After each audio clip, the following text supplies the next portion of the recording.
Let's go, let's go, let's go. All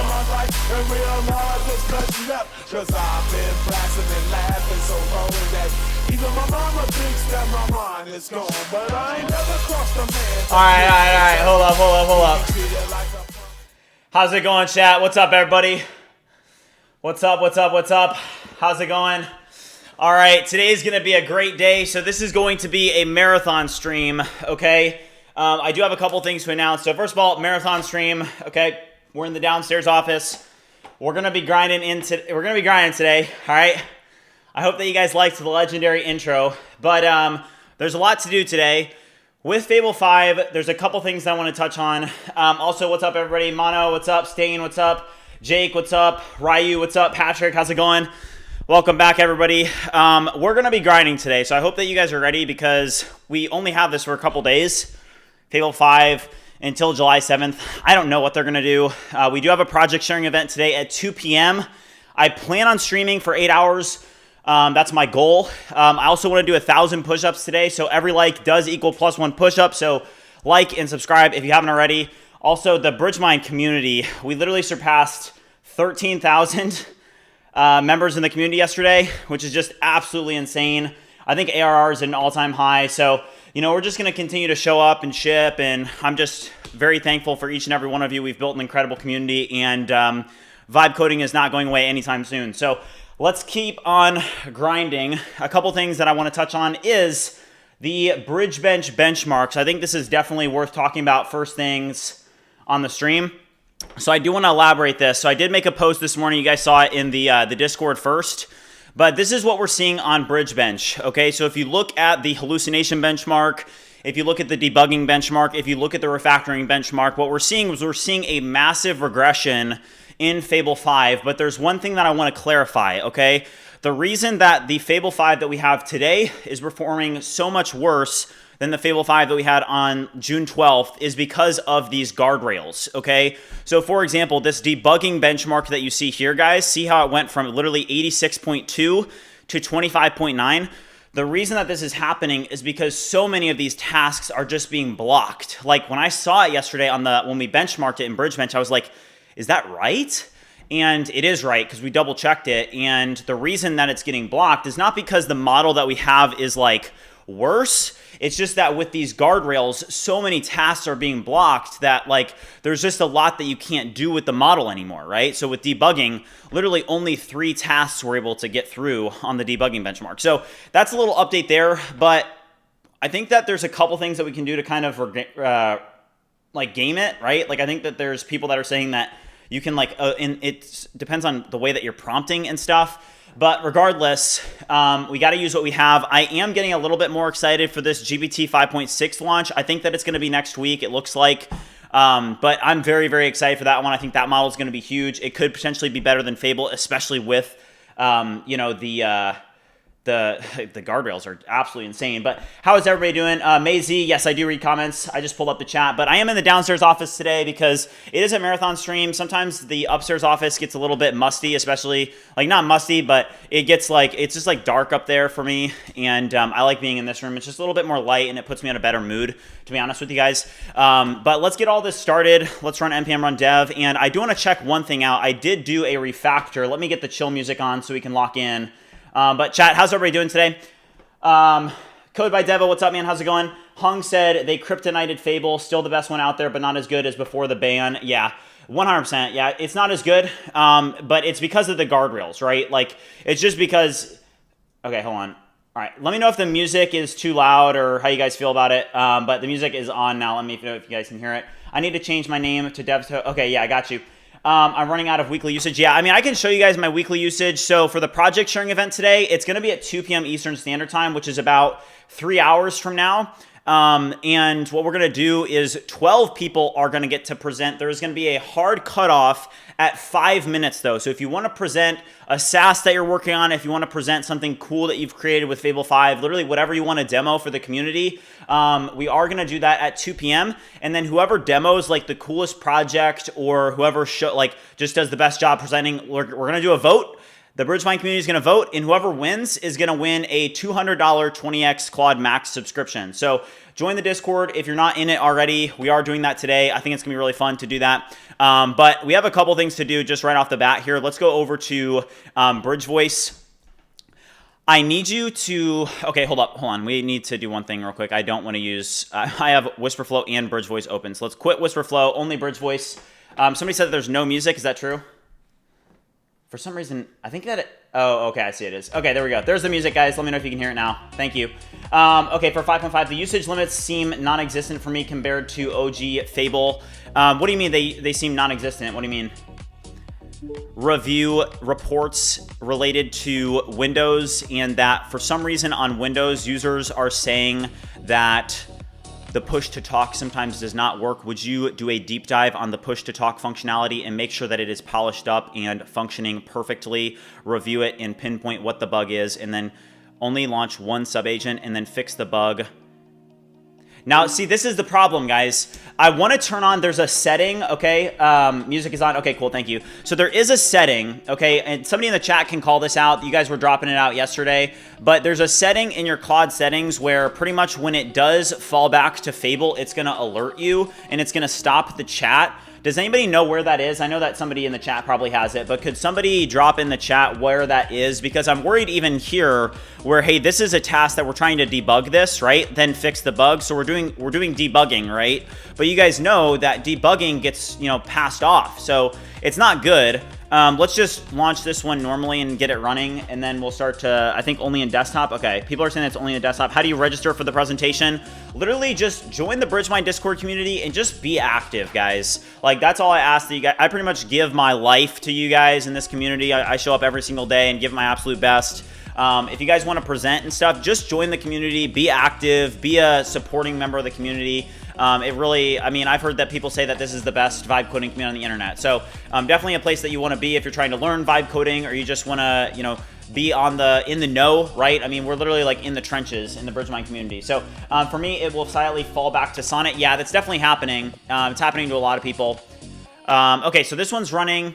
The next thing that we need to do is I need to drop in the BridgeMind API, and we need to make some adjustments. I need you to review all local Git changes, and note that we need to prepare to release this latest update. So I need you to review all the changes and note the things that need to be done before we get this deployed.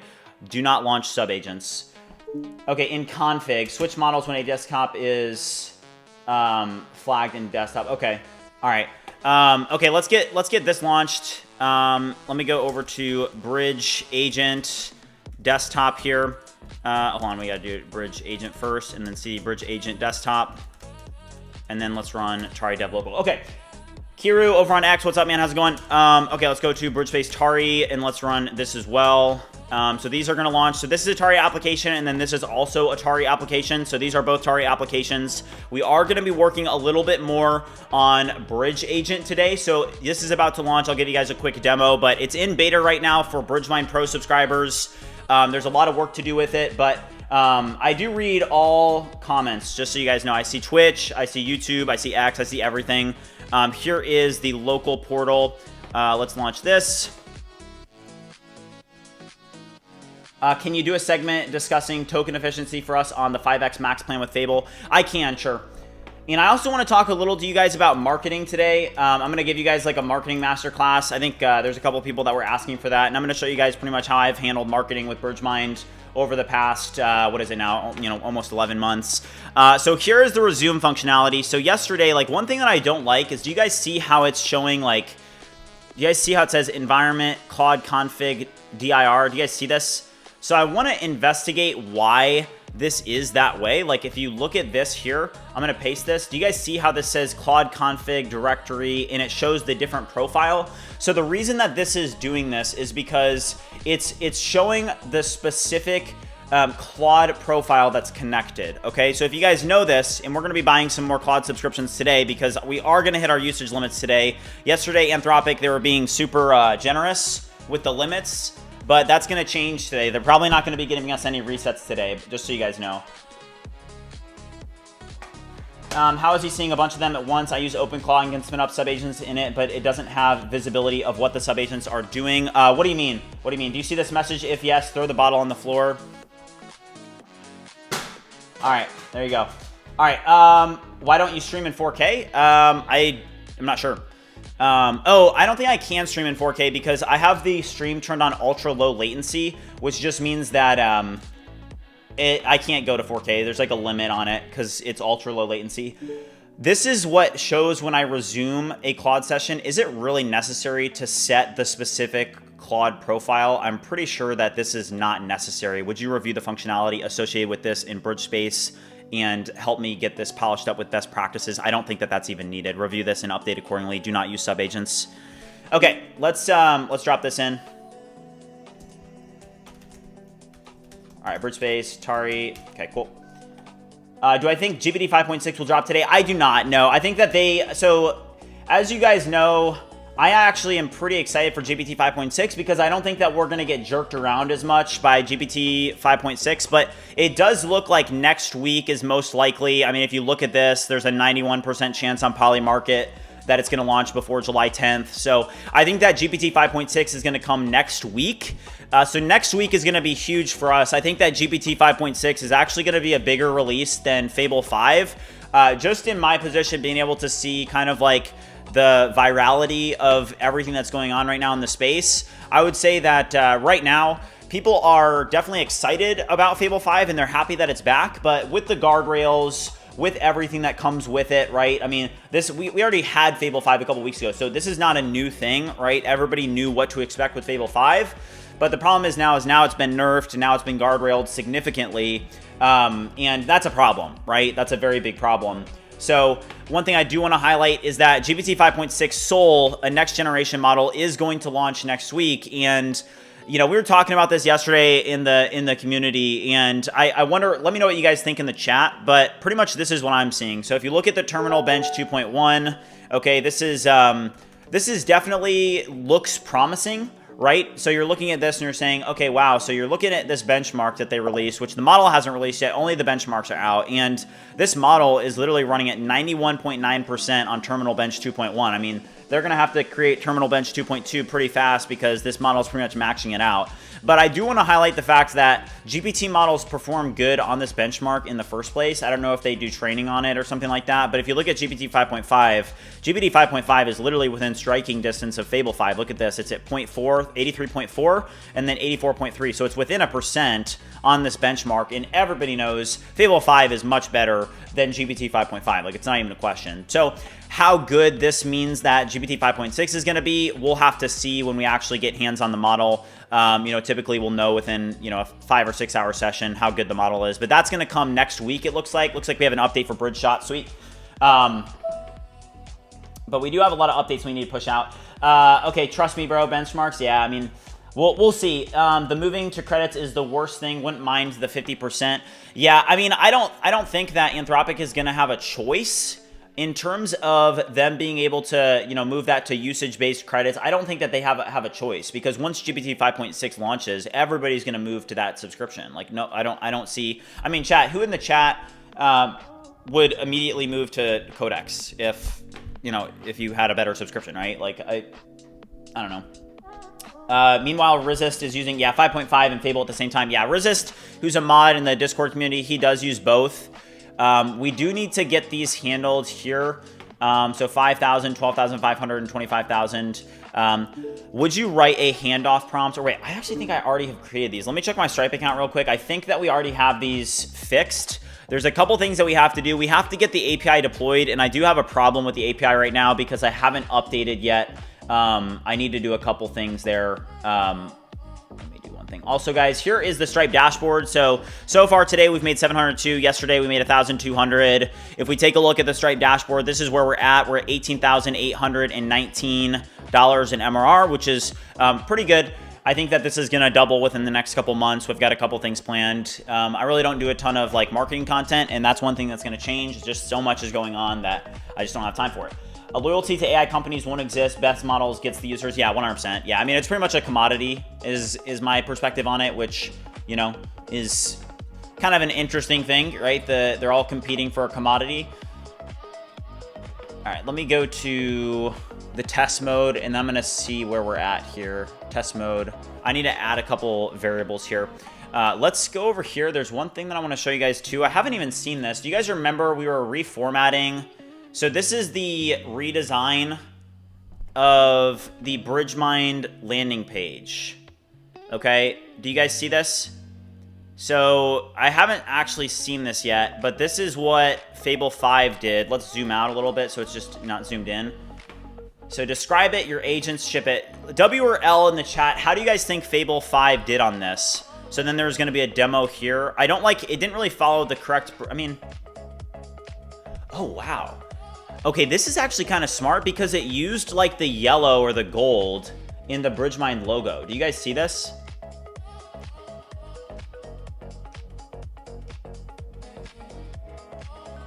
But this was one shot. I think that this is... That's actually very interesting. Okay, I definitely want to work on this today. I mean, we could go as far as to make the demo videos today for like BridgeSpace and whatnot. But I have to say, so far, what it was able to do, this isn't bad. Oh man, this is actually... I mean, in the meantime, we can do remotion videos for BridgeAgent, BridgeVoice, and then BridgeSpace. I actually think that this is a good approach, guys. I do prefer this. Blue is better. Yeah, let's do the blue. Okay, let's have one of these agents work on this. This is definitely something that we want to work on today. I think that the previous website design is terrible. I don't like the yellow that is being used on the BridgeMind landing page. Would you make it the correct blue, respectively, instead of yellow? Swap out the blue for the yellow. Okay. Still the gradients always 100% looks like AI slop. Well, I don't think that there are gradients, though. Where are the gradients that you see? I don't see any gradients. I don't see a single gradient. I mean, I guess this is a gradient behind here, but that actually doesn't look bad. Describe it, your agents, ship it.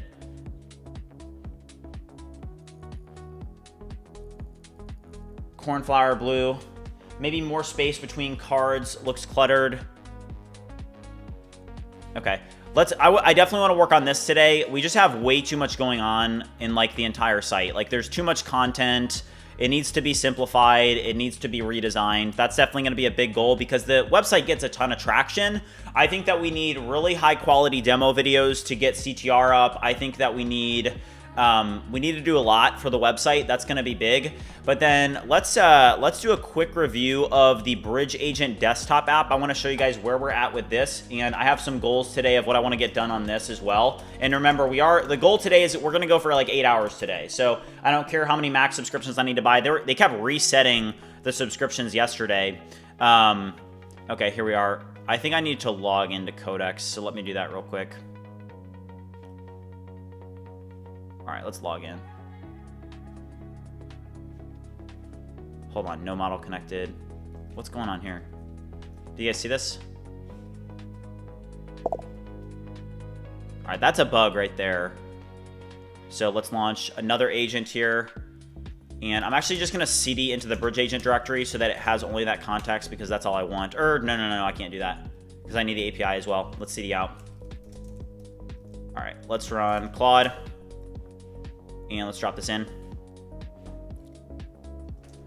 I would need you to review the screenshot in the BridgeAgent desktop app and note that I'm currently not connected to my Codex CLI, and there's no ability for me to be able to authenticate this so that it is connected. Would you review this and then pinpoint the cause of this bug and fix it respectively? All right, I'm gonna submit this. So debugging, we'll see what we're able to do in debugging, but how many max subs do you have right now? I actually only have one. Somebody said, when is GPT 5.6? Next week. It's going to be huge. The GPT 5.6 launch is going to be massive. Okay.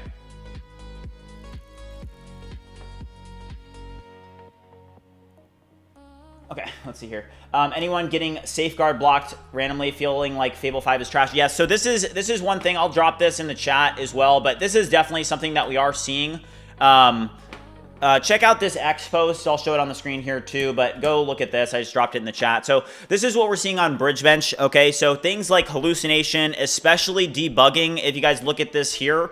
So on the debugging benchmark, for example, we're seeing massive regression with Fable 5, okay? If you guys look at this, you can see that literally the Fable 5 that we had on June 12th scored 86.2, and then the Fable 5 that we have now scored 25.9. And this is not because the model itself is any different. It's because of these safeguards that they've put in place for tasks like debugging or tasks like cybersecurity. It's just going to block it, and it's just going to reroute it to Opus 4.8. So on BridgeBench, every time that happens, it basically fails the task because it reroutes it, right, to a different model. So, for example, hey, on this, it was only able to do that. It literally was only able to do 3 tasks for the debugging benchmark. So this is what we're seeing.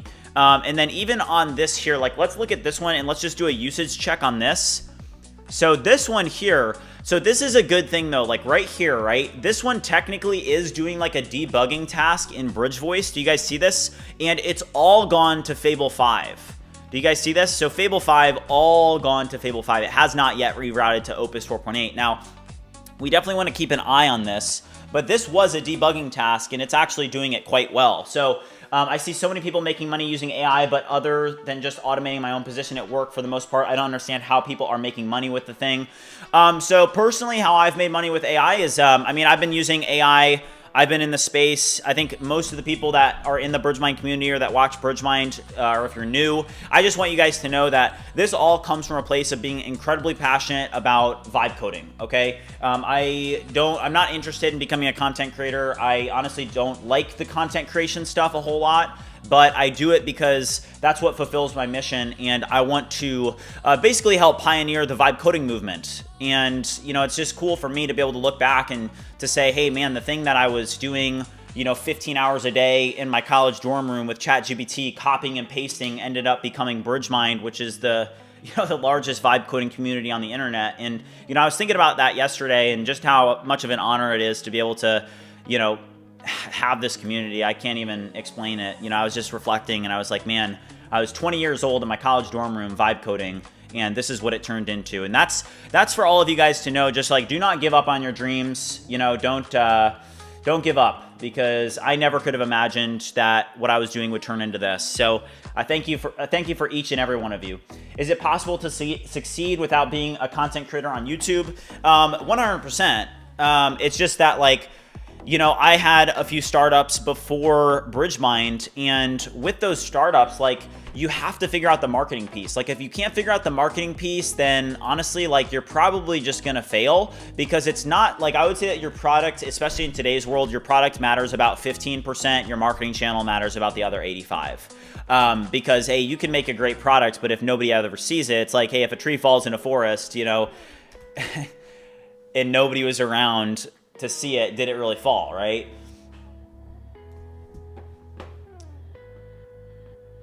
How does getting Fable 5 back feel and vibe coding with it? Yeah, I mean, it will one-shot pretty much everything if it does go through. We're gonna keep an eye on how many things are being, you know, are falling back.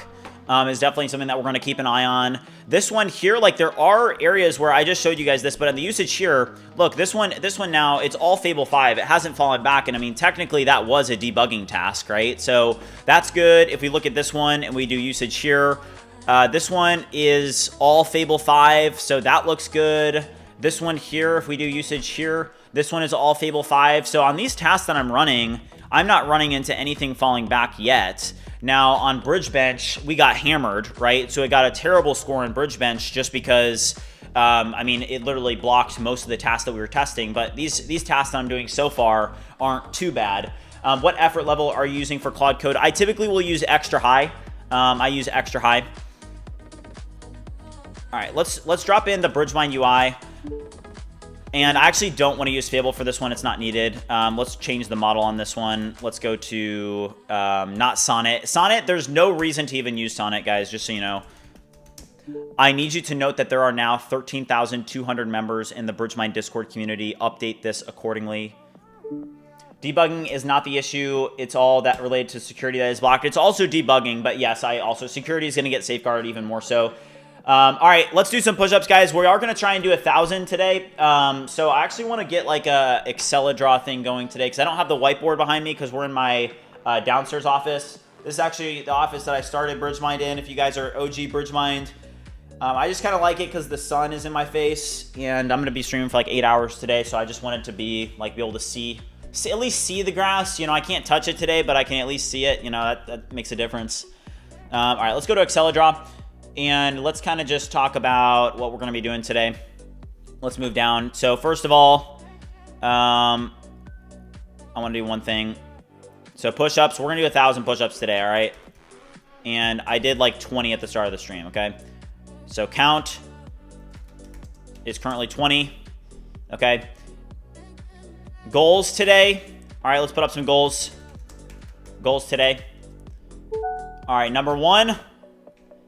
I want to do an 8-hour stream, okay? So we're going to be grinding for a while. Number 2, we do have a project sharing event at 2 p.m., which is going to be really fun. The winner gets a $200 max subscription. You're going to be voted by the BridgeMind community. Number 3, we need to push updates to BridgeMind API. This is a big thing. We've kind of been holding out on a lot of updates here. We need to push update to BridgeSpace. And then with this on BridgeSpace, we need the resume functionality restored. And then we also need to get, it's terminal copy fixed. And then there's one more.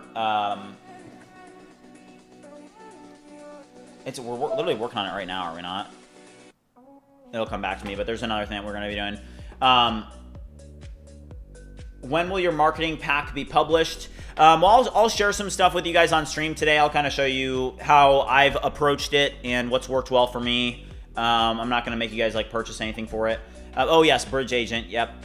So BridgeAgent, we have a lot of work to do. Main website UI revamped, and then we're also going to create remotion videos for BridgeSpace, BridgeVoice, and BridgeAgent. Okay, this is big. So we're going to revamp the website. You guys can even see what we've already done with it. So if we go here, okay, this looks a little bit better with the blue. BridgeMind is the vibe coding ecosystem, a desktop command center, voice first input. There's a couple things that I want to change with the copy here. But, I mean, I actually would say that, Fable 5 is the best UI model by far. It does really good in UI. You guys can let me know what you think about this, but it did do a much better job. But even like with these remotion videos, let's actually just kick off a couple agents to start to work on these remotion videos. So what I want to do is I'm going to launch an agent here, and I'm just going to CD into BridgeSpace Tari, okay? And I am going to launch one agent. We're going to switch over to Fable 5 here. I need you to create a remotion video for BridgeSpace. But first, you need to create a structured plan. The remotion video needs to be a digital twin of BridgeSpace and show the biggest sell points of BridgeSpace, like being able to command a bunch of agents at once, being able to create SaaS, being able to code with all of your coding agents in one space, being able to use a voice orchestration agent, being able to use a memory system with Bridge Memory, being able to use the BridgeMind MCP to manage your tasks, being able to command all of the agents with your voice. I need you to do a complete review of BridgeSpace and then create a polished marketing video. But first, before you even create a plan, I want you to be the one that writes the system prompt that another agent will use to be able to create the remotion video based off of what I've asked here. So this is a tactic that I'm going to use. I don't want to give it the prompt myself. I want to give it this, and then I want it to go to look at the code, write a prompt itself. You're going to get a much better result that way. Why not use UltraCode? UltraCode, I do not recommend that you guys use UltraCode. It is a token dumpster, basically. Like when it first launched, I thought it was interesting, but if you use UltraCode, there's like a couple problems with it. The first one is just usage. Like, it's just overkill. You're not going to get that much better results. Even I mean, I've had worse results using UltraCode than if I had just had one chat in like high, because it's just too much is going on. It's like almost like there's too many cooks in the kitchen, right? Do you think GLM 5.2 is better than Fable in front-end design? No, it's not. I think a good place to look if you want to know what the best front-end design models actually are is LM Arena. If you guys are familiar with LM Arena, this was like one of the first benchmarks, but look at LM Arena and then go to the overview, okay, and then go to web dev. This is how good Fable 5 is at web development. Here, I'll screenshot this so you guys can look at this, but this is why I want to do the revamp today. But if we open this up, check this out, guys. So let me close this one. All right, so look at this. So this is Fable 5 right here, okay? Look at this, guys.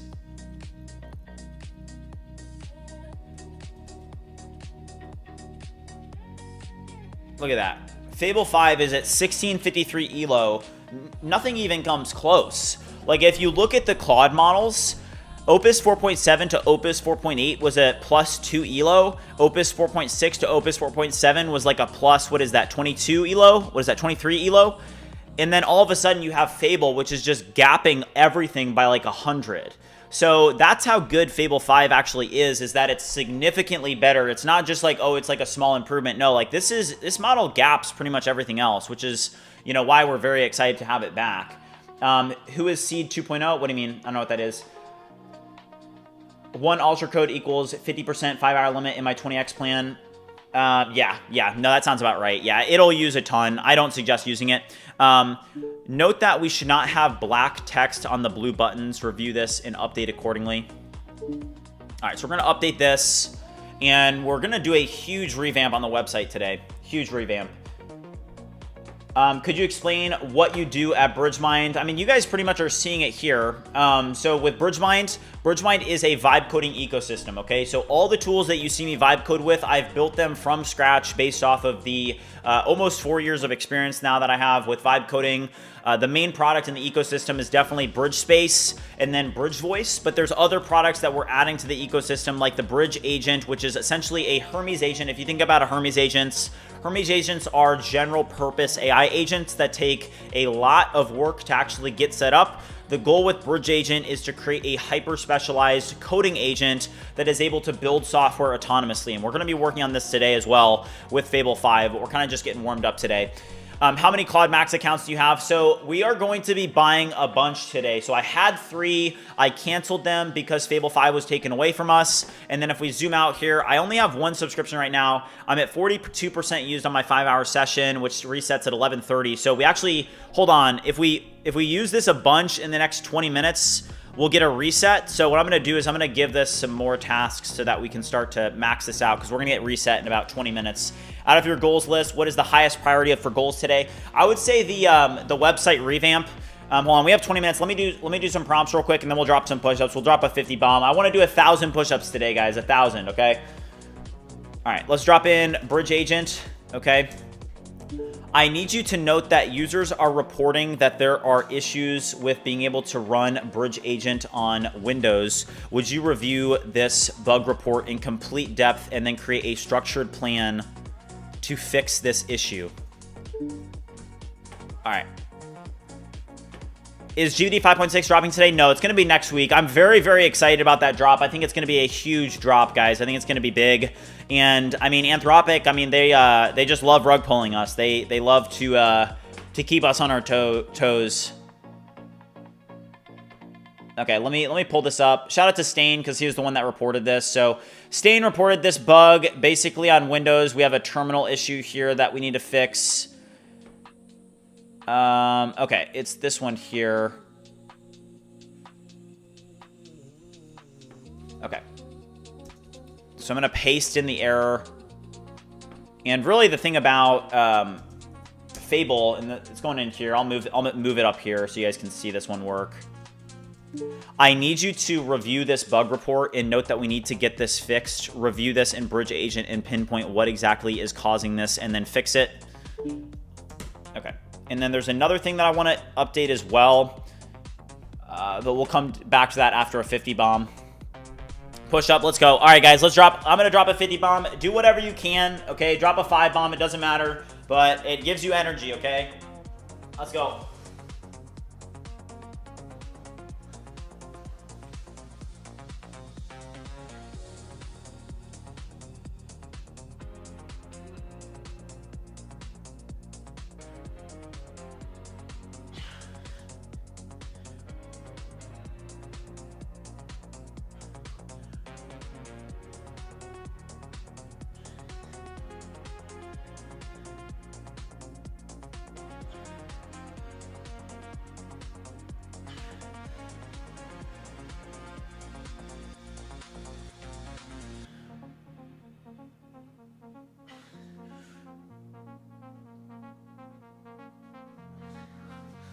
Let's go.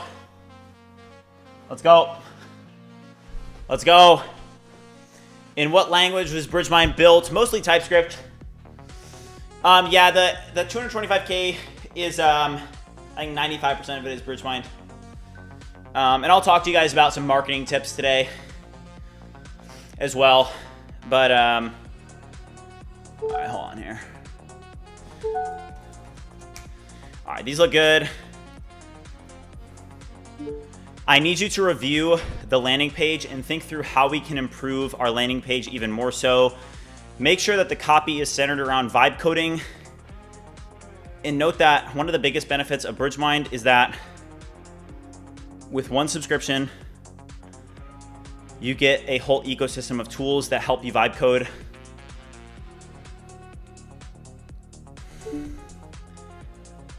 Okay. We also need a section with the reviews, respectively. And it would be great if you could identify ways to improve the design, use the front-end design skill to help you, the front-end design plugin, respectively. Okay, let's go, guys. All right, this one's looking good. Let's launch another Claude agent here. Where are we at on usage? We have 15 minutes left, and then we're gonna get reset. We're at 48% used on the 5-hour limit. I wanna max this subscription as much as I can. Somebody said, I have no idea where to start. Think about a problem that you have for yourself. I'll talk to you guys a little bit about marketing in this stream once we get some work under our belt. I've been using Fable 5 for the last 24 hours. I can definitely tell it is worse than the June 9th version, but still good. Yeah, it definitely gets blocked. It gets blocked a decent amount. Shout out to Sir Jeff. Thank you for all the gifts, man. Appreciate it. Don't you need to warm up before push-ups? You do. I will say I definitely do have tendonitis in this shoulder here from the push-ups, but it's a sacrifice I make for you guys, all right? I've been doing push-ups on stream since January. All right, I got tendonitis. I pushed through it. Yeah, Samuel, I'm using Fable right now. How do you get multiple subs? You just create another Anthropic account and can buy one. And then there is a feature in BridgeSpace that allows you to just connect multiple profiles, which is nice. All right. Let's see this here. Man, I just love vibe coding, guys. I just love it. I'm definitely happy that I moved the desk down here, to be honest, because it's a much better vibe for me personally than the desk upstairs. Like the sun's in my face, it's shining on me. I just like it better. You know, I'm not kidding. I can see the grass. I won't be able to touch it, but I can see it. It makes a difference. Wasn't Fable 5 taken away? It came back to life. Ooh, okay. This is a problem right here. Do you guys see this right here? This is a problem. So if you guys look at this, do you see how this launched 5 sub-agents?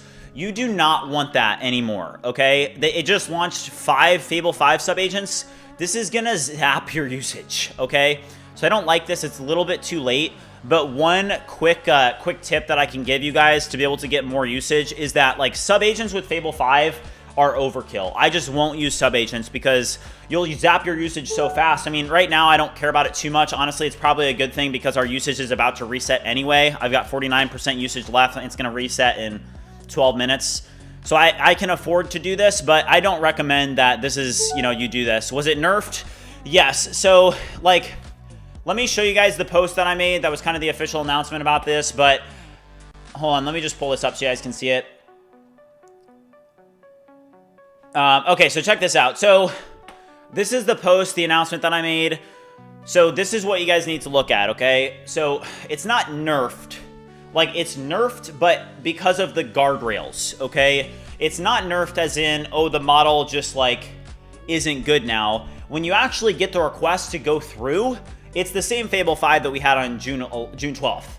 But the problem is that it constantly is falling back to Opus 4.8. If you look at this debugging benchmark, this is the problem. It's falling back quite a bit. Look at this. It was only able to do 3 of these tasks successfully. Now, one very interesting thing that I kind of clarified that I'll show you guys here just in the X post is that it's like on the BridgeBench debugging benchmark, only 3 tasks were able to run without falling back to Opus. But when a task runs without falling back, Fable 5 performed exactly like it did before the ban, okay? Which means that, hey, it's the same Fable 5, it's just that when it just is falling back to Opus 4.8 on a ton of tasks, especially related to debugging and related to both debugging and cyber. And a lot of the benchmarks as well are, like, they will have, like for the hallucination benchmarks, right? There's cybersecurity benchmarks inside of the hallucination benchmark. And literally in BridgeBench, if any task is associated with cybersecurity or with debugging or, you know, whatever, there's a probability that's going to get flagged and it's not going to be able to go through. So that safeguard impacts all of its performance on BridgeBench because it's just like, hey, once it gets blocked, you're getting a 0 for that task. So that's what we're seeing. Are you using Mac Minis to run your agents? Yes. So I do have 3 Mac Minis upstairs, and I've got two DGX Sparks, and I run Hermes agents on them. All right.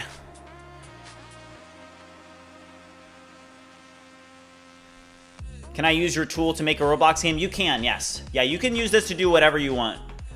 This is how I use it. All right, we need to get this deployed here, guys.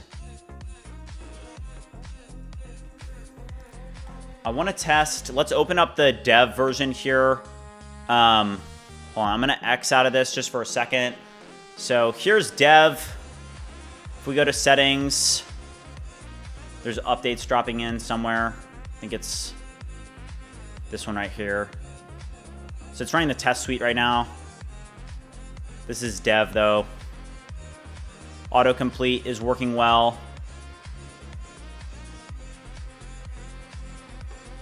Skill sync looks good. Agents. So one really cool thing that you can do inside of BridgeSpace is there's this cool tool called Skill Sync. Okay, and basically what this allows you to do is whatever skills that you have, like Claude Code or with Codex or with OpenCode, Cursor, literally whatever you have, you can just click Sync Skill, and it syncs your skills across all of your tools. Okay, so I clicked this button, right?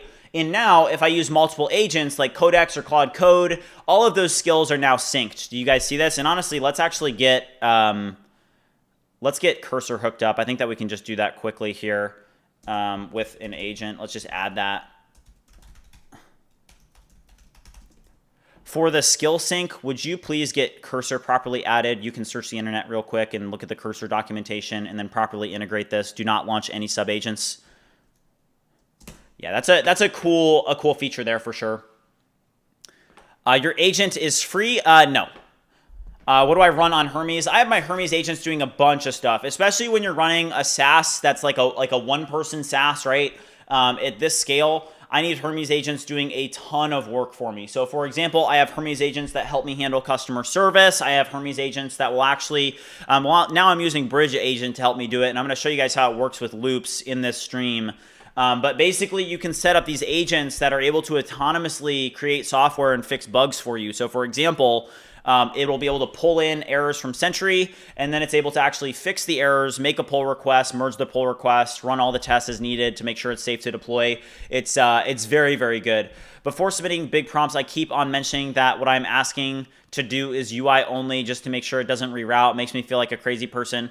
That's interesting. Steve is Legend over on Twitch said, Matt, what types of skills do you build, and when do you decide is it better to build a skill for the task compared to just running the task? So yeah, so that's a great question, Steve is Legend. So with skills, so I'll show you guys one example, and this is one thing that we'll even do right now, okay? So do you guys see how I'm like updating the website and stuff? So one thing that we need to do is like we need to create like a really good copywriting skill, right? Because we're about to make a bunch of changes to the website.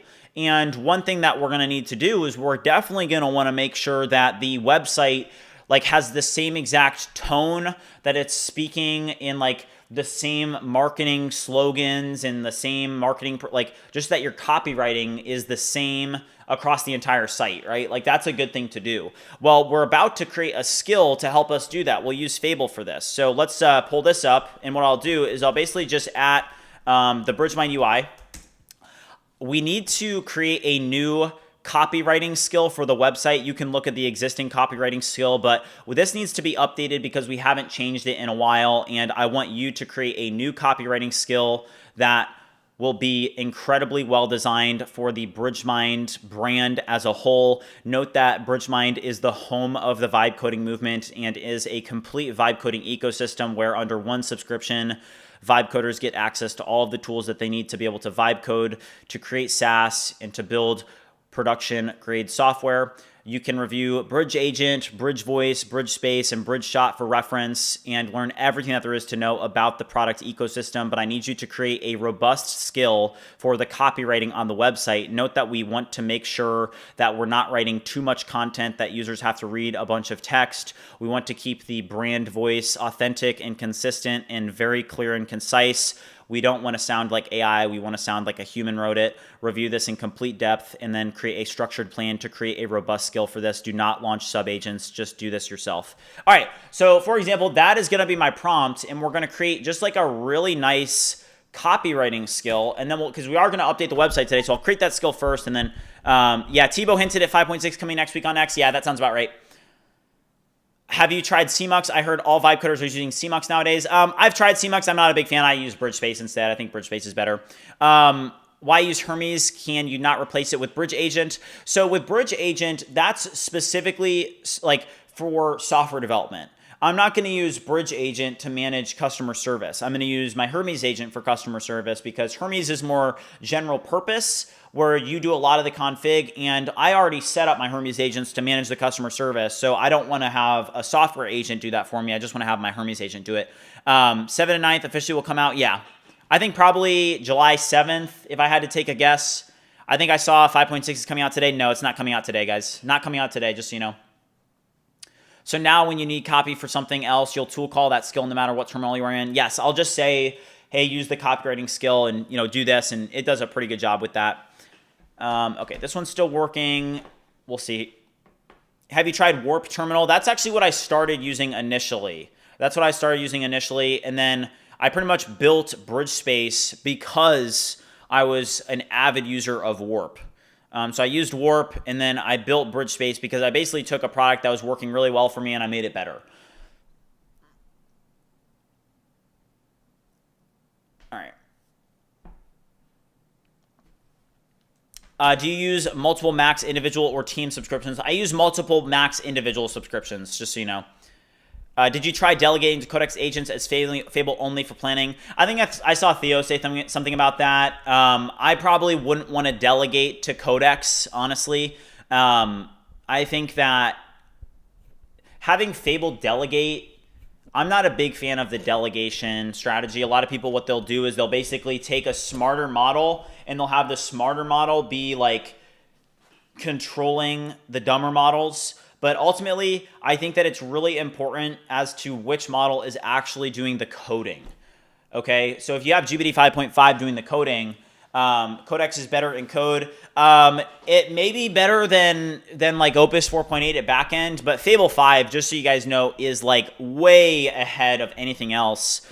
Speaking of which, I think that it could be time to take a quick look at whether we had anything falling back. This didn't fall back. Let's check this one. This one did not fall back. This one fell back for a few. Look at this. So Claude Opus 4.8 fell back for a lot on this chat. So look at this. $25 in Opus 4.8 usage, $8 in Fable usage. So this chat is actually mainly using Opus 4.8. If we look at this chat, this one's using Fable. This one is using... let's do a usage check here, and you guys can just see that this one was using Fable. So you'll have fallbacks happen, but did you Did that horror game that was still working yesterday finish?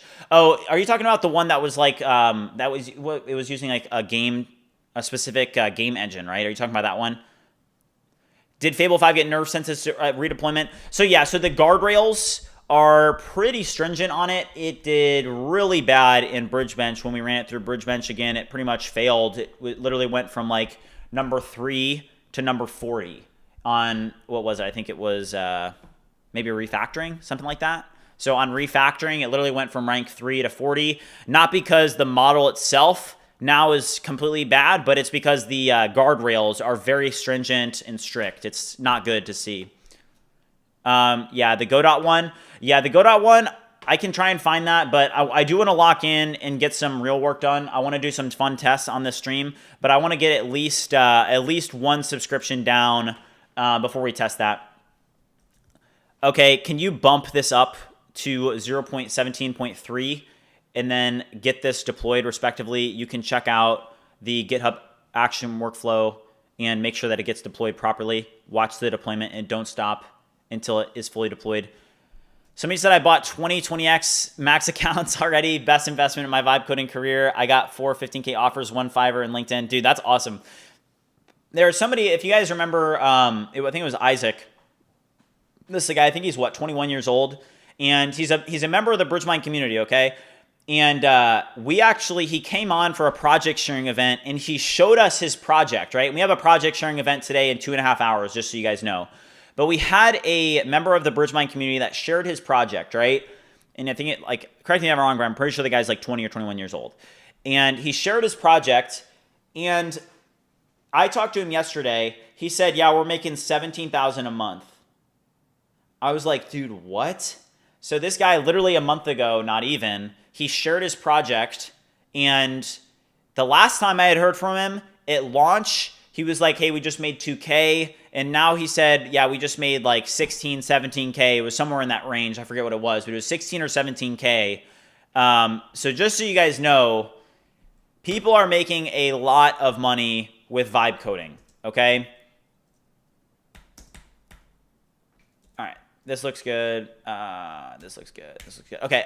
Felix, thank you for the dono. He said, why always say not using sub-agents? So the reason that I do that is because I don't want to get my usage absolutely obliterated by Fable 5. Okay. So with the usage, you're going to have to be careful on it. With a max subscription, a 20x $200 max subscription, you get about an hour and a half on the 5-hour limit, okay? And then on a $200 max plan, the Fable limit, they have been doing some resets, but it looks like a $200 20x max subscription, a 5-hour limit if you're vibe coding like in a normal vibe coding workflow where you have, for example, like 6 to 10 agents running like I do now, you're going to get about an hour and a half of usage before you max out your 5-hour limit. And then on the current week, you guys can see that I'm at 43% used. They did do one reset, but this will last about 3.3 5-hour windows, okay? Just so you guys know.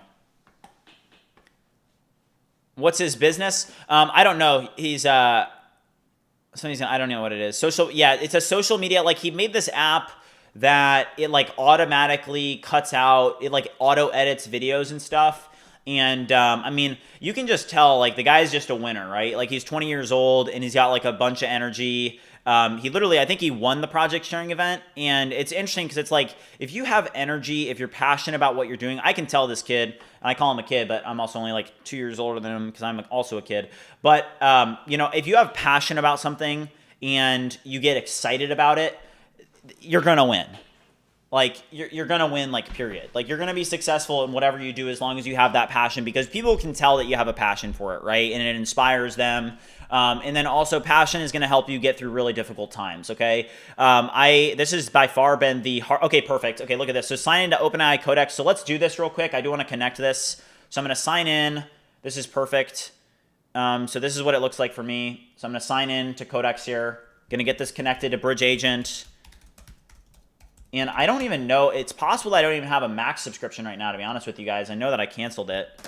I just don't know when it actually cancels, but I literally canceled my Codex subscription. All right, one-time code. All right, hold up. I turned 22K 4 days ago and already have 100K on bank and no degree. Yeah.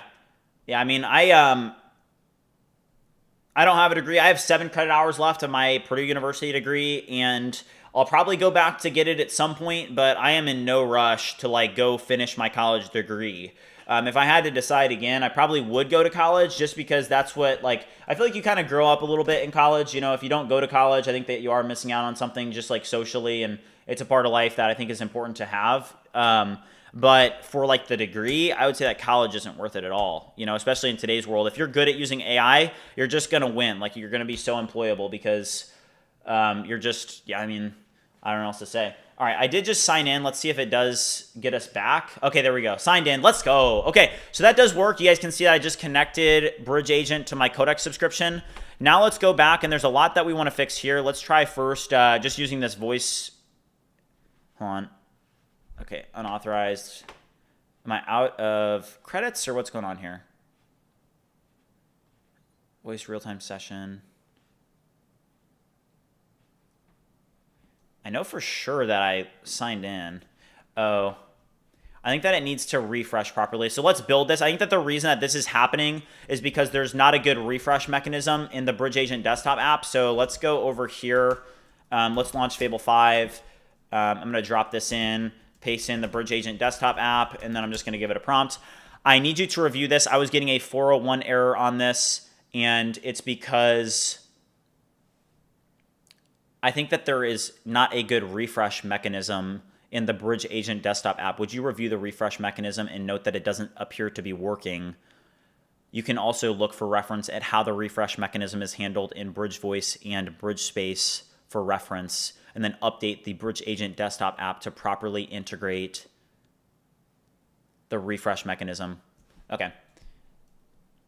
All right. And I'm also going to add BridgeSpace and BridgeVoice. Okay, HF said, after making a tool that really helps the users and save time, but the real thing is what we do if we don't have the budget to run paid ads.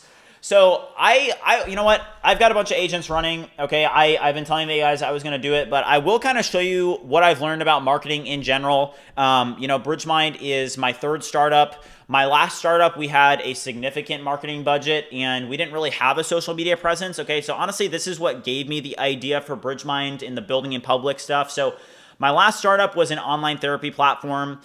We did have significant funding. And, you know, we had a team, we had a marketing team, we had a sales team, we had an engineering team. I was the co-founder and CEO, and we were able to build this online therapy platform, and we didn't have like a social media presence, so we were doing paid ads. Now, what I learned with paid ads, and I'll just kind of, I've got a lot of agents running. So all these agents running, I'll show this to you guys. So marketing, okay, this is just for anybody out there that's trying to learn, you know, how to do SaaS and stuff. So just marketing in general, okay. Paid ads, okay, like if you're thinking about doing paid ads, let's just talk about that for a minute. Paid ads, I do not recommend paid ads. I do not recommend paid ads because let's say that you post a TikTok and you run a paid ad on it. What can happen is you can spend, let's say that you spend $50 in ads. This could end up translating to a big fat zero. And a lot of the times it is. Like, for example, with my last company, there were certain keywords in that space, like literally just like online therapy was a keyword, right? And we were spending $20 a click for that keyword. And literally what was happening is we would have somebody that would click on, you know, our keyword or our ad on Google search for $20, and they would be on the website for 2 seconds. They would go on the website for 2 seconds and they would bounce right off. And it cost us $20. It was literally insane. We would spend $20 for somebody that would come on the website for 2 seconds, then they'd bounce off. So with paid ads, this is why I learned that like paid ads, it can work for some things, but then other things, it's not a good approach because you just end up spending so much money. Like, hey, people think that, hey, like paid ads, you could easily spend $500 in paid ads and literally only get, a lot of times, honestly, you can get a zero, but then you can only get $250 back. It varies on what niche you're in. But this is why I personally have gone against, paid ads because it's not good. So the approach that I've taken with BridgeMind, and I'll just draw this up just so that you guys can kind of understand my approach. So the approach that I took when I started BridgeMind, just from, that last experience at my last company, I decided organic marketing was the way to go. Okay, so I said organic marketing, I'm going to do build in public. You guys don't necessarily have to do build in public. I did it with streaming, but I initially did it with streaming, but then I'm sure that a lot of you guys probably found BridgeMind from like X and stuff, right? And really like how you can approach marketing is that you need to understand what niche you're in. Okay, and you have to understand what the trending topics are in your niche and what are people searching for. Okay, like think about keywords. Okay, so for example, I can post something on X right now, right? And I can get, let's say, I can go and I can get 50,000 views on X right now, right? Because I've built up a reputation, I've built up a brand, I've built up credibility. And how I did that is I'm going to just draw like lines here, okay? And I'm going to draw lines, okay? And you guys can think about these lines as what I would refer to as, these are like narratives, okay? I'll literally just call them narratives. And these are things that people in your niche are thinking about and caring about, okay? So a narrative right now would be GPT 5.6 launch, okay, for BridgeMind, because BridgeMind is in the vibe coding space, okay? But you have to think through what are the narratives and the topics. You can also change narratives to like, narratives are more like, I'll do narratives here. This is more so like trending topics. So I would do trending topics. So GPT 5.6 launch would be one right now. Another one would be Fable 5 return, okay? And then another one, like, right? So GPT 5.6 launch, Fable 5 return, like another trending topic would just be like, hey, what's the best model? You know, like that's another trending topic, right? So then you have to do the job with your brand to be able to know, okay, these are the things that are trending, and how I build my brand is I build now narratives around what's actually trending so that people kind of get a feel for the brand. So narratives would be kind of like your take on these specific trending topics. And this is how I did it with BridgeMind, is just you have to understand what's trending. You know, for example, if I go and I say, oh, I want to make a post on my product, right? I want to go in and I'm going to go post something on BridgeAgent, right? A lot of people mess this up. They think that people care about their product, okay? Nobody cares about your product until your product is like already like kind of big. So for the most part, you need to do a good job at figuring out how to tie your products into some of these trending topics, because nobody just cares about your product. People care about the trending topics and how your product, your narrative fits into the trending topics. So you need to figure out how to weave what you're doing and what you're building into what's actually trending. That's the best advice that I can give you guys. That's what's been very successful for BridgeMind. Let me know if you guys have any questions. I misspelled narrative, sorry. All right, let's see this. Is this done now? Produce a prompt. Okay, great work. I now want you to build the video, and then once you're done building the video, copy it over to my downloads directory. Okay. But yeah, I hope that helps, guys. That's how I did it with BridgeMind. It's been very successful. So best advice I can give you guys. I've not done I've done like some paid ads. I think I've spent over the entire course of BridgeMind, I've spent maybe $20 on paid ads. I'm not even kidding. Just because the last experience, I was like, you know what? Probably just, doing it organically is just better.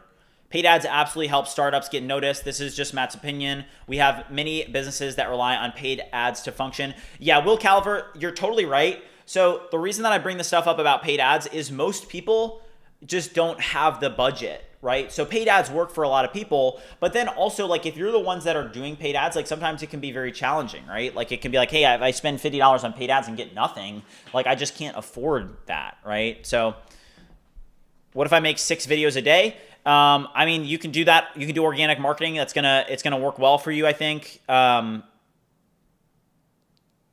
right, let's go.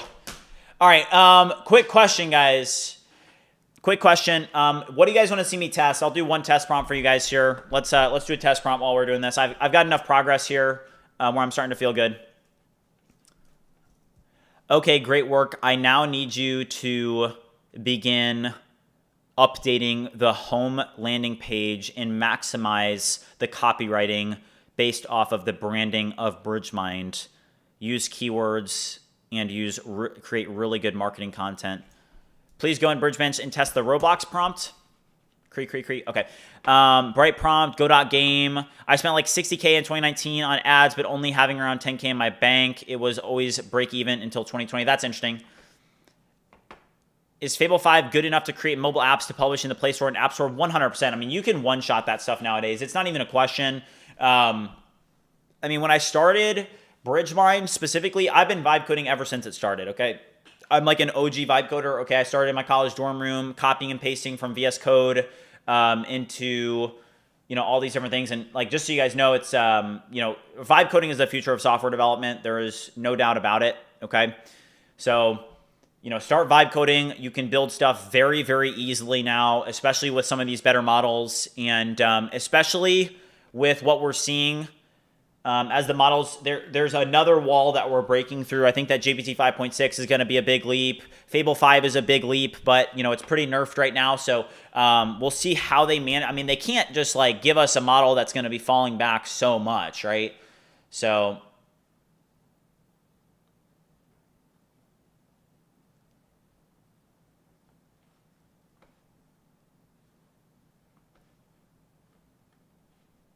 let's go. Oh, wow.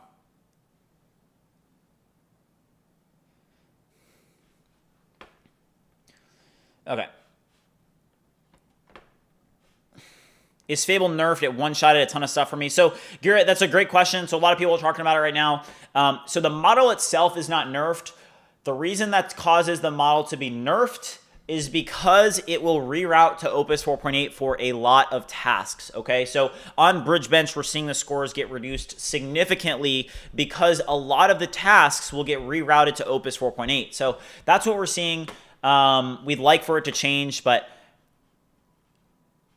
let's do one thing real quick. BridgeAgent is updating right now. I'm having great luck with Fable 5. No issues. Yeah, that's great. That's great.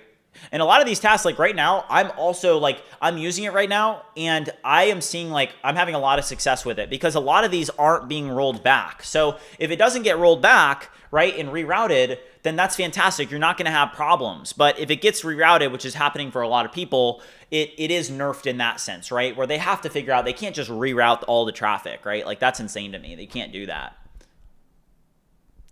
Yeah, OpenAI in talks to offer U.S. government 5% stake valued at $42.6 billion. That's insane. That's crazy. Okay. Any chance Fable got updated? No, I don't think that it got updated. It's just that the safeguards are much bigger. Okay, let's do that Godot game that people were talking about. I think that we were already doing it quite a bit. Let's hold on. Isn't it? There's a Fable 5. Repo, I'm pretty sure. Let's go over here. So I think it's Fable 5 tests. CD Fable 5 test. Hold on. Where is it? It's look for Fable 5, guys.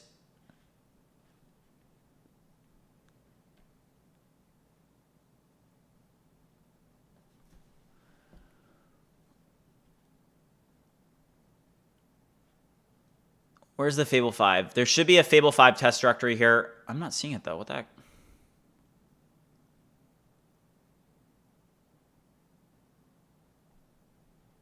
I'm not seeing it. Is it in the BridgeMind directory, maybe?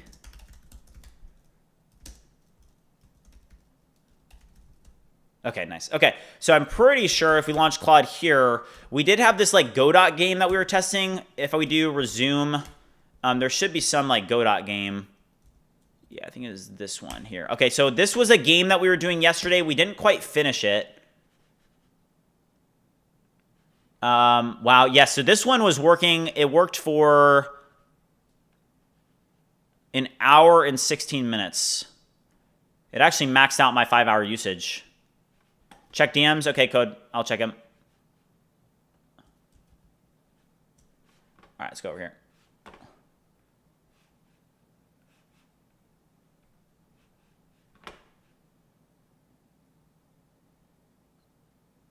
Oh, wow. So this is one thing. I'll share this from Code by Dev. Thank you, man. So this is what he's seeing. Apparently, this is from Leo. If you guys know Leo, GPT 5.6 Sol Pro is showing up. But I'm pretty sure that release is not going to come until next week. We can check Polymarket right now. Yeah, look at this. So this is the Polymarket odds for GPT 5.6. We're not going to get it today. It's only 2%. It's not going to happen. But look at this. I mean, by July 10th, 88%. So it looks like we're going to get it next week, guys. Next week.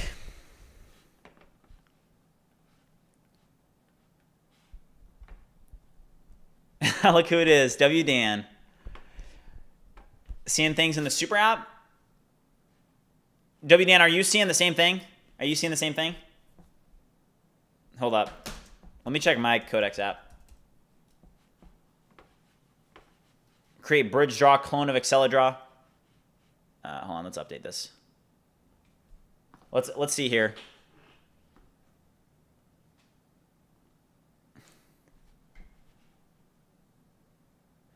Also, W Dan, do you see where we're at right now? We're in the OG setup, man.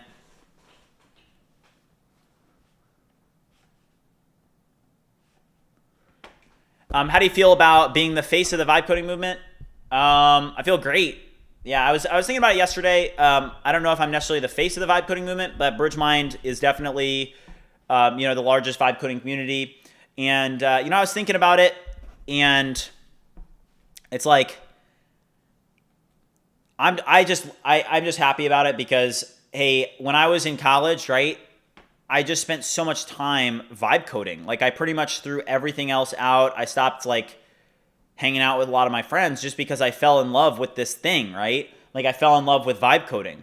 And just to be able to, like, see how that played out after all of these years and to be like, oh, BridgeMind ended up being this, like, crazy vibe coding community, that really does put a smile on my face. Like, that's what I feel good about, is just that, like, all that hard work paid off. And it feels amazing, honestly. I couldn't be happier just because it's my passion. I've never seen a girl doing vibe coding. I don't know. BridgeGF may do it one day, but we don't know. Vibe coding with my girlfriend. I probably am a little bit against that. I don't want to have her be subject to the internet, like, hate and stuff. I thought about it. We talked about it, but she said she would do it. But honestly, just, like, probably not worth it. I think that there's too much, too much could happen with that. AS said, girl vibe coder here. It's rough and weird, as you would expect. Yeah, it's not worth it. Do you recommend buying any hardwares nowadays for local LLMs? I have local hardware because, because of BridgeMind. So I'm going to be, like, very honest with you guys about this. Also, is it in the Codex app? Hold on, in models? Or where are you seeing the GPT 5.6? WDN, did you see this anywhere? All right, also, one of their motion videos is almost done, guys. Also, continue. It's going to be a sad day seeing this go to API usage next week. I think that there's something weird that's going to happen. I don't think that they're going to put this on API usage, like, long term. I don't think that they're going to be able to compete. As soon as GPT 5.6 comes out, everybody's like removing their subscriptions and going to Codex because you just can't. You can't do that. You can't just, we're going to put I think I've spent probably $1,000 in the last 24 hours on Fable 5 in my subscription, right? Because they did the resets and stuff. So you can't, if you're just like a normal developer, you're not spending money on API usage. It's just not even a possibility. Even if you had like a company, right? And your company was paying you and they were saying, hey, like, let it rip. I mean, you would easily be spending $1,000 to $2,000 per day using Fable 5 via API usage. So I don't know what they're going to do because I do know that, like, chat, here's a question. All right. What are you guys doing if GPT 5.6 comes out and Fable 5 literally is not included on your subscription? Like, they don't bring it back. Okay, also, here's this Godot game, guys. Hold on, guys. You guys see this? Hold up. Okay, did you guys see it? That was the Godot game. It's almost done here. But yeah, so my question for you guys is, who's moving from Claude to Codex as soon as GPT-5 comes out if it's not included in subscription? Here's the, do you guys see this? This is the Godot game. It's the Godot horror game. Code by Deva said I already moved. Okay, WDN said you got to use the SSH setup for Codex. Sorry, chat's moving too fast. My Spark and other Macs are headless workspaces. Toss in Tailscale and everything talks. As for 5.6, I've seen miscellaneous screenshot, but nothing with my own eyes. Okay, good to know, WDN. And so what? You're using it, the SSH setup for Codex? They're headless workspaces. That is cool. Huh. Codex for life. Yeah. Here, yeah, let's make a poll. Let's make a poll on this. Let's make a poll. And the poll is going to be basically if it switches, right? If they literally do take it out, are you just going to switch immediately? That's what the poll is going to be, okay? Also, guys, we've got 956 people watching, only 388 likes. If you guys haven't already liked the stream, make sure you do so. But let's do this poll. I want to see where you guys are at with this. Let's do a poll.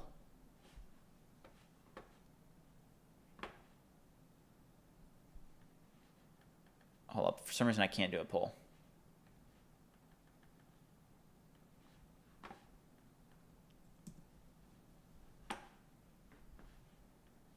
All right. They are not... YouTube is not... Okay, there we go. Okay. Fable GPT 5.6 comes out. All right, this is the poll, okay? So GPT 5.6 comes out. Fable 5 is removed from Claude subs. Are you switching from Claude to OpenAI?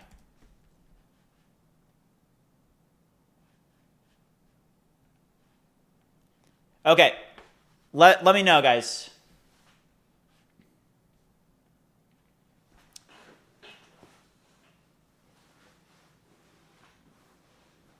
Yeah, look at this. So 83%. We'll let everybody vote. Let's get to 200 votes. Let's get to 200 votes. So yeah, 80%, around 80%, 82%. Somebody said I'm going to be using Opus 4.8 still. Can GPT 5.6 beat Fable 5 in agentic coding and web dev? It's definitely possible. It's definitely possible. Okay, so 200 votes. So here it is, 81%. 81%. Just clicked in. How much better is Fable than Opus now? So Fable is way better than Opus by a significant margin. Okay. The biggest thing with Fable is these safeguards that they have on it. Right. That's the biggest issue.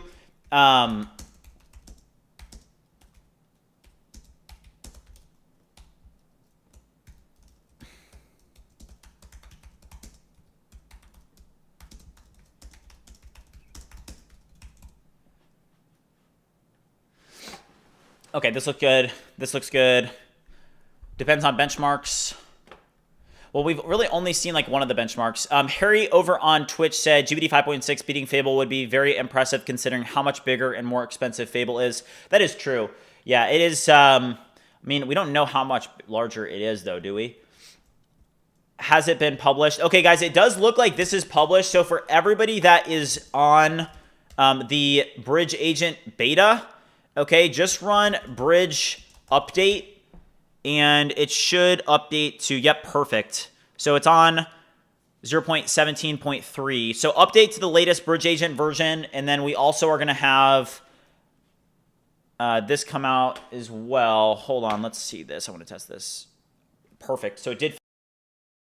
Hello there, BridgeAgent. How are you doing?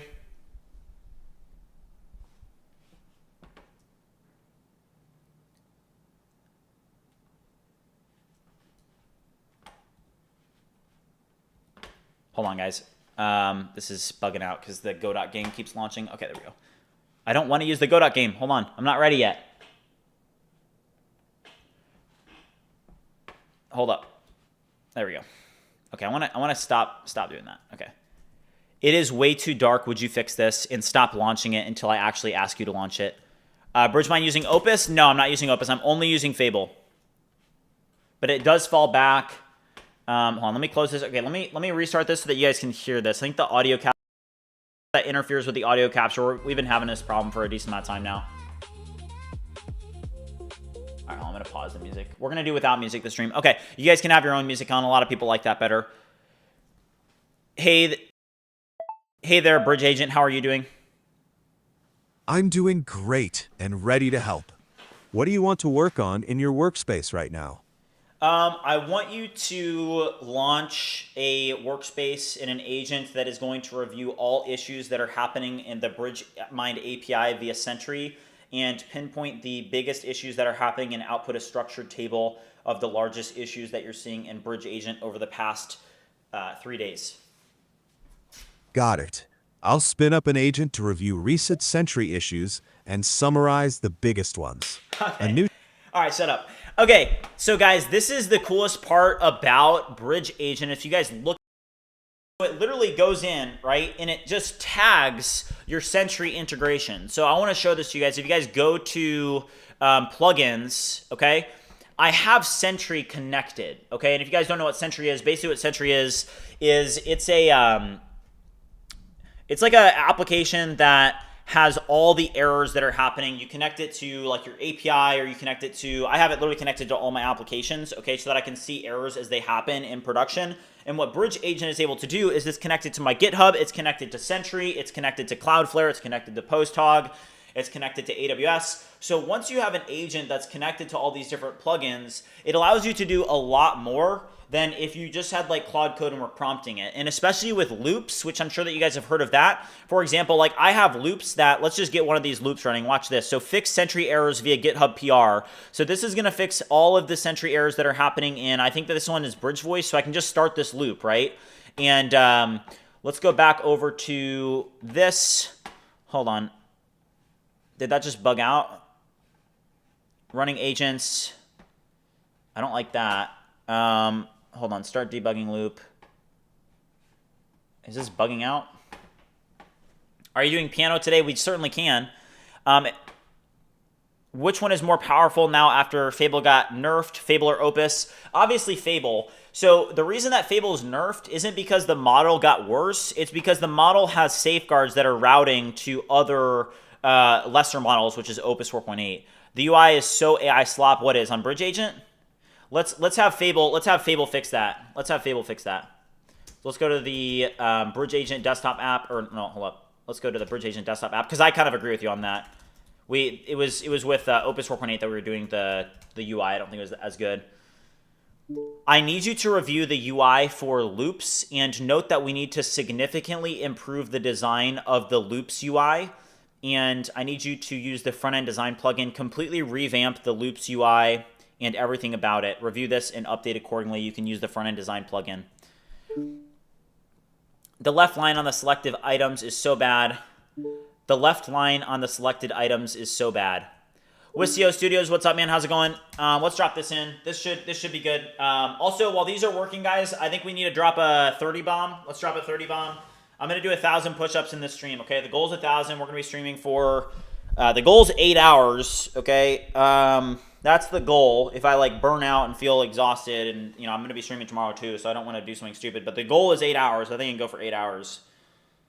But we're going to do 1,000 push-ups, so let's drop a 30 bomb. Let's go.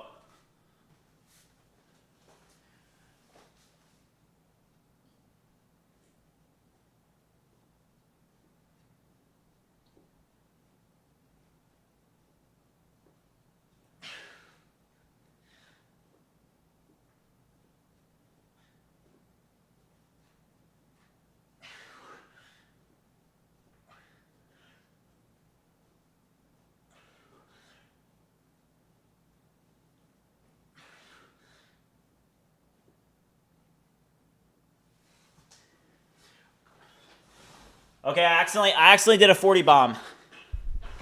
So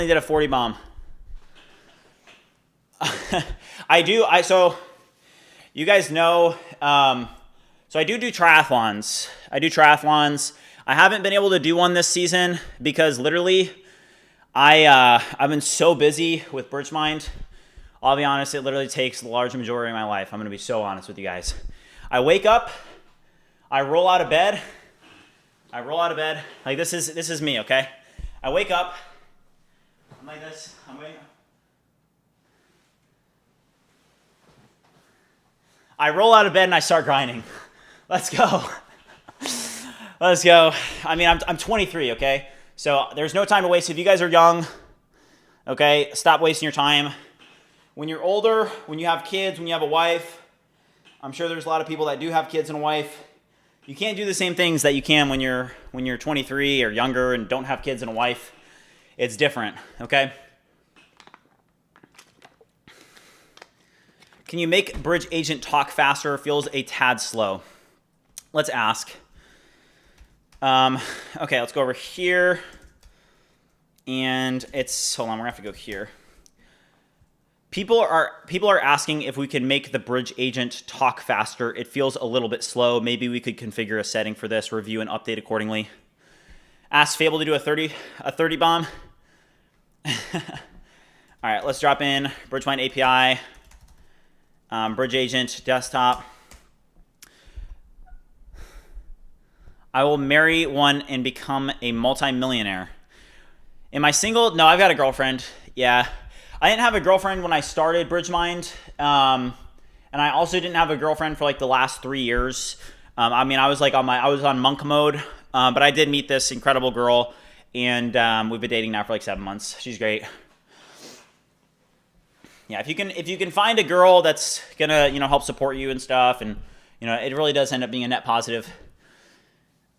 Create bomb timer overlay with Fable. Oh, that's a good idea. Let's do that. Hold on. So we do have this really cool bomb timer. Let's CD into OBS, and let's try this.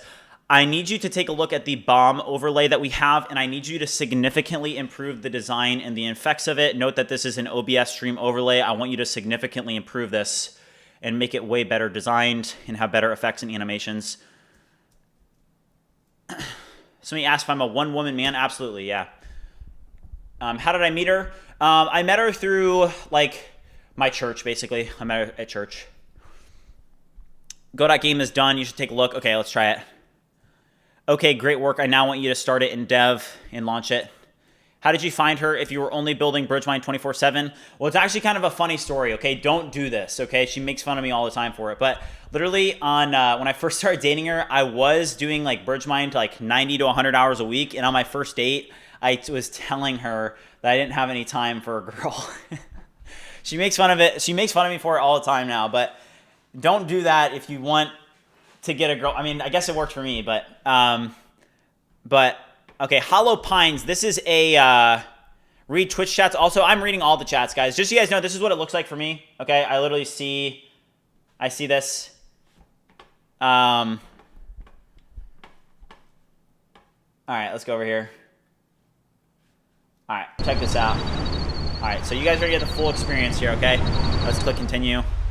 This is in Godot. Ugh. W or L, guys. Splitfire, I'm looking at the Twitch chat right now, bro. Then answer my Twitch question. What was your question? The thing is that the chats move so fast, guys. We've got 1,000 people watching right now, so they move fast. I don't catch every chat. I do my best. Open door. So this is Godot, so it's a different framework, but I mean, this is a huge L. I can't even open it. What even happened here? So this is the Godot horror game. I mean, what even is this, to be honest? This sucks. So Godot, it doesn't really do a great job in Godot. Do you guys have any follow-up prompts that you want me to see me do? How do I even get out of this? I can't. Clicking escape. Okay, I did Command Q. That was bad. L in the chat. Yeah, huge L. Claude, fix my horror game. Make no mistakes ASAP. Yeah. All right. I want you to review the functionality of... There's some issue that we're having here. It's... let's go here for a second. Run npm run start dev. The visual doesn't need fixing 100%. Yeah, that was Fable, but it wasn't like 3JS. Okay, that was Godot. So it's possible that just the Godot capabilities are not great, right? Like, that's definitely a possibility. Let's check this out real quick.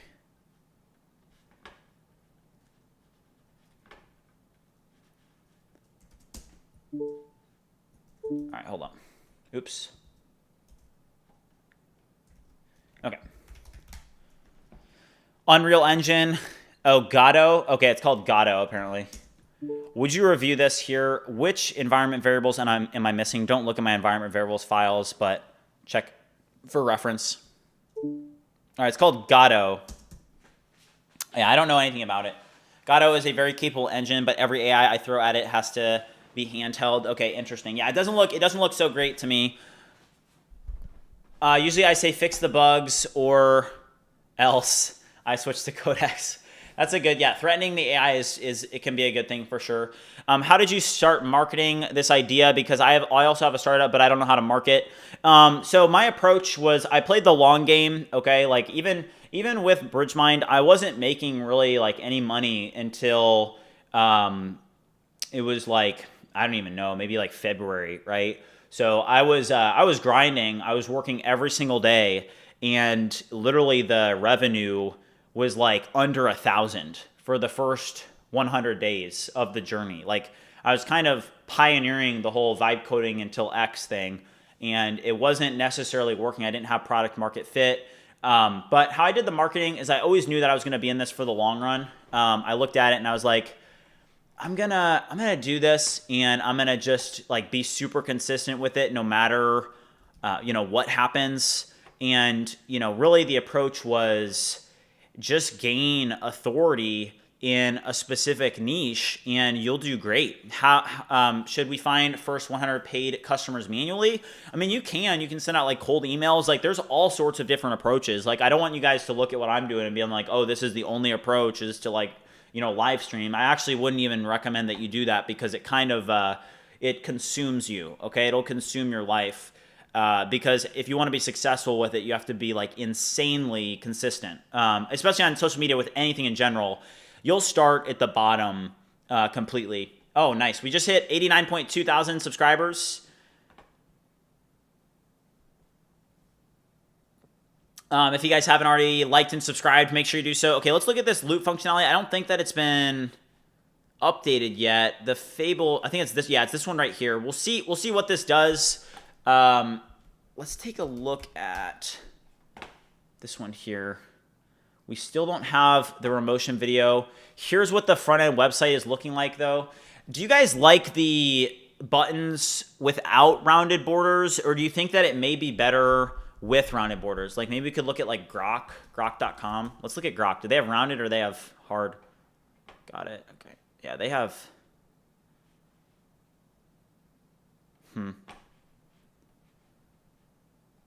Rounded is better. Yeah, do you guys think that the rounded are better? Rounded is better.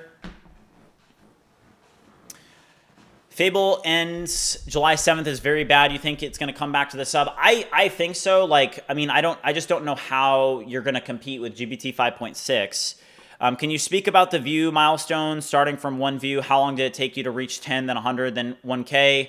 Somebody said without equals better, rounded equals slop, in my opinion. Okay, Hung. Good to know. Thank you. Let me know what you guys think. Let's close some of these. A lot of these are done now. Okay, great work. I now need you to review the local changes and ensure that everything is fixed and that we did not implement any breaking changes. I then want you to bump the version to 2.8.1, and once it's safe to deploy, I need you to commit all local changes to GitHub respectively and push it with the release label so that it does push it out. Can you fix the BridgeMind website, mainly align the cards on the assets page? So that is the plan. We have a lot to do on the BridgeMind website. I think that Fable 5, like in terms of UI capabilities, it's insane. Like it is by far one of the best models for UI. So that's like one of the biggest things that we're going to be able to do with it is UI is definitely a big thing that you can do. Also, guys, it is 12. Should we grab another cup of coffee? What do you guys think? I feel like it's a coffee type day. It's a marathon stream. All right, drop a W in the chat if we need another cup of coffee. L in the chat if it's not good to get addicted to caffeine. You vibe coded BridgeMind? I did, yes.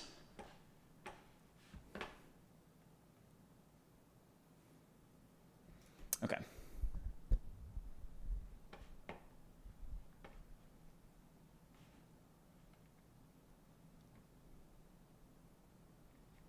All right, I'm seeing a lot of W's. Let's do it. All right, you guys can come with me. Hold on. Let's go.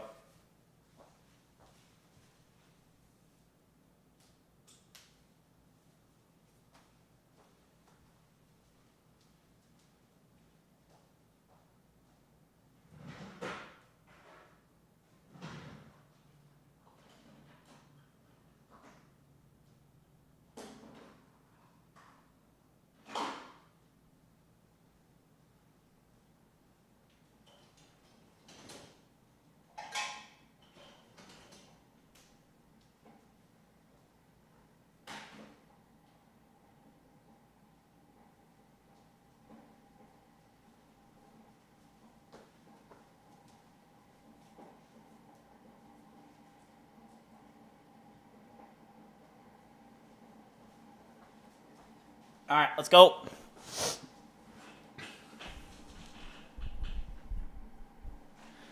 Stefan said, you're an inspiration. I've been here since day one. Let's go, dude. Let's go. Yeah, somebody did ask me. I'll answer that question. Somebody asked me, like, hey, what were the view milestones, right? I mean, I can even, like, pull up the data, but I didn't have anybody watching. I mean, I think it was, I can literally go back to the first stream. Let me go back to the first stream, and I'll show you guys what it looked like. But it's with anything that you do on social media. Literally what it's going to be is you're not going to get any traction unless you're consistent for a long period of time, okay? So the only way to gain traction is if you're consistent for a significant amount of time. So let me just go back to the first stream, and I'll literally show you the analytics from the first stream, okay?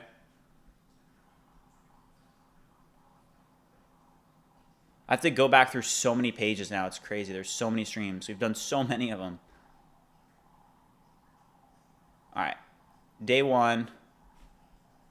All right, check this out, guys. I'm hoping the new 1.5 trillion model for Grok and Cursor also get thrown in the mix for frontier models. I think it will be. I think that Grok will come. Okay, so check this out, guys. All right, so this is my first stream. Now it's got 30. Hold up. I'm going to call. Okay. So look at this. If we go down to this here, where is it? It's the actual. It's this right here. So this was the first stream. This was my first stream ever. It was an average of 1 viewer. And just so you know, I did have my iPhone.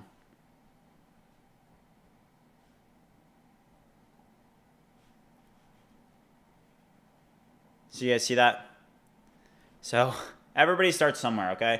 And if you go to this video, look at this. This was the first video.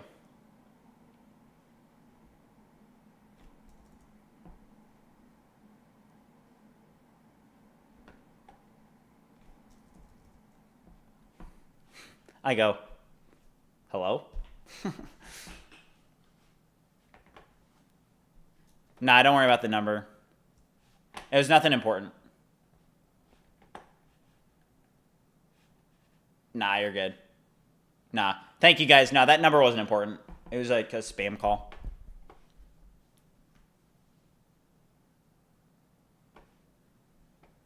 The way I ended the stream on the first video, I don't even know how I did it. But yeah, we're going to keep on grinding, guys. Keep on grinding. Okay, great work. Would you now review the products pages, review each one, and note that we need to significantly improve each of the UI designs for each product page. We need to cut down on the amount of content. We can make each product page much shorter, much more compact and concise, and also use the new copywriting skill that we created. Review this in complete depth, and then create a structured plan. Do not use any subagents, respectively. Create a scam. Hold up. Create a scam. I think I saw. Create a plan first. All right. I enjoy the streams a lot. Will you stop the streams when you reach to 1 mil, or the next goal is 10 mil? Well, definitely my focus first is on. My focus first is on 1 million. I think that is definitely like a big goal, right? So, you know, when I first started, like, people would just say, I mean, people would literally troll me, right? And they would say, like I said, I mean, it was literally under $1,000 until like day 100, right? So people would say, to like troll me and to hate and whatnot, they would say, you only have to keep doing this for another 3,000 days and you'll make $1 million or something like that, right? And or maybe even more than that, like 300 years or something like that. It was mean, right? Because I mean, if you made $1,000 after 100 days, you guys can do the math. So, now we're in a completely different league, right? So I think that with that, it's like, I don't know what I'll do once we hit 1 million, but at this point, I would say that the community is number one in my mind. Like, even right now, I'm very content with the money that I'm making. Maybe that's a bad thing, right? But I'm very happy with where we're at. I think that we're going to get to $1 million before the end of this year. I've got a couple big things planned.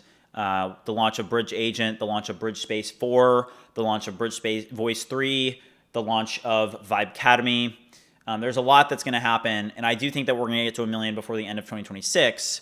And I think that BridgeMind, once that goal is reached, I think that it will, be very big. But ultimately, at this point, like the biggest thing, in my opinion, is the community. Like, what's harder than creating a $200,000 SaaS? Creating the BridgeMind community. It was very difficult to create that community. Do you actually know how to code, or do you just vibe code? So I started learning how to code like traditionally, right? That's how I started. But then I switched to vibe coding about 3.5 years ago because I saw the trajectory that the technology was on and decided to move to it fully. You should tell Fable 5 to make a Bridgetown multiplayer game. Yeah, I definitely want to do some game dev at some point. First $250 and then $500 will be super cool to watch. What do you mean? HFX said some rich people say it's luck. That really demotivates me. I don't think that it's luck. I mean, I think that you have to work so hard that once you get the result, that it makes sense, right?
All right, sorry about that. I was answering a text. Okay.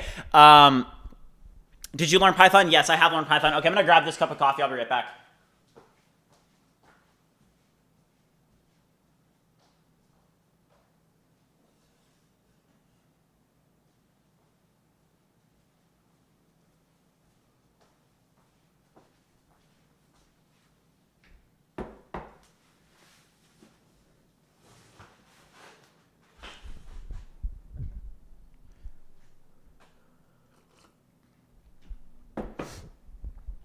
Okay.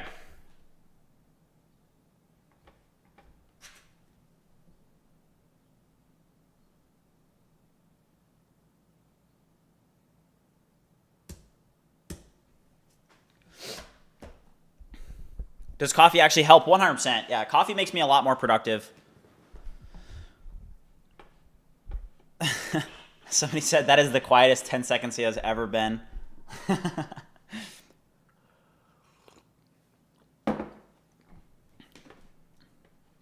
When's the next project sharing event? I keep asking, but people are saying check in Discord. I might be lost, but I think you would like my products. So we do have a project sharing event in an hour and a half, okay, at 2 p.m. Eastern Standard Time, which is it's currently 12:22, so in about an hour and 38 minutes from now. But today is it's gonna be a big one. We're gonna have 12 people present. There's a hard deadline. Okay, you guys get 5 minutes each, and you're getting cut off after 5 minutes, okay? So the winner is going to get a $200 Claude Max subscription, okay? This is not a new apartment. This is just downstairs. Yeah, this is my OG room. Okay. How to register? Just join the Discord. There's a link in the chat.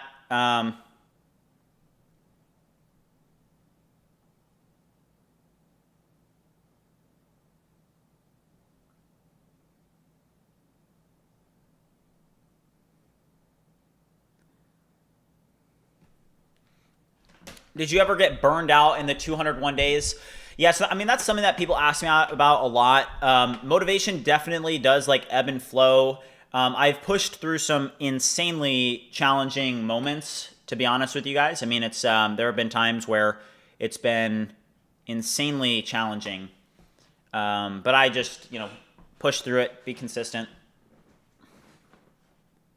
Okay, for some reason, loops are not working. Let's prompt about this.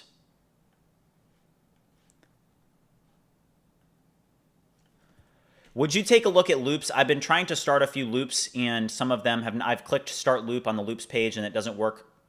Would you review this and figure out what is causing this? You can review the logs and get it fixed.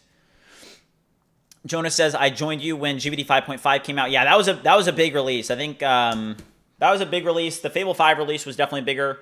No, I don't have roommates. Anyone facing Discord connection issues? New models are the best motivation. That is very true. New models do help a lot.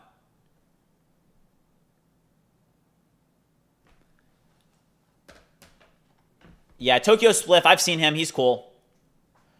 How many times do you switch accounts with this workflow on Fable? I mean, guys, I'm going to be honest. My usage is holding up. I've been using one Claude account this entire stream. Like, I'm not going to... I got a reset, and honestly, the usage limits aren't bad. Now, the weekly limits kind of suck because they did a weekly reset already, and, I mean, you'll hit this in, like, a day, to be honest. But the 5-hour usage is, like, not bad. Yeah. Stain said that's what I'm saying. The usage is insane. Yeah. It's the weekly limits that are going to be a problem, for sure. Can anybody paste the Discord server invite here? I can't open the link in my browser.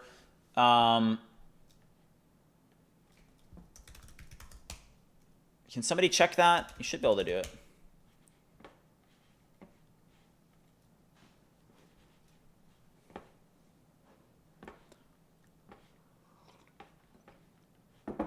Nice. We got a bunch of pages getting created right now.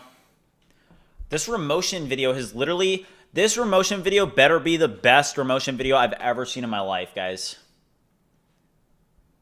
What, it's this one right here, right? Wait, where is the Remotion video task?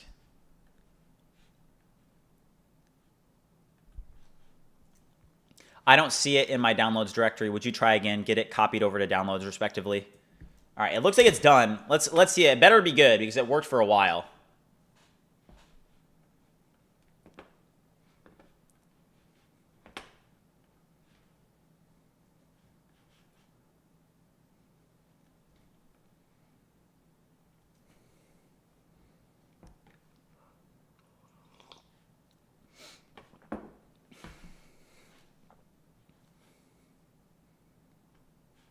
Okay. Yeah, the usage is super good. I'll make a post about it just so people kind of, I mean, the 5-hour usage, you get about on a $20, like a $200 20x max plan, you're going to get about an hour and a half. And then on the weekly usage on a $200 max plan, you're going to get about 3.3 windows. I'm not married, no.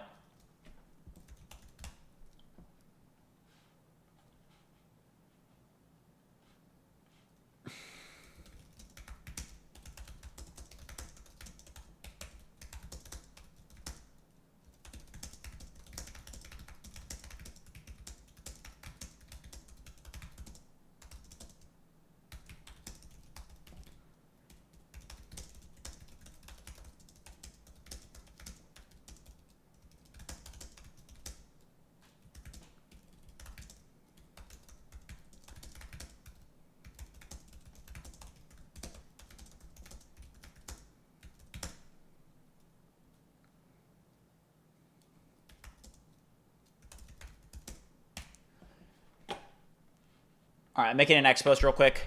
How's the Fable doing? It's doing pretty good. It's doing pretty good. Okay, promotion video is...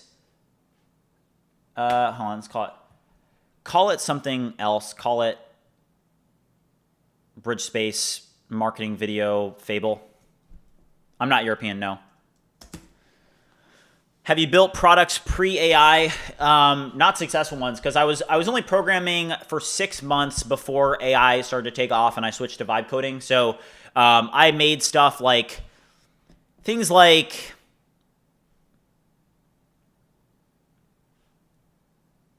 hold on. Is it this? Hold up. Is this the video? Okay. It looks like we do have the okay, let's check this out, guys. All right, so this is the remotion video we've been waiting on. All right. So drop a W or L in the chat based off of what you guys think. All right, W if you think it's awesome, L if you think it sucks. BridgeSpace 3, the workspace for vibe coding. I mean, this is a very accurate representation of what it actually does look like. I mean, that's exactly what BridgeSpace looks like, guys.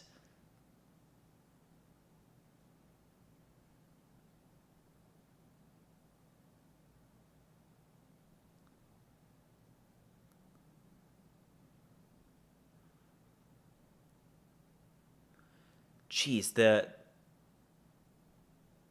yeah.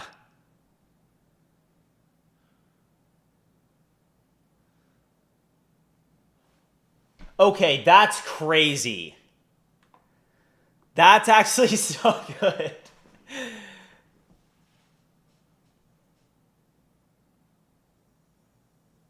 And we're gonna use the remotion videos for now. We're gonna use these for a bit, but man, this is like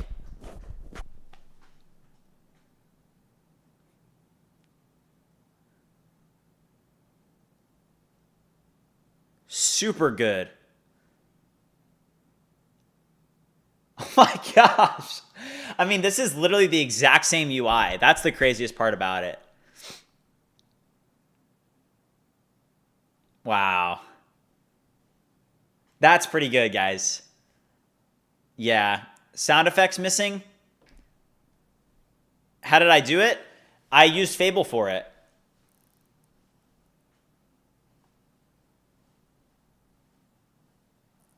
How did you make this video? I used Remotion. Jeez, that was good. I used Remotion, sound, or a voiced over. Well, here's what we're going to do. I mean, how can we make it better, chat? How do you guys think we can make it better? So you guys saw it. What are your thoughts? Here's what I'm going to do. Everybody, if you don't enter anything in the chat if you're not going to recommend something to improve it. Say something that's going to improve that video, and then I'm just going to copy in everything from the chat, okay? So starting now, just comment in. Don't comment if you're not going to give a recommendation of how to improve it. Only comment if you want to, if you have ideas to improve. Add sound. Okay, everybody's saying sound effects. How do you do sound effects, though? Like, aren't we going to have to do... like 11 labs? Not enough music? Yes, the bomb overlay is done. Okay, great work. Would you now start this in dev and open it up in the control so I can see it in my Google Chrome browser? Start it and launch it respectively. Make it better. No mistakes. Okay, people are saying that music only. Yeah, so I think that music, let's use 11 labs and we can get that better. That's probably the best music I've seen. Now, the goal is we'll just do Remotion videos for now because I need to make like, you know, really strong marketing videos where I really like get into it and stuff and spend a lot of time on it. Also, here's the bomb overlay. Here's the bomb overlay. Let me do a sprint.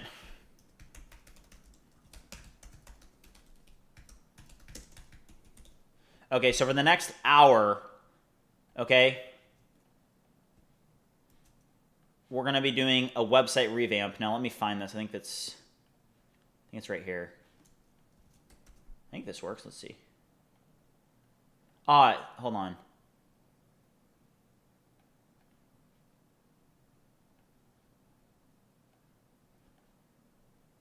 The problem is it has a background. The bomb, it should have no solid background. The background, it should literally just have the name of the sprint and then the bomb. It shouldn't have a solid background. Remove the solid background respectively. Did he use repo or skill? I just prompted it. So I kind of went through a workflow of, I had it first like analyze the product, right? So, I mean, that is a super accurate representation too. Add a BridgeVoice to the video beyond just typing sounds? What do you mean? When the AI is demonstrating the boards panel, it needs to show a mouse like a person is actually dragging a panel from the board. Okay, Harry. Use the grill me skill, automatic answering with questions, and back the generation of sounds by a skill, and then tell it to research psychology tricks to generate the perfect sound. Okay, here is the updated. Hold on. This should work. Hold on, let's see this. Okay, there we go. Perfect.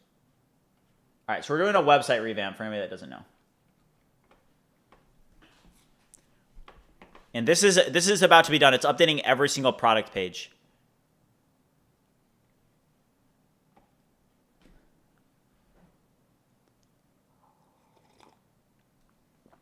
What is your app and what is ARR? So I'll kind of show you guys what I see, and this is all from Vibe Coding. But here is what we are seeing. So this is the Stripe dashboard. So I think MRR, isn't that an all-time high for us, guys? Yeah, all-time high. Nice. So for example, like this is the past 3 months at BridgeMind. So gross volume has been $81,000. MRR, $18,909. Active subscribers right now, 673, which is up 267%. So looks pretty good overall. Happy about it. But yeah, you can definitely make money with vibe coding, guys. Explain how to unlock blue screen. What do you mean? Okay, great work. One thing that we want to do is we do want to add music to the Remotion video, and I want to use 11 Labs. I'm going to be giving you my 11 Labs API key, and I need you to use it to be able to generate music that will go well with the video. It should be instrumental. It should not have any words. Let me know when you're ready.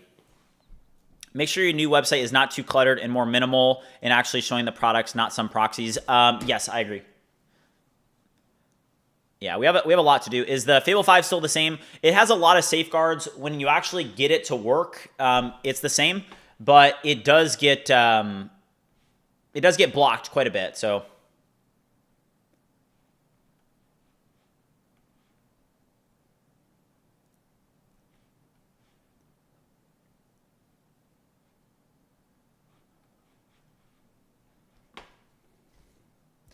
no, you didn't understand me. The Fable 5 limits are actually pretty good on the 5-hour limits. It'll get you about 90 minutes of usage on the 5-hour limits, which is the exact same as it was before. The problem is with the new weekly limits, you only get about 3.3 5-hour sessions with Fable 5 before you will use up all of your week with Fable usage. Note that this will run out within a 24-hour period for serious vibe coders.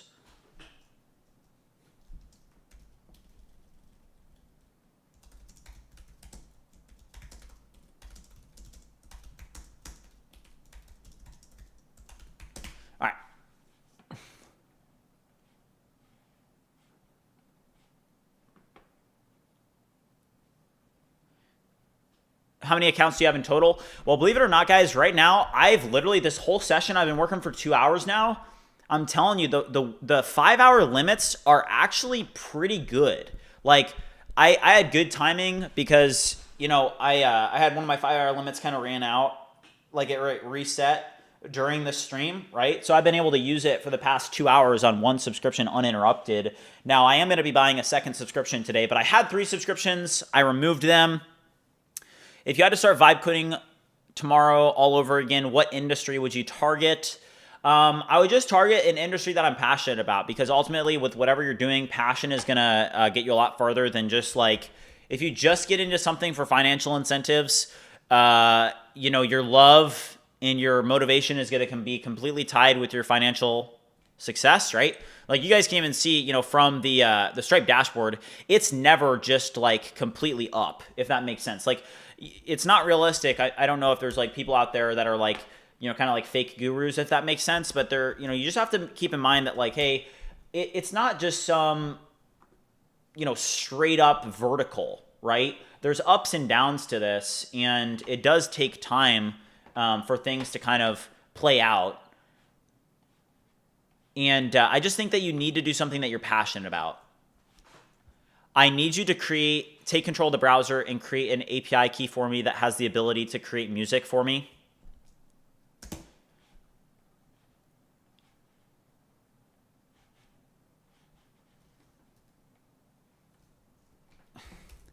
You do have access to the browser. Do it. Is it worth to learn coding? It's different now. That's one of the reasons that I would like to create Vibecademy, because coding and just learning coding in general is kind of becoming outdated, because it's no longer like you want to learn syntax and stuff. Like if you think that it's smart to learn syntax, I would highly advise you against learning syntax. You really don't need to learn syntax anymore. You need to learn like overarching fundamentals. Okay, great work. You did fix it. I now need you to bump the version and get this deployed successfully, and watch the GitHub action workflow as it releases and make sure that it gets successfully deployed. How much coding do I need to learn in 2026? Yeah, that's what I'm saying. You don't need to learn syntax anymore. You just need to learn like kind of like the fundamental concepts. I was actually talking to my brother about this last night, because we were having a discussion, and basically what I was telling him, and he's not a vibe coder or anything or technical at all, but I was just telling him like, all you need to do, you need to know how to ship. And that's different than knowing how to code, right? Like knowing how to ship and knowing like all the different things when it comes to like infrastructure, when it comes to security, when it comes to, just how your UI interacts with your API, which interacts with your database layer. If you really do need to understand infrastructure. There are some, services like Railway and stuff that make it pretty easy. Systems is what you need. Exactly. Yeah. Syntax still important? I don't think so. I respectfully disagree. I mean, I don't look at the code at all. So I don't think that syntax is super important, because, when I learned, right, I learned syntax because it used to be, hey, if you want to learn how to code, you have to learn syntax, obviously, right? But it's different now. It's completely different. Oh my gosh. Take control of my browser. Sometimes Comet, what is it doing? I can't take control of your browser or click anything. Why does it do that? Does anybody else that use 11 Labs have that same issue? Like sometimes it'll just tell me, it'll say, I can't do it for you. I'm like, that seems funky. Aren't I paying to use an AI browser? That doesn't make any sense to me. It's a huge bug, I feel like. Unless they're doing it for like security purposes or something. There we go. I haven't written a single line of code since March of 2026. Yeah, I feel like that's a lot of people's experience. I mean, the models have gotten tremendously better.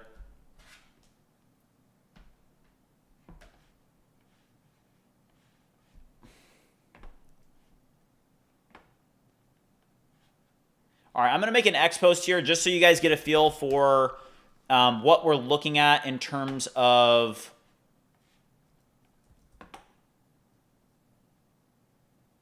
the heck is that?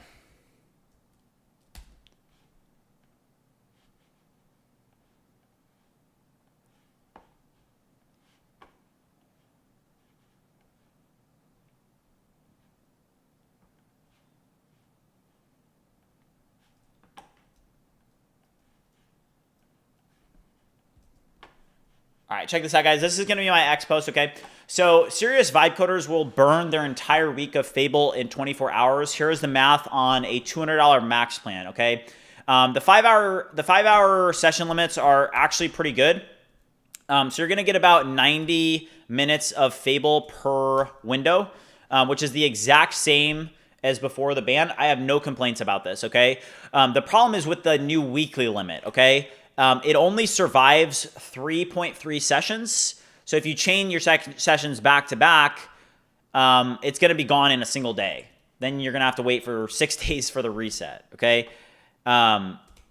They just moved the wall to like, hey, you're going to be getting hit with this one right here. So I'm going to make this post. You can go check it out. But this is what I'm seeing with usage. If anybody's curious about the usage limits that you're going to get on these plans, okay, I'll drop it in the chat now. But this is what we're seeing. Kaizen, what's up? How's it going? Let me go over to Discord real quick and just let everybody know here.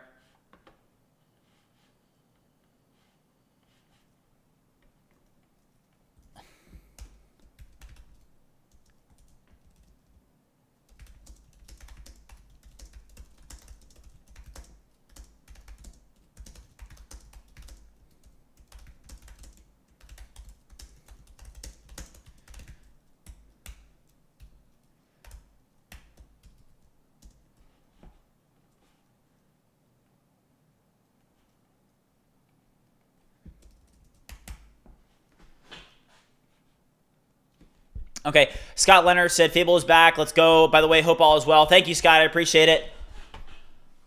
Do you suggest any free models currently? You can get free access with like GLM 5.2 and Kimi K 2.7, I'm pretty sure. Also, let me drop in my 11 Labs key here. Now, I am going to... You guys cannot see this, unfortunately. This is like a super, super sensitive key, obviously. Want to be careful with what I do with this. Don't want you guys to be able to see this.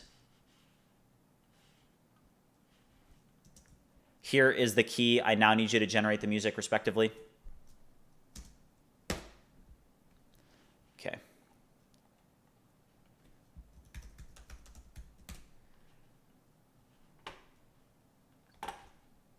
Okay, there we go.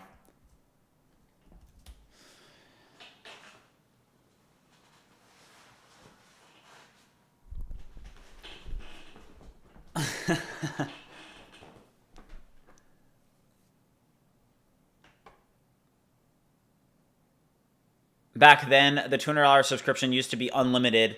Yeah, the $200 subscription with the Opus 4.8 definitely is like pretty much unlimited. Also, it used to always be unlimited. But think about this, Opus 4.1, just so you guys know, this is not new, okay? For those of you that may be new to the industry and stuff, you may like look at it and be like, oh, what the heck? Like the usage, you know, sucks and stuff. And, you know, we're all upset. Nobody likes the usage limits, right? But just so you guys know, make sure that the other... Okay, wait, hold on. This one can be closed. Let's clean this up a little bit. Like with Opus 4.1, okay, if you guys are familiar or have been in the space for a decent bit, like don't forget, okay, that there were, what are these? Laguna. Looks like there's a free model here. Laguna 2.1, 33 billion. It's open source. Okay, so look at this. Opus 4.1, okay, this was the Frontier Opus model. And it had 200,000 in context, okay? And it was $15.75 per million on the input, okay? So I just want you guys to see this. Yeah, I do say it a decent amount. Just I think that people should be reminded that, hey, when we had this, the usage on that was way worse than the usage with Fable 5. It's just that now vibe coding in general is a lot bigger. So people are a lot more frustrated about it. You're like, the permanent underclass. I remember using Opus 4.1 inside of Cursor. Oh my gosh, I think I ran up $300 in a day. I remember thinking, I was like, I'm spending so much money, I wonder why. Okay, this, by the way, loops are still not working. We can close this. Let's take a look at the website redesign and how that's progressing. So let's go over here. And let's go to the BridgeAgent software that builds itself. Oof, this does not look great.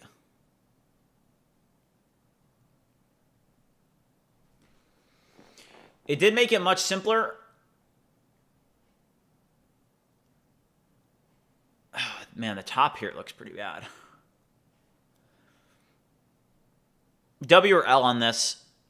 Use GBD image 2 to do the design, iterate to what you want, then tell Claude to build to match exactly.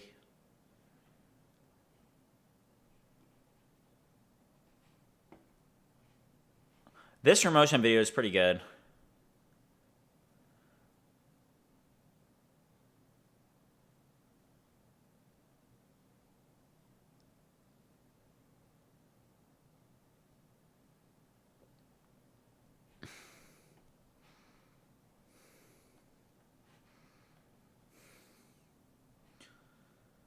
I'm not a big fan.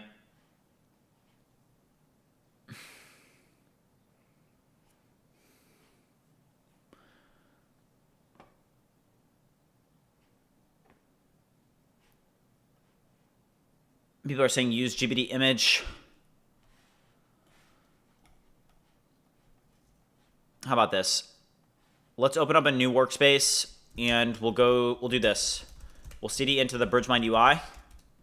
We'll launch 4 agents and we'll do 2 Codex agents and we'll do 2 Claude agents, okay?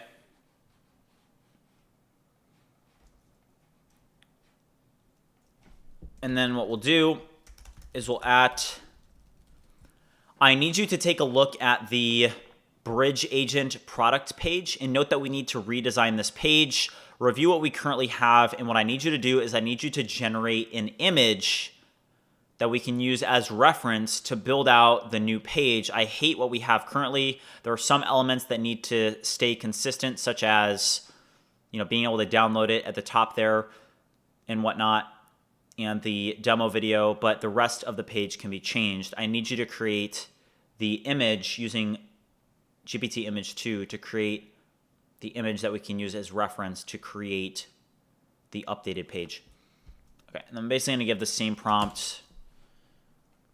I need you to create an image to recreate the BridgeSpace product page, and note that we need to redesign this page. Review what we currently have, and what I need you to do is I need you to generate an image that we can use as reference to build out the new page. I hate what we have currently. There are some elements that need to stay consistent, but as you know, we need to be able to download it at the top there and whatnot.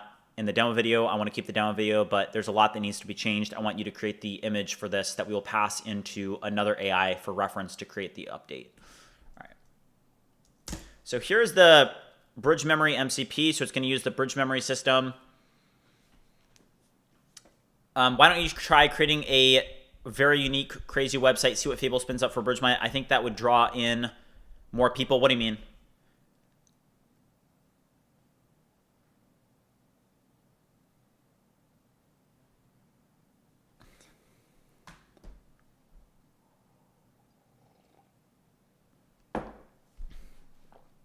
All right, so it's using the memory system.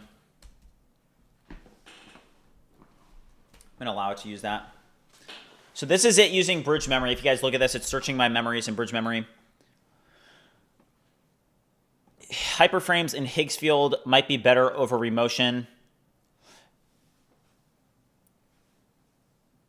Scroll animation videos and so on. I have not. Do you guys want to see me try Higgsfield? I mean, Higgsfield is getting pretty good, isn't it?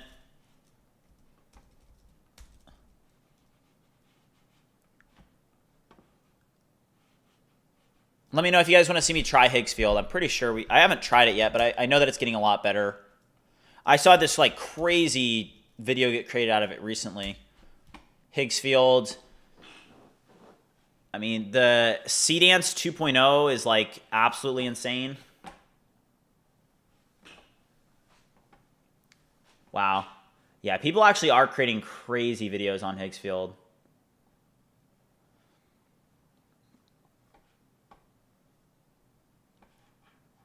All right.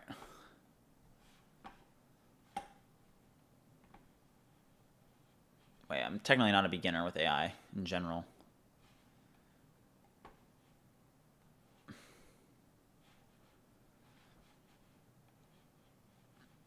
Oh my gosh, can I skip this? Please, free me. Okay, they got me. All right, claim discount. They're taking my money fast, all right? All right, so here's the pricing. So the pricing for Higgsfield is Go Premium with personal up to 61% off, plus $31 per month. I don't want to use animal. $59 per month. What?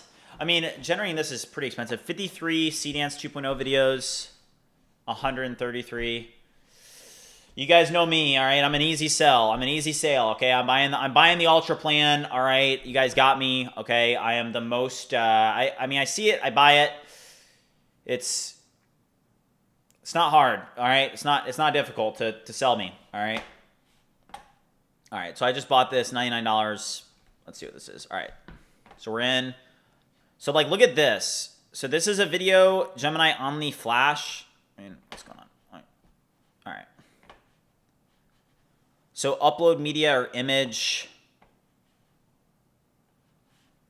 We'll definitely check this out.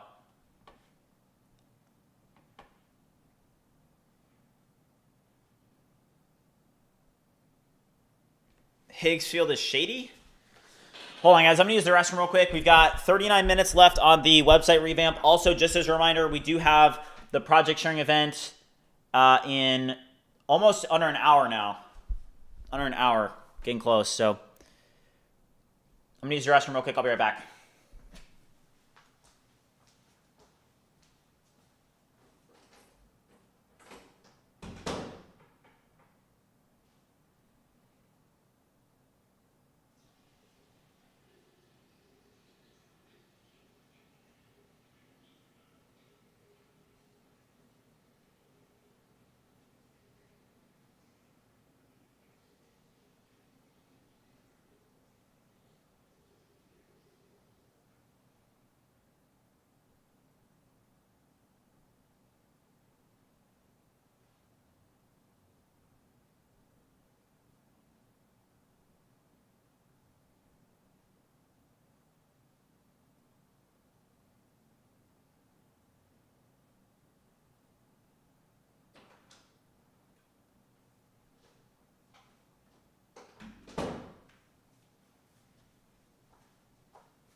All right.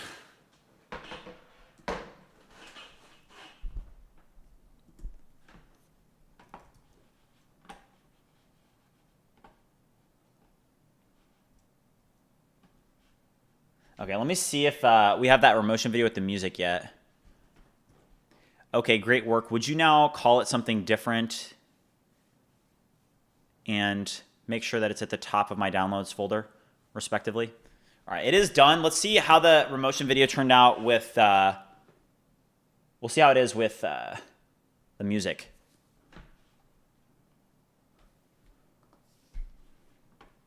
Okay, let's start to clean up the workspace a little bit.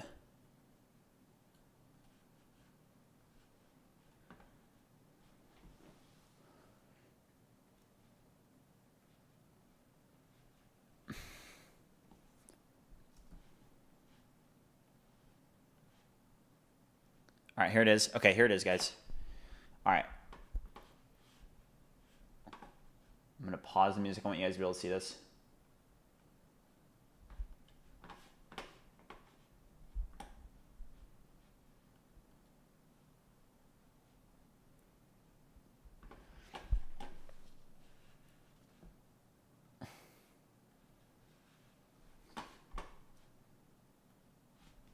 How's the tried training going? It's going pretty good. I got a run in this morning. It's definitely harder with BridgeMind. I feel like I'm doing so much that ebbs and flows. Okay, here, let me play this for you guys. I'm gonna reset this. So this is the Fable 5 created this video. This is with music and stuff. Okay.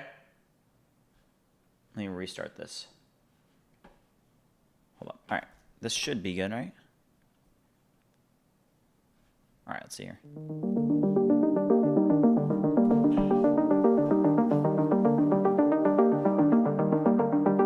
W or L in the chat, guys.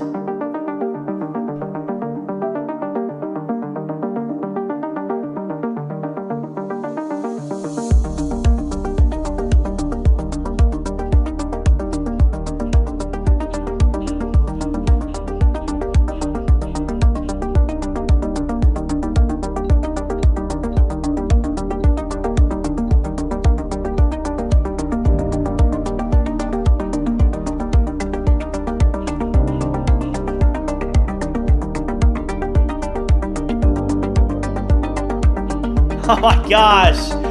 This is sick, guys.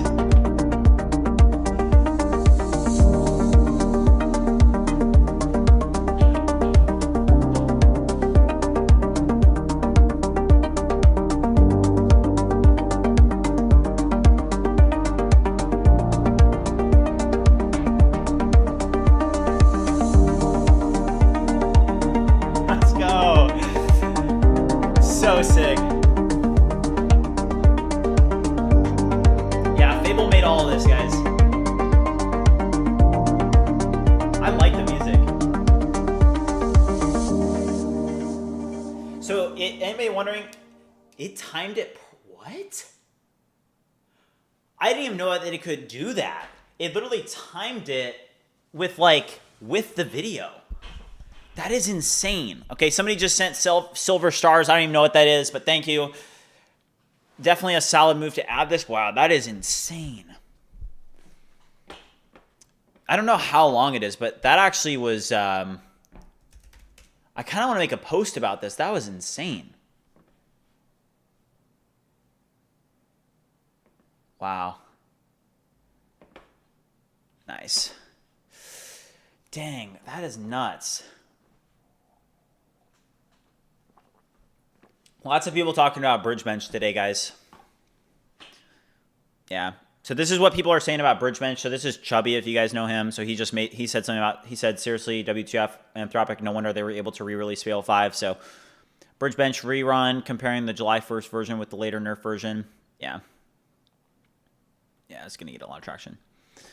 But man, that was crazy. Don't you guys think? W music, L sound effects. It's a minute 30.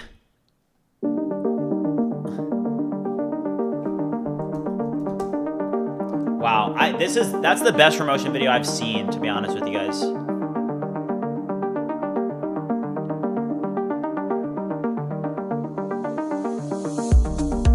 It's so good.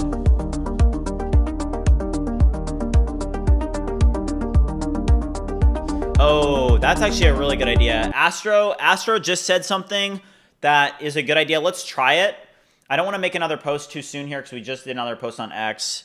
Just so you know, if you do too many posts on X, Stain said insane. Yeah, hold up. Tell it to add pan, zoom, and tracking animations. I actually think that's pretty good advice. I need you to add pan, zoom, and tracking animations to the Remotion video. Review this and update accordingly and render it as a BridgeSpace promo, zoom, and tracking. Render it and copy it over to my downloads directory, respectively. Keep the same music. I think that music is great, but you need to add in these effects. All right, let's see if we can add those. Thank you. That's a great recommendation, Astro. Thank you, man. Great recommendation. Okay, they might nerf it, but still cooked with the video. 100%, yeah. I'll send you some other stuff in Discord. This is fire. Thank you, man. I appreciate it. Joe said, I think it's a little too long. I would agree, right? Like, I mean, a minute 30 is a long, I would say. Tell it to add transitions between each storyboard entry. Stop the prompt real quick and tell it to add transitions. Okay. Hold on. I also need you to add in transitions between each storyboard entry. All right, we'll see what that's able to do. And then what's nice is, like, once you do have one thing working, you can kind of like get it working across like other things as well. What do you think? GBD 5.6 is coming out next week. I think it's gonna be a huge release, guys. Huge release coming next week. Let's split these. Hold on. I just am ready for a fresh workspace. I'm ready for a fresh workspace, guys. Let's close this one. Let's close this one. Close. Oh, not that one. Nice. Okay. Let's go over here. I mean, even stuff like this, like, when was the last time we updated, like, the wizard? Like, this is the layout wizard for BridgeSpace. It's been a while since we, like, updated stuff like that. We can even try that. Like, let's just drop in BridgeSpace Tari. I need you to review the wizard for creating a BridgeSpace, and note that I want to significantly improve the design of this wizard. Do a review of it and then assist me in improving it, making it more compact, better spacing, better margins, and a better overall design. Use best design principles, review and update accordingly. Is there a free trial for BridgeMind? I do not do free trials. A hard paywall is typically what I advise for people to do. Mickey mousing audio techniques would be better. What do you mean? What do you mean?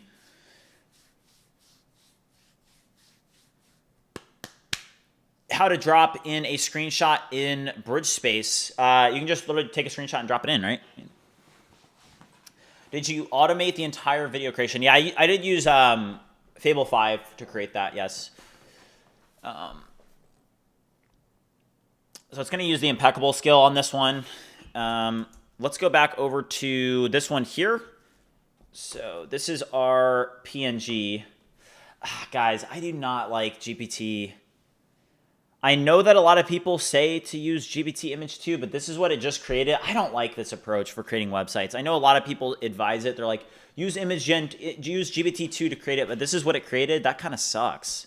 Like if I pass this into Claude, that's not gonna be good at all. How good is Claude Sonnet 5? It's a disaster. I don't advise that you use it. It's terrible, at least in my opinion.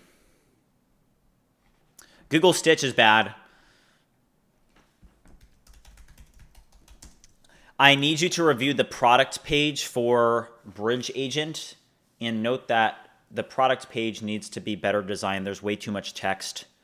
We need to get actual product images. Use Playwright MCP to get actual screenshots of the product respectively and integrate it into the page. Review and create a structured plan. Do not launch subagents. Just do this yourself.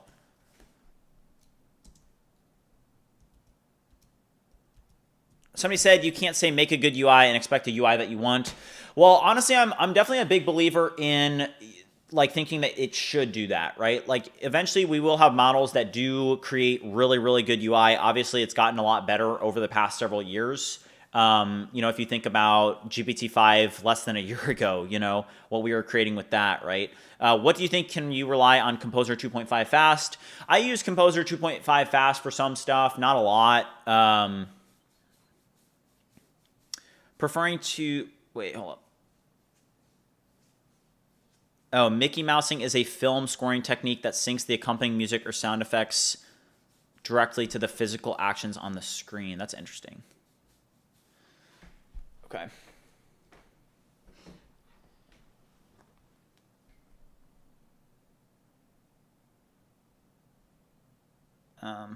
Hold on.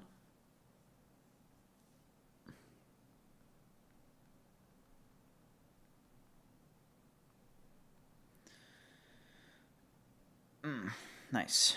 Okay. All right, this is working. Let's go over to this one here. So this is going to be closed here soon. This one's working. I mean, look at our usage, guys. The usage is phenomenal. 55% used. We've been going for almost 2.5 hours now on one sub. Try Mickey mousing. It's great. Did you see the new Higgsfield MCP? It has assets and stuff for making games. Well, we did just use, hold on, let's try it, honestly. I want you to search the internet and find information about the Higgsfield MCP and help me connect it to my Claude Code configuration. Let's get it installed. Higgsfield MCP. I think this may be sensitive. I'll throw it over here for now. Just say Higgsfield here. I've never used Higgsfield. We'll try it. Oops.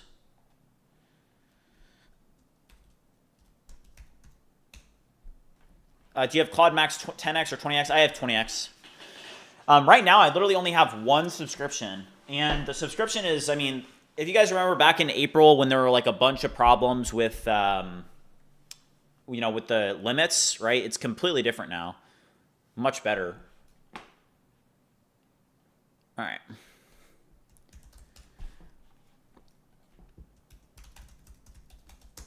I need you to review all of the pages that are on the website and note and find pages that are redundant and can be removed. Review this and then come back to me. Do not launch any subagents.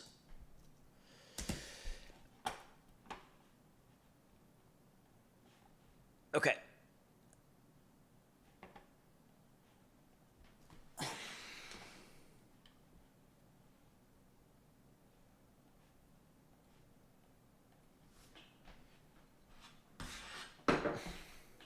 Hold on, guys. I gotta do something on this computer.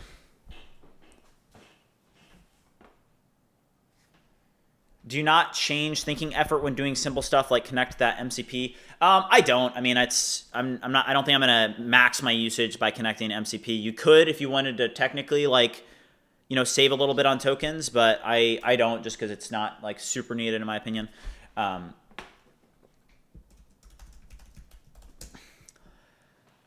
Would you review the changes that we've made so far locally that have not yet been committed and think through? Committed and think through what still needs to be deployed. Hold on. Oh, my mic is cutting out here, I think. I don't know why that's happening. Committed and note that, okay, well, this is annoying because my mic is cutting out on my computer. Let's just hold on. I'm just going to toggle this into a different mic. Go to settings, and I'll switch it to just studio display so it doesn't do that. Committed, and note that we do need to deploy updates soon, so I need you to review the changes and think through what needs to be done before we deploy and fix any bugs that you see. What Claude skills do you use? I just build my own based off of what project that I'm working on.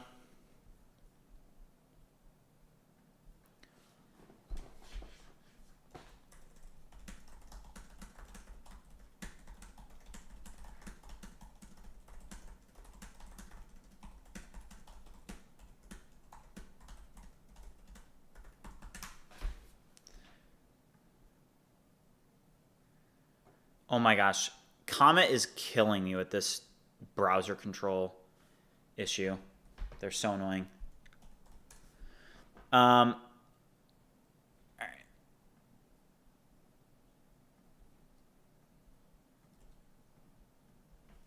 Also, guys, project sharing event is in 50 minutes. Yeah, GPT 5.6 is going to come out next week, I think. Have you used Claude Design? I have. I'm not a huge fan of it. I'm not a huge fan. All right, and let's do BridgeSpace, Tari. Let's go. All right, so it's done 10 screenshots. So we're going to see if we can get some product screenshots with this one, and then we'll basically implement them into the website. We'll see what we get there. Also, let's take a look if our Remotion video is done. I think we did get a notification on this. Let's see. Okay, it's still working here. But it is going to get like some really nice animations into it. Thank you, Astro. Okay, cool. How to use multiple subscriptions and keep working on the same sessions. So I do have a feature for that in BridgeSpace where you can connect multiple accounts. It's very nice.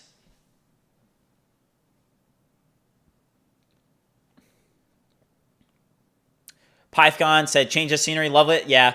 So today's going to be a marathon stream. We're 2.5 hours in. The goal is to go for 8 hours.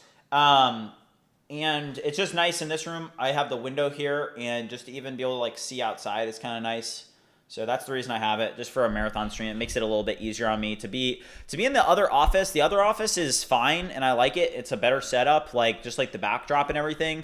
But just sometimes for the longer streams, like it's like a darker room. For some reason, it's not as I don't feel it. I don't know. It's just weird.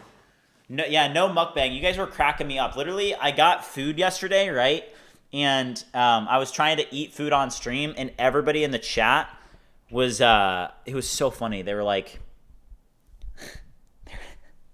they acted like it was a mukbang, and I had to end the stream because you guys were actually cracking me up. Some of you guys are so funny. Daylight is good for your brain and mental health. Yeah. You know what else is good for your mental health? Dropping a 50 bomb. Let's go, chat.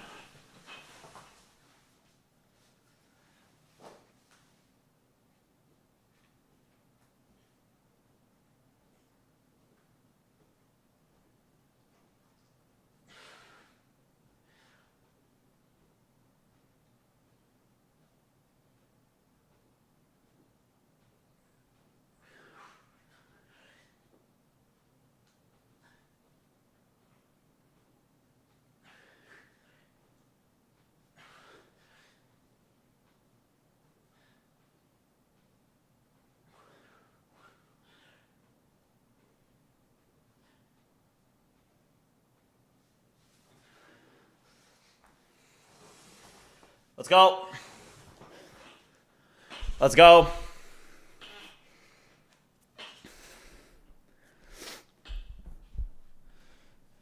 Okay.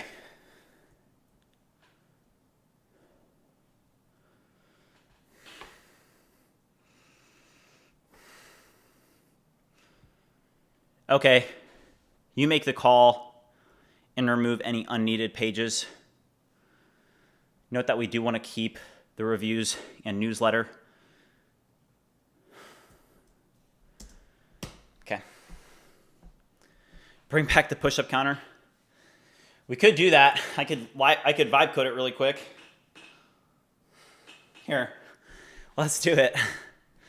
Hold on. All right, you guys ready? All right, so we're gonna vibe code like a push-up counter, okay? I need you to create a project that is going to be a push-up counter and it's gonna be a browser overlay that counts push-ups as I do them.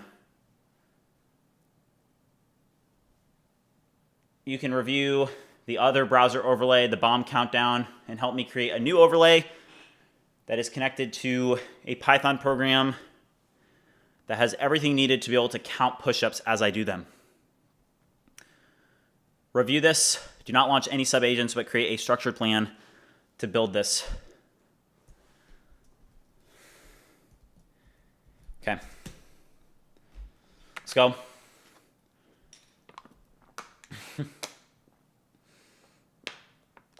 How have I made 225K? 225K ARR is all through BridgeMind. It's like 95% BridgeMind. Speaking of which, let's pull up the Stripe dashboard and I can just show it to you guys real quick. Let's see where we're at. Okay. So far today, we've made $752. Yesterday, $1,200. And then if we go to this, yeah, I mean, it's at an all-time high. 18,900 in MRR. It's good. Cool. Did you try rendering a remotion video with Fable 5? Yeah, dude, the remotion video that we made, so good. Let me see if it's done, by the way. Oh, it is done. Oh, sick. Okay, so speaking of remotion, check this out. Okay, so this is the updated remotion video. Okay, this is the one we improved, like the effects. Let's see. This is all with Fable 5.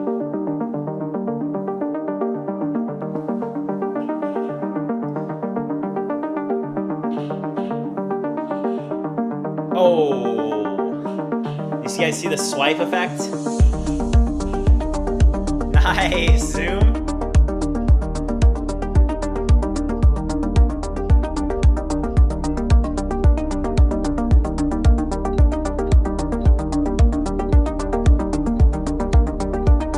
Okay, that's sick.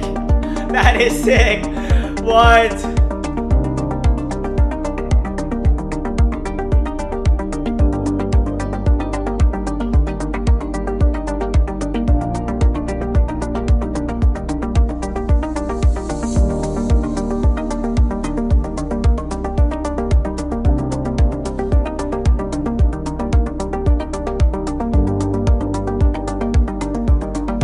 Let's go. Oh my gosh. I mean, and the crazy part is this is literally BridgeSpace.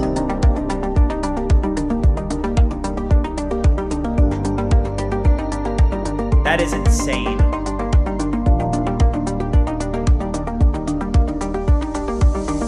Wow.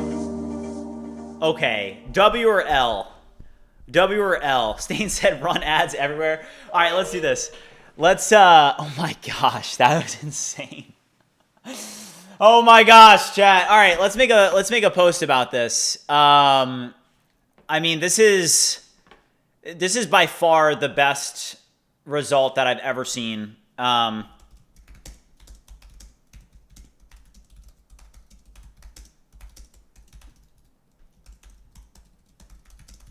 This is by far the best remotion video that I have created using any model ever. The design capabilities and creativity of Fable 5 are completely unmatched.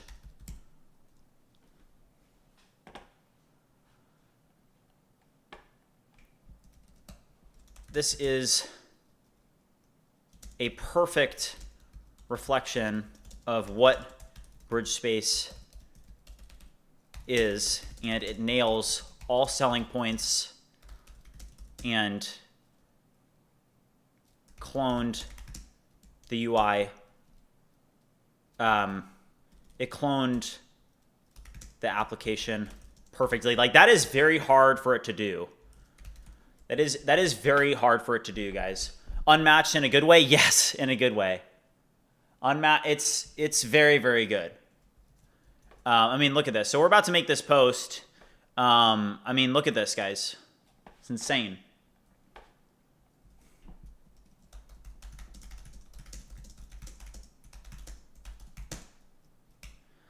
Yeah, this is, I mean, the swiping. Shout out to Astro for the recommendations. That was like really good recommendations. That's insane. Hold on, the audio needs to be restarted. That's insane, guys. It's the best result I've ever seen from any model ever, by far. Still should add voice to the demo. I'm not gonna do voice on this one. I don't think voice is really needed on this one. The goal ultimately is we are gonna have, like, you know, demo videos that I do, but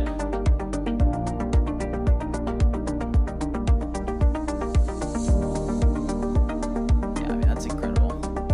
I can't really share the prompt. Like, I can share with you guys what I asked it. So I first had to do a review of my application, and I basically said, I want you to create like a digital twin, okay? And you're using Remotion, right? And then we did a follow-up. We said to do, like, you know, zooms, motion swipes, and all that.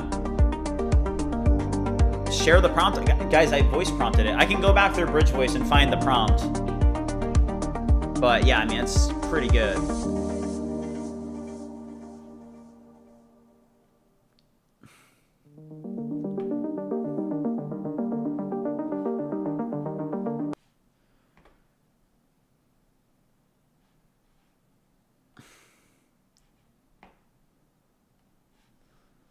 Yeah, I mean, that's, hold on, let me perfect the post real quick.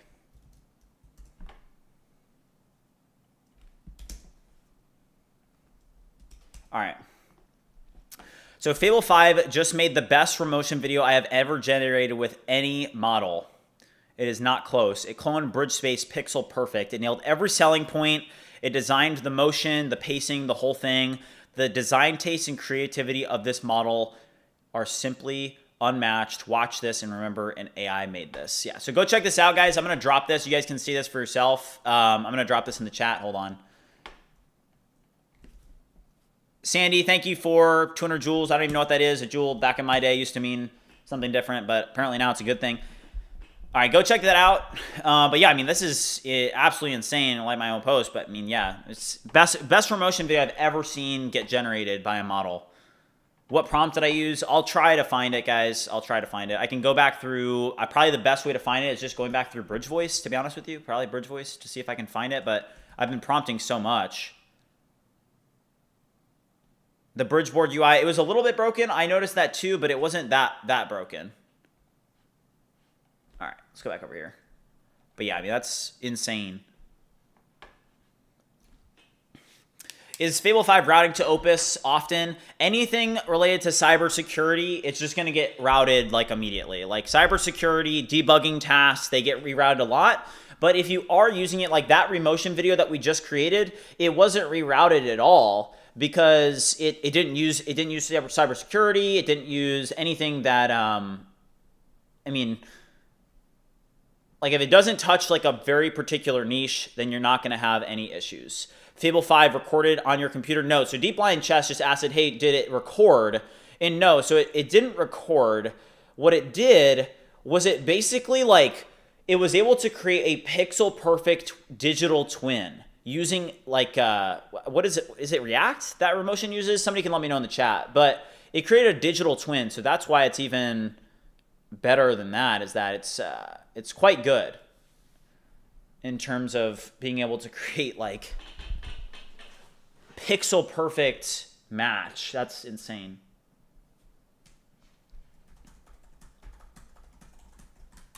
Okay. All right, let's pull this up. Now what I want to do is I do want to get this into the website. So where even am I? Am I in BridgeSpace right now? I think I'm in BridgeSpace, right? Hold on, let's see. Okay, yeah, I am. Okay. Let's drop in BridgeMind UI. I now need you to use this as the demo video for BridgeSpace. Find the areas on the website where there are BridgeSpace demo videos and replace them with this video respectively. You can add this demo video into the BridgeSpace public directory, and then I need you to update the UI pages so that this is the UI demo that's used. How often do I give Claude computer control? Never, really. I don't use it for computer control, really. Also, if you guys are watching, haven't already liked and subscribed, make sure you do so. We do have a project sharing event in 35 minutes. 12 members of the BridgeMind community are going to present. And guys, you guys are going to get 5 minutes each, okay? 5 minutes each. And then the BridgeMind community is going to vote for a winner. And the winner is going to get a $200 Claude 20X subscription. So that's coming up in 35 minutes. You should do Higgsfield. I will, yes. Yeah. Well, I do want to share this with the community real quick. It's insane.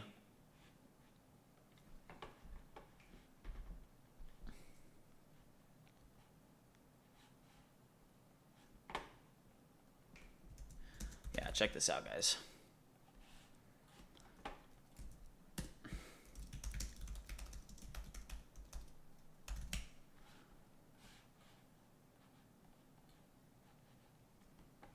Somebody said, how do you put code in BridgeMind? What do you mean? All right, hold up.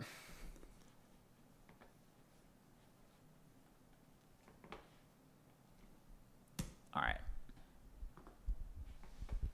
This one, role select, that's fine. So what are the environment variables that we need to make sure that we've added? Would you just list them, the ones that are new? On the website, I'm confused. What do you mean? Mean, what's up? Trying to finish my project. What's up, chat? Let's go, Trippy. Use Fable 5 to fix the audio bug in OBS. That's actually a good idea. I want you to look at my OBS configurations and note that for some reason my macOS audio capture keeps getting interrupted midstream. I don't know why this is happening. Note that I am streaming right now, so you can't do anything that is going to damage the stream or stop the stream. But would you review and figure out why this is happening? Let's see if we can figure that out. All right, so it's these here.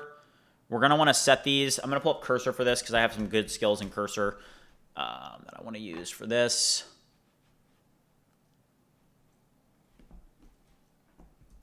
I am going to use Composer 2.5 fast as well, guys. Composer 2.5 fast is pretty good.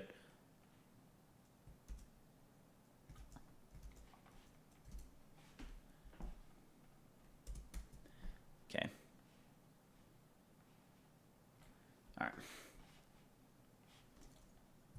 I need you to add these 3 environment variables with placeholders for now to the task definition. You can first just add them to my secrets manager and then properly integrate them into the BridgeMind API task definition in AWS, because these are going to be added respectfully to the API. Review and add them. Use placeholders for now.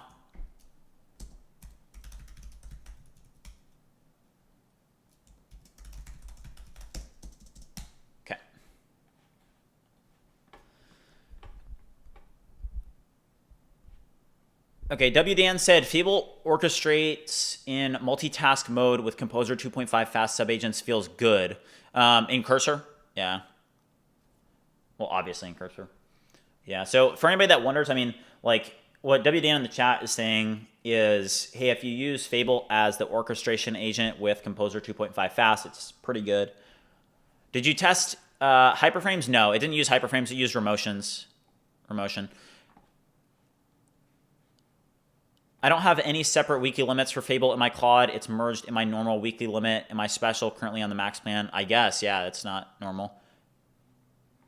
Thank you, Wissy. I appreciate it. Let's go. I've been taking screenshots of your work, feeding it to Fable, and it found some issues. Please contact me.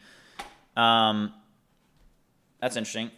What is BridgeCode? BridgeCode isn't currently being developed right now, but it is I mean, technically, like, don't we literally still have it? Hold on, let's see if we have it. I'm pretty sure I have it downloaded. Hold on, BridgeCode. Yeah. So BridgeCode, literally, technically, it is in alpha. I forgot we even, like, did actually go through adding that. Hold on. All right, it doesn't work. It doesn't work. Oh, because we added Cloudflare, didn't we? Yeah. But it was like a CLI coding tool. But, you know, the thing with coding tools is that it's really about, like, whether you're deciding between, like, Codex, Cursor, or Claude Code. Really, it comes down to, like, a few things, in my opinion. It comes down to how much you're getting subsidized and to what models you're getting subsidized for.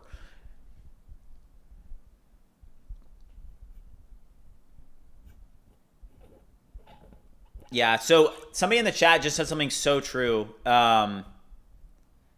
He said, although he's worked for 4 years, you should know that given Fable 5's current capabilities, the work he did in the first 2 years could have probably been completed in just 1 month. Honestly, less, to be honest with you. Like, especially with the tools that we have now, you know, the tools that I was using 4 years ago, or technically 3.5, because 4 years ago is when I started programming. 3.5 is when I started vibe coding. So 3.5 years ago, I mean, you were literally copying and pasting in, right? So even if you had Claude Code with GBT 3.5, it would have been a lot better.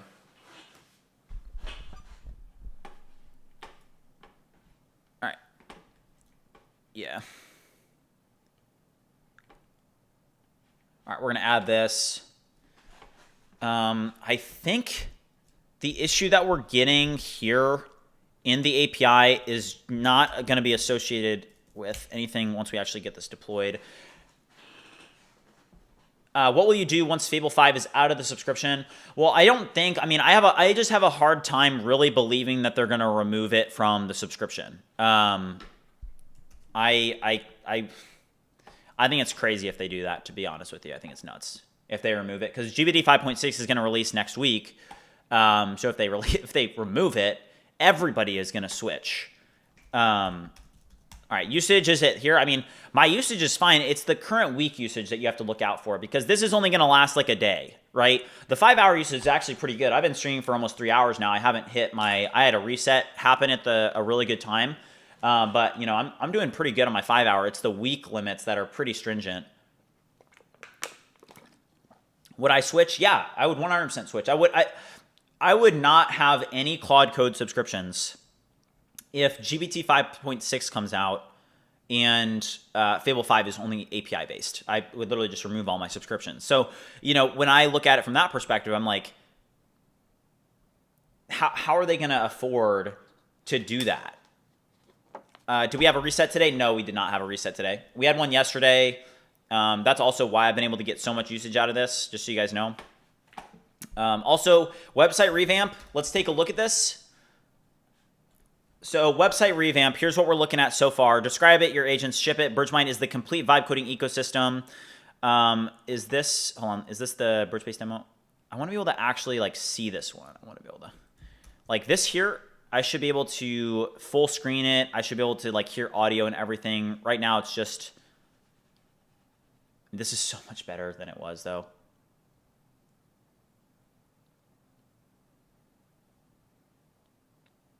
Every time a new model comes out, the competitors use that model to train and help code build their models. Thus, the leapfrog. OpenAI surely is using Mythos now to train GPT, so they all get better. Potentially, yeah. I wonder if Anthropic has, you know, safeguards to protect that, or, you know, hey, it's possible that OpenAI is just using their own internal models too, right? I want to be able to full screen this demo also. Whoa, boom. All right, time's up on the website revamp. That kind of scared me. Hold up. Also, I should be able to toggle on audio, so create the design for this in the demo since there is audio in the video, as well as I want to be able to full screen it in a modal, review this and update accordingly. Anthropic needs to have a successful IPO to maintain this burn rate. They're running into GPU shortage. They have to choose between keeping frontier models inside the subs for IPO or saving money. Yeah, that's true as well, Hung. Thank you, Wisio. I appreciate it. What in the sense in working now, if in the future we will do all of this with much less effort or we can reach a plateau? I mean, Nathan, like, we obviously have to use the best models that we have. You know, like it's not a good idea to just not work knowing that we're going to get better models, right? And save the work for later because you have to build out your products, right? But, you know, I would say it's been very interesting to be in this space for a while because what happens is you pretty much are building out a product, right? And I find that you reach areas where things will, let's say that you hit a wall with what you're able to do. Also, we did just ship out an update to BridgeVoice. Make sure you update to the latest BridgeVoice version, guys. I'm going to update mine right now. But, you know, it's very interesting. Like, I found that you hit, like, some sort of wall with whatever your product that you're working on, right? So you get to a certain extent and you're like, okay, the BridgeVoice that I was able to create with Opus 4.5 and Opus 4.6 was different than the BridgeVoice that I was able to build with Fable 5. So I built a voice-to-text tool that a lot of people liked, but you guys notice anybody that is using the products, like, you know, Fable 5 touched BridgeVoice, and BridgeVoice got way, way, way, way, way better, right? So that's one thing that, like, people should know is that, you know, your products will get better with every time a better model comes out, it does get better. All right, this looks good. All right, BridgeVoice latest update is in. What do you think about education system? I think it's different now. Definitely different. Now Fable 5 can one-shot it. Yeah, it can. Should I ship my desktop app with Electron or Tari? What did you use? I would suggest Tari with Electron. I ran into performance issues personally with Electron, and I had to so I started with Electron, and then I had to completely refactor because it was really, really, it was not good. The performance was bad. All right, this is good. Okay, great work. I now need you to take a look at BridgeSpace and assist me in bumping the version the same way that you did with BridgeVoice and get all of the local changes in BridgeSpace deployed successfully as well. Yeah, Fable made locking in finally enjoyable. Yeah, it definitely improved productivity. You know, you'll and that's the exciting part about all these models is that you know, every time you get a new one, more things are possible. Have I tried GLM? You mean 5.2, GLM 5.2? I have tried GLM 5.2. I think that the Chinese models are getting better for sure. The Chinese models, they'll be a lot better. Also, we do have a new update for BridgeAgent that just rolled out, by the way, guys. So we have an update for BridgeAgent. One thing I also want to do is I want you to review the actual BridgeAgent that's powering the BridgeAgent desktop app and note that we need to make it easy for users to be able to see that there is an update for BridgeAgent so they don't have to run its Bridge update in their terminal to update to the latest version of BridgeAgent. We need some sort of functionality to be able to auto-update BridgeAgent for users where they don't have to constantly check for updates or run for updates. Just make it so that there is some sort of auto-update pipeline. What happened to the push-up counter? Let's check. Let's check up on the push-up counter. How much do you spend on all AI subscriptions? Well, right now, since I canceled I had 3 Claude Max subscriptions. Right now, my usage is at 81% here. And that's pretty good. But the problem is that, like, look at this. My current week, and they did a reset. Keep in mind, I would have already hit this limit had they not done a reset. But I'm at 70% used, right? I'm going to start buying some Max subscriptions as soon as I hit this. It's like I haven't bought a Max subscription yet because I literally haven't hit any limits yet because they've been doing resets and stuff. I respect your work. Keep doing what you're passionate about. Thank you, man. I appreciate that. What if GPT 5.6 also switches to API based? I don't think that they're going to do that. I don't think that they're going to do that. Doesn't OpenAI have more compute? I'm pretty sure they have more compute. Could you raffle off a discount code? What, for BridgeMind? Yeah, I can do a discount code, but yeah, I guess we got 22 minutes. So anybody that wants to test out BridgeMind, we have a lot of updates that are deploying right now for both BridgeSpace and BridgeVoice. But let's do this. Let's do a discount code. Let's go to coupons. This is going to be a limited one. Let's go to create a coupon. So anybody that's interested in trying out BridgeMind, we're going to do day 201, and this is going to be for, let's do 65% off, and let's apply this to Ultra, Pro, and Basic. And this is for anybody that wants to try this out. It's going to be 65% off forever. Okay, and the code for it is just day 201, and this is going to be limited to only 7 people. Okay, so if you want to go try it, these go pretty quickly. If you want to try BridgeMind for 65% off, I do suggest the Pro plan. It does give you access to the entire suite, so go check it out at BridgeMind.ai. Why do they make it API only? Everything is routed to Opus already. I mean, not everything. I mean, when I'm using this, right? So BridgeBench, it flopped on BridgeBench. Today, like when I'm using it in my workflow, I'm not getting blocked as much, I feel like, as BridgeBench suggested, right? Like on BridgeBench, some of those tasks, a lot of them are like cybersecurity based, they're, you know, debugging based, refactoring based, and I didn't experience the same issues when I'm working in my workflow. Like, for example, like, hey, any UI related stuff, I'm not seeing, you know, bugs in it, right? I'm not seeing it get blocked and rerouted. It's actually doing a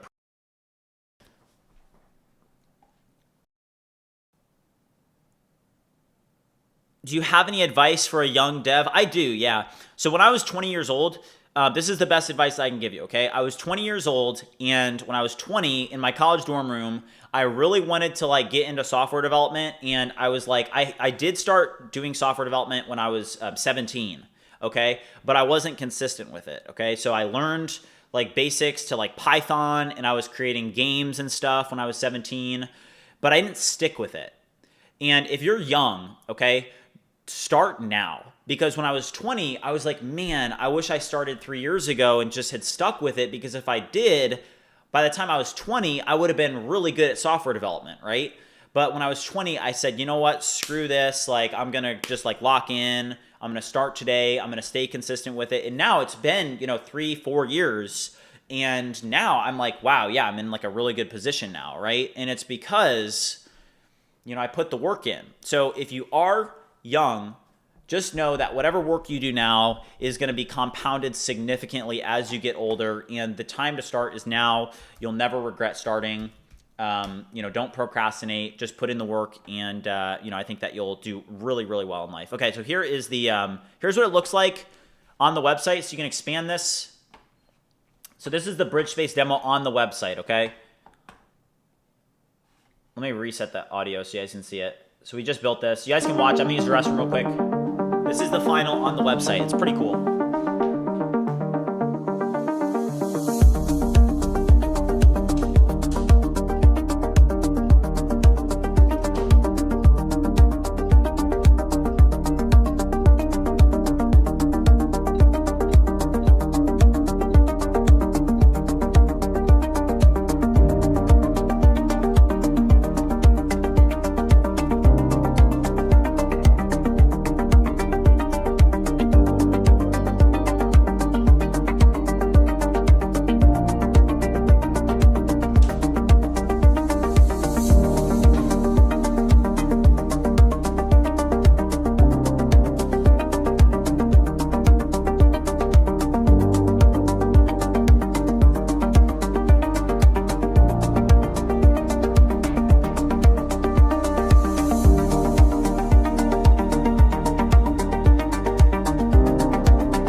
Music's so good. It's such a vibe.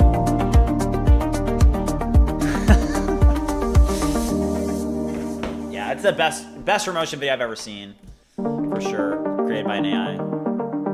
It was 2 shots.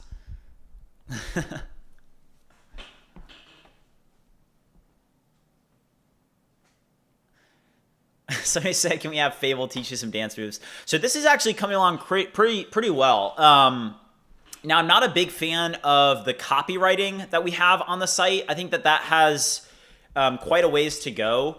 Honestly, let's CD into, let's just run this. I want you to improve the copy that is on the home landing page and frame it more around vibe coding. For example, with BridgeSpace, you should have some sort of frame it around a workspace for vibe coding and being able to command and manage a bunch of agents at once and to build SaaS or, vibe code at scale, token maxing, I don't care. But the copy needs to be significantly improved. Use the copywriting skill and help me improve the copy of the landing page.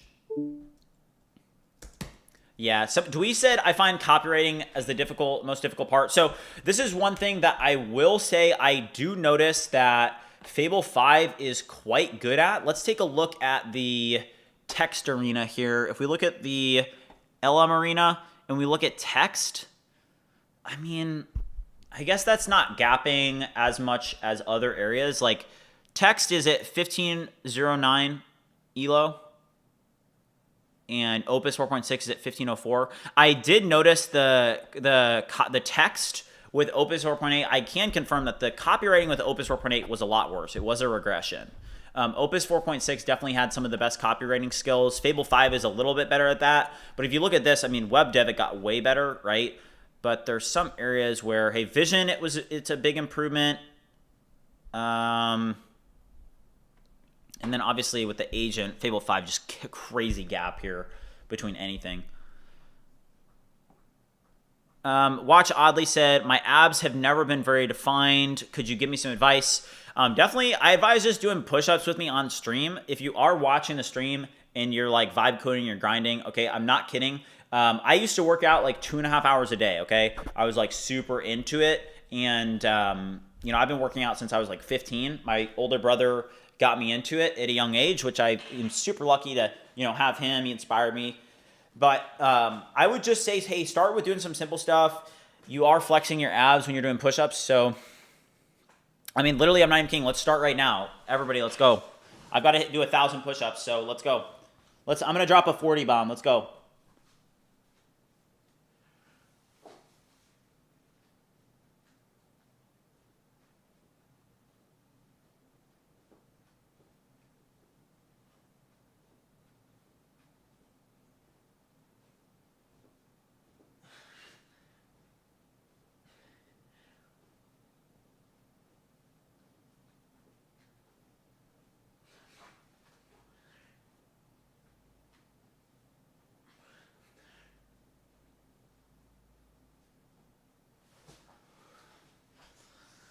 Let's go.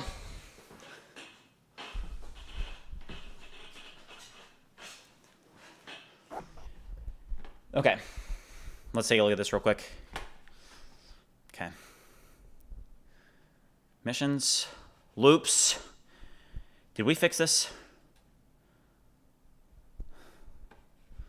What is going on with loops? Okay, we definitely need to fix this.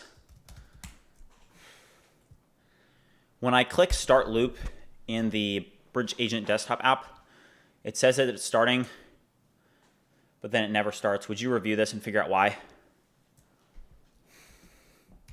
Oh, shoot. I'm at 91%, guys.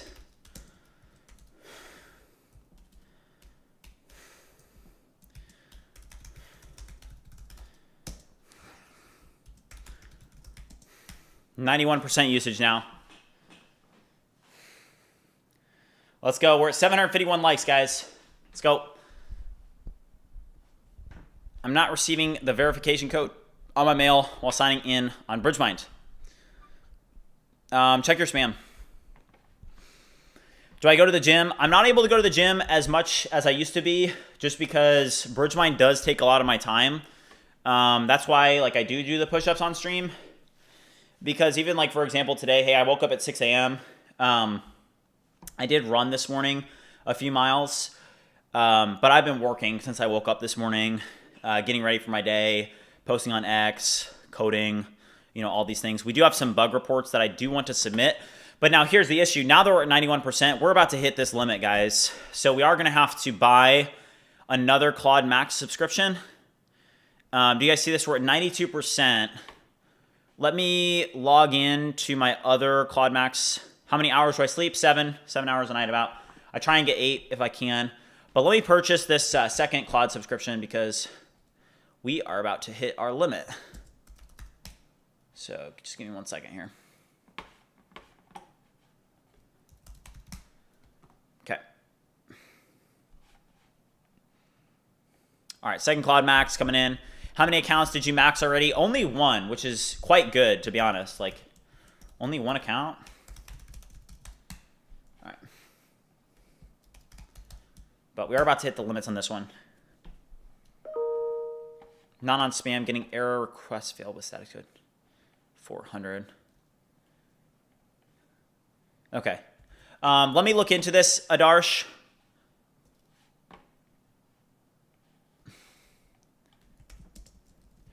A user just reported that they got a error 400 code when trying to get the verification code. Would you check the CloudWatch logs and see if you can pinpoint what it is that caused this and find what caused it?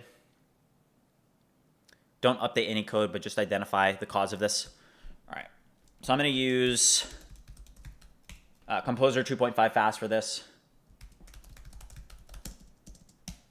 Okay. All right.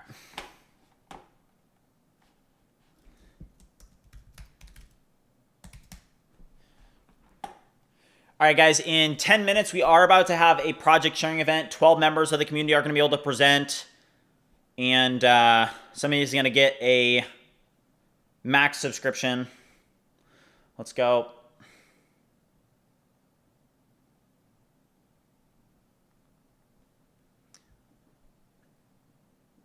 Did you use your invites to get $10 when you referred to buy a sub in Claude? I did not, no. Isaac said, can you explain the problem with Fable that you found? Yeah, so the biggest issue with Fable, it's the routing. So for example, on BridgeBench, when we ran it through BridgeBench, I mean, I could hardly believe it because of how poorly it performed. So basically, I made this post. Let me just pull it up so you guys can see it. I think this is pretty helpful. Also, this promotion video, this is doing really well. But look at this, guys. So this here, if you guys look at this, so on the hallucination benchmark, okay, we saw the performance of the Fable 5 from July 1st test drop, what is that? About 15 points, 14 points. And then on debugging, it literally went from 9th place to 41st place, and it dropped from 86.2 to 25.9. And then on refactoring, same thing, 73.6 to 38.4. And what's causing this is not that the model itself is now completely different. It's that it's blocking the requests, okay? So, just to be clear, okay, the problem is the guardrails, okay? I kind of define it. If you guys don't follow me on X, make sure you do so. That's where I kind of share my thoughts.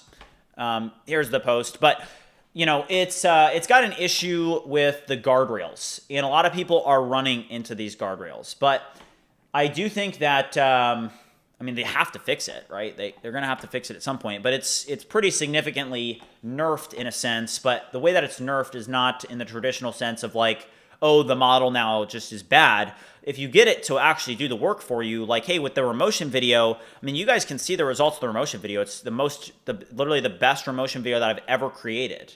The problem is that with a lot of tasks, if you're doing debugging or if you're doing, other things that get caught up in that classifier, then it's not even going to do your task. It's going to reroute it to Opus 4.8. So on BridgeBench, it really hits it hard because, hey, on BridgeBench, if it gets rerouted, it gets a 0 for that task. All right, let me get the max plan here. So that I'm going to get my second max plan. Subscribe. All right, they got $200 from me. The coupon isn't working. Yeah, because I think it was already used. They go really fast. Do you have a course or video on optimal folder repo structure. So I don't yet.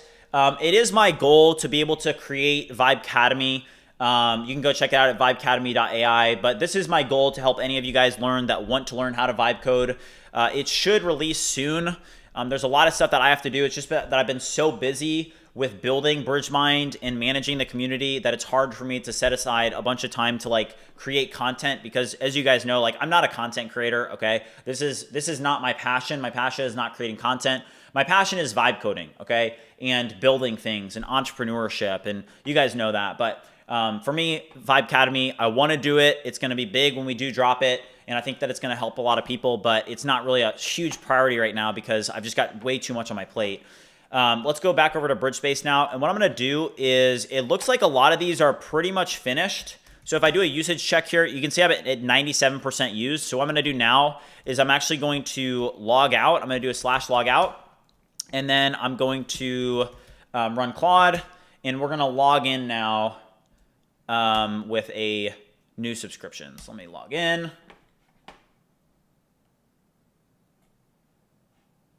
Authorize.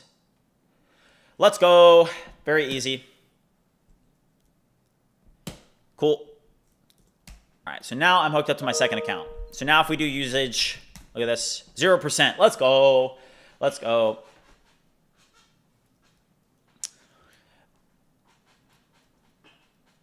ChatGPT 5.6 will be general available next week, most likely Thursday. Yep, I agree. Yeah, next week's going to be huge. I mean, just in general, this month is going to be massive. Totally massive. Okay. So these are all done. In 5 minutes, all right, here's what we're going to do. In 5 minutes, we do have our project sharing event. So what I want to do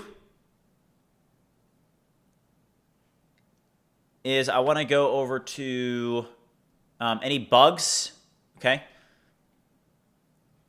And I guess we don't have a ton of bugs. I think there was one. Hold on. There's one from Stain, I believe. Okay. Okay, this is from Jake. Shout out to Jake. This is a feature request. So I'm going to do, before we start the project sharing event, I'm just going to hand off a bunch of tasks so that they're all working, so that when we come back, we have a bunch finished. I need you to review this feature request for BridgeAgent and the BridgeAgent desktop and help me build this into BridgeAgent and the BridgeAgent desktop app. WDN said, I've really been enjoying the Latitude experience. Not sure if it fits into any of your observability setup today, but definitely should consider. Okay, WDN. Let me check that out. BridgeAgent desktop. All right. Hold on. Latitude SO. Open source AI agent monitoring. Oh, this is sick. So what? It manages your tokens and stuff. Discover behavior patterns. Oh, that's cool. Search through conversations. Open source AI agent monitoring. Capture agent trajectories, discover behavior patterns, and catch issues before your users do. That's really cool. Where have you hosted your site, backend and front end? All AWS. I'm an AWS guy.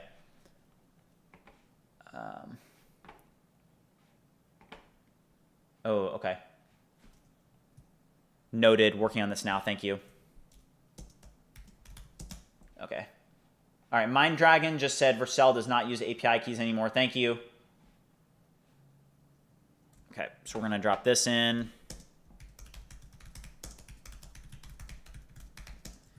I need you to properly update the Vercel plugin so that it is fixed.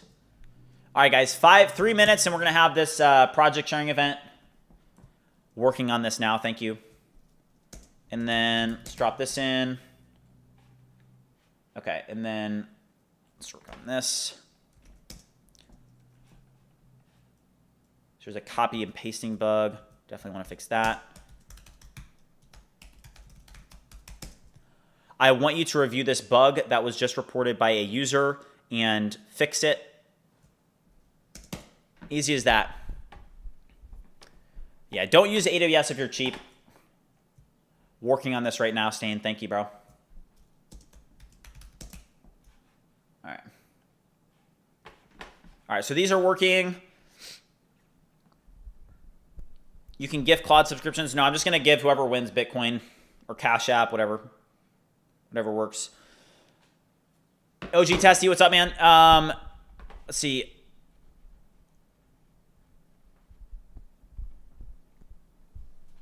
All right. All right, yeah, we're about to do a project sharing event, guys. We got 3 agents running. We did just buy our second Fable subscription.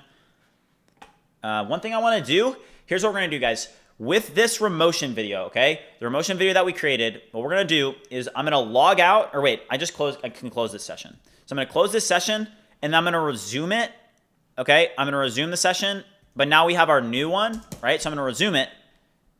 And then what we're going to do is you did a phenomenal job with this BridgeSpace demo video. I now need you to do the exact same thing to create a demo video for BridgeVoice and for BridgeAgent.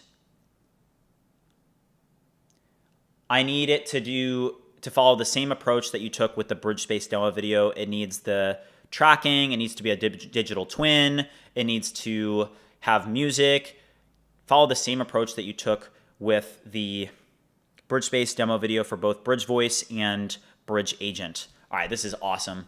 Let's go. All right, so I'm going to drop in BridgeVoice, and I'm also going to drop in BridgeAgent desktop.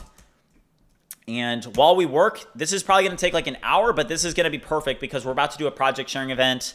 And while we're in the project sharing event, this is all going to be working. When we come back, it should be pretty much done. Should I continue using Opus 4.8 or the new Sonnet 5? Don't use the new Sonnet 5, guys. It's not good.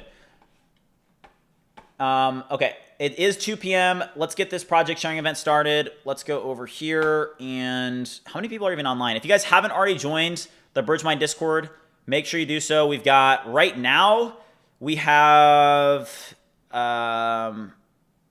let's see. We've got 2,284 people online right now. Let's go to events. I'm just going to make a quick announcement. Copy event link. Project sharing event starting now. All right, guys.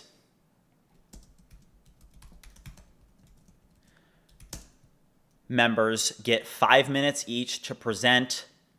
One winner takes home a Claude Max 20x subscription.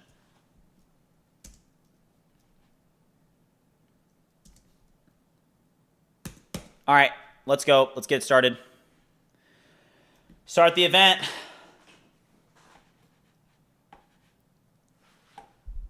Hello, hello. Can you guys hear me in the chat on Discord?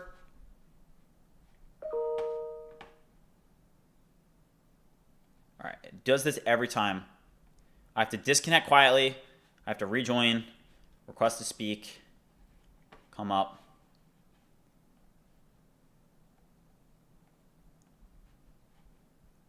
All right. All right, guys, can you hear me in the Discord? What's up? What's up? What's up? How's it going? All right, guys, today's a big day. How's everybody feeling about Fable 5 so far? You feeling good?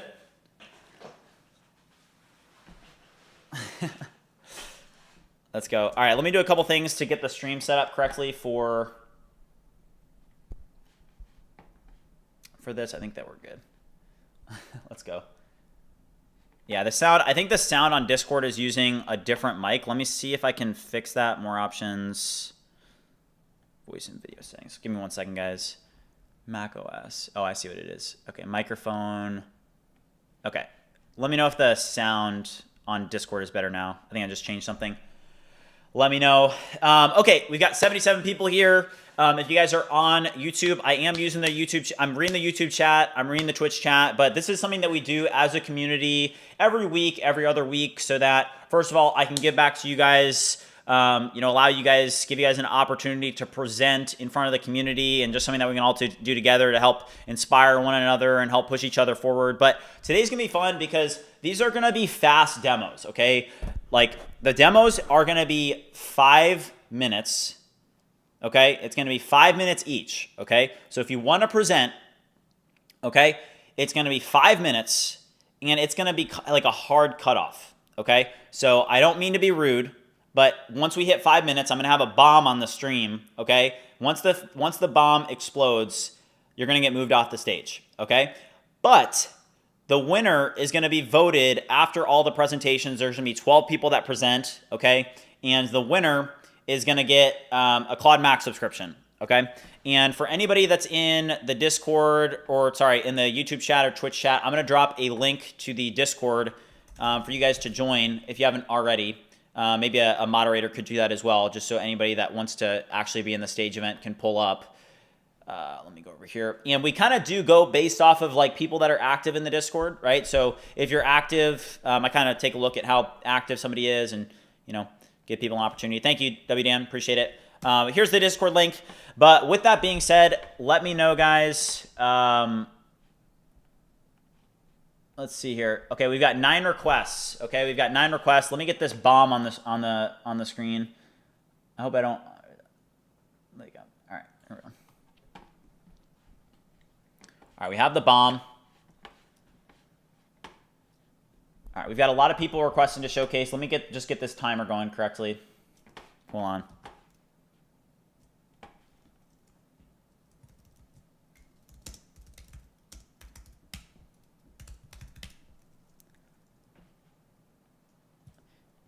I need you to launch in Google Chrome the control for the bomb countdown overlay.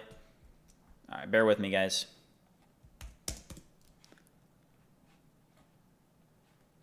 Yeah, raise your hand if you guys want to present.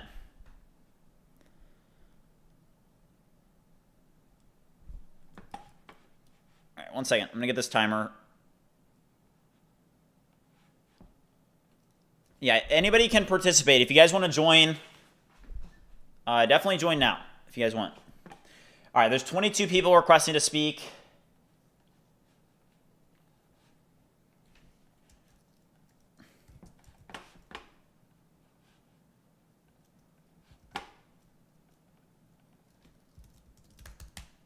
Okay, I do have the bomb. Let me just test this. All right, 5 minutes. All right, perfect. Okay, I do have this. I do have this. All right, reset. Okay, perfect.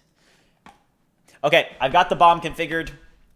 And, all right. Colonel Sanders, let's see here. Colonel Sanders, he's been in the community since April 23rd. He's got the vibe coder role. Okay, he's been active. I'm going to give him an opportunity to present first. And guys, keep track of who is presenting, because remember, you guys are going to be able to vote for the winner, and the winner is going to get a $200 Claude Max subscription. All right, so Colonel Sanders, come on up. And your timer starts now. Actually, no, I'll wait for you to start. What's up, man?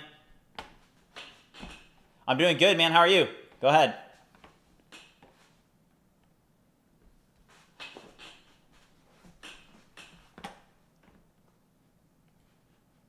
Game on Steam, block shooter on Steam, and I have spent 5 months working on this day and night. It is completely featured. It has a weapon gunsmith, complete weapon customization, weapon attachments, everything. You've got weapon skins. You can unlock those with challenges, etc. You have emotes that I have personally made myself by mocapping on my phone, and I put them into the game. You have detailed match history, etc., daily challenges. You have the actual in-game, which I'll load into a match right here. Here you've got all the emotes that I've created. It's a couple dances and stuff. Just gonna wait for that to load in. You've got complete settings, etc. This game will run 60 FPS on a laptop.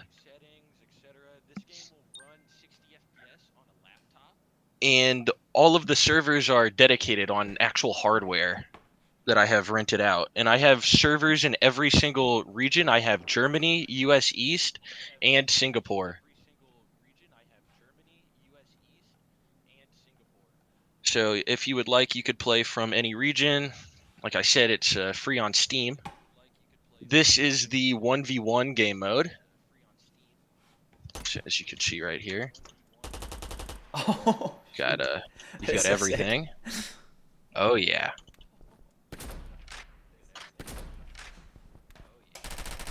So the bullets are projectile bullets. They're not raycast hit scan.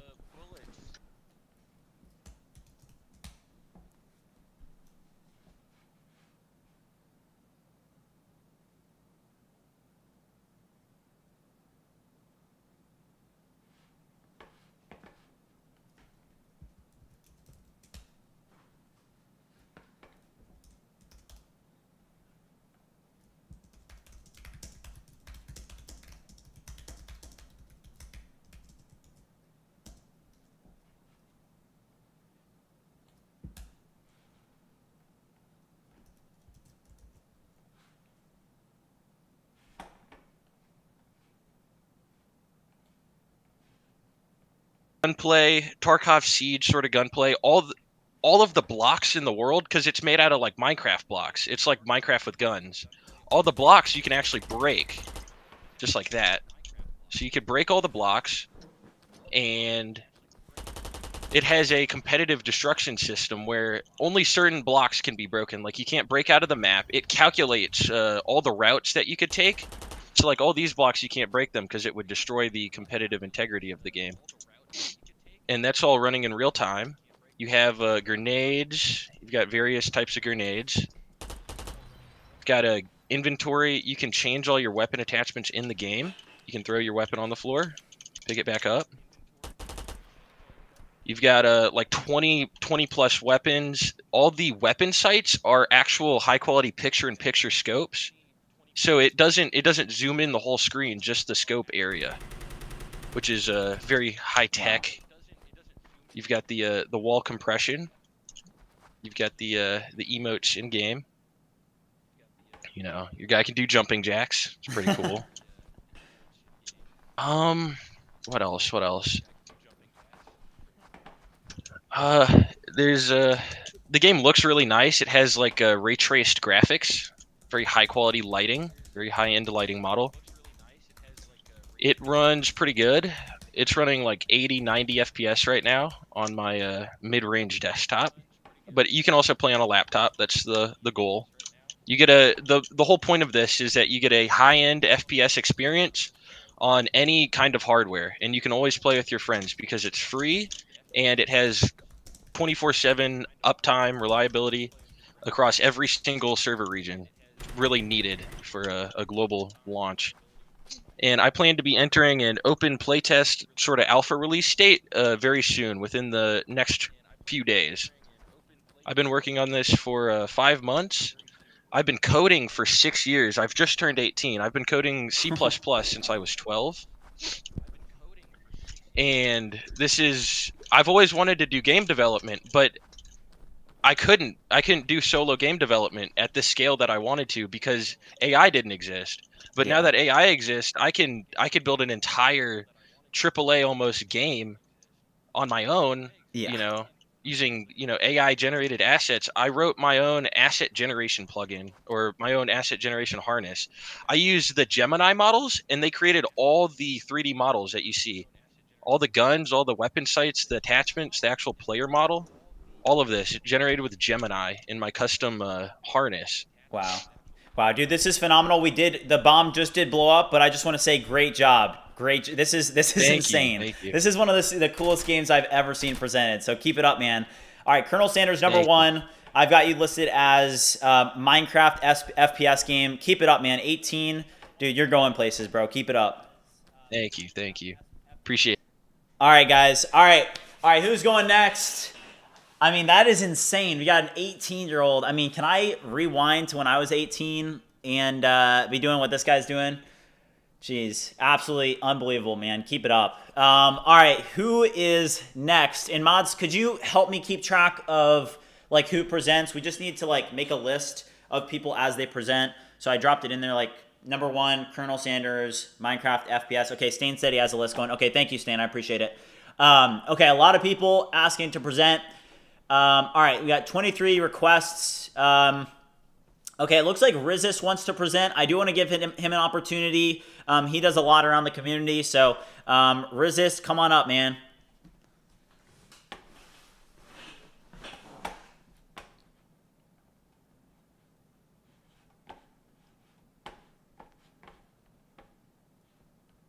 All right, testing 1, 2, 3. You guys have my voice now? Yeah, we got it. We got it. All right, guys, start the timer because we are about to go fast. Okay, guys, number one, I am making a development environment. Now, here's the thing. You don't see it on my screen. Why? Because I click this button. Guys, focus, okay? Focus. You click this button right here, and now it's here, okay? Now you have the agentic development environment, okay? That's number one. Number two, I'm actually going to go ahead and turn on my camera so you guys can actually see me as I'm presenting this amazing technology. Okay, number two, I'm going to go ahead, I'm going to go right here, I'm going to click this button right here, I'm going to type hi. Okay, I'm going to type hi into Fable, okay, the max amount of credits that I can spend, because we're token maxers. Okay, so that's the basic way where you do vibe coding. However, what else you can be like, okay, I want you to go ahead and type this in now. Do it. So this is my little audio. I guess the Discord audio is making it not work, so I'm just gonna type something random here. Okay, so now I have a little to-do list. That's right, guys, we have to-do. So I could just drag this in, okay, and bang, we can now do to-dos. Now it gets even crazier, okay? Now, why does it get even crazier? It's because let's close this right now. Not only can you make to-dos, you can actually queue them. So I'm gonna say A, B, C, D. Okay, I'm gonna put A again. I'm gonna click auto queue, and all of these are just gonna go immediately to the AI agent, and it just does it.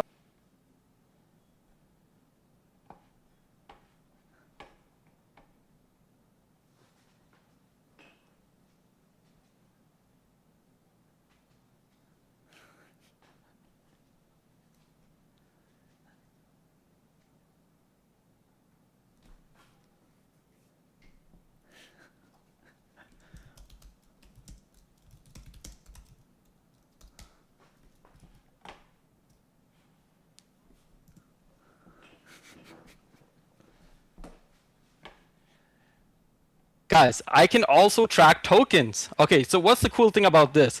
It's that basically all of your plans, okay, what's it called? Codex, Claude Code, Open Code. You can go ahead and track all of the usage. So for this specific project, in this past month, I've spent over 80 billion tokens, guys. 80 billion tokens for the development of this project. And you could just track it all right here. In fact, on this pace that I have right now, I'll end up spending 7 weeks worth of whatever, of this weekly whatever of codex. Okay, so guys, so you all of these things, no, not 8 billion, 80 billion, guys, 80.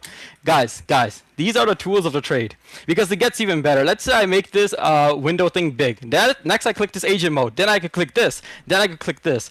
Now, if I was adding GPT 5.5, if I was asking that, I'll ask, okay, this is the Lagrangian. I want you to go ahead and compute the motions of the equations of motion. But we're going to be asking Fable 5. What are we going to be asking? Is this cool, bro? And I'm just going to send it. There you go. Guys, this is what token maxing is all about. Because here's the thing, it gets even better. Because not only can you just do regular stuff with agentic development environments, you can also design your own PCBs, guys. PCBs. So now you can do real engineering, okay, inside an agentic development environment, okay? So yeah, that's pretty cool. Anyways, I'm going to go ahead and open the orchestrator, and what I'm going to do is I'm going to go ahead and ask it a question. Orchestrator, are you up, bro? Okay, nice. I want you to go ahead and highlight the terminal of which I was working on this simple Blinky board on.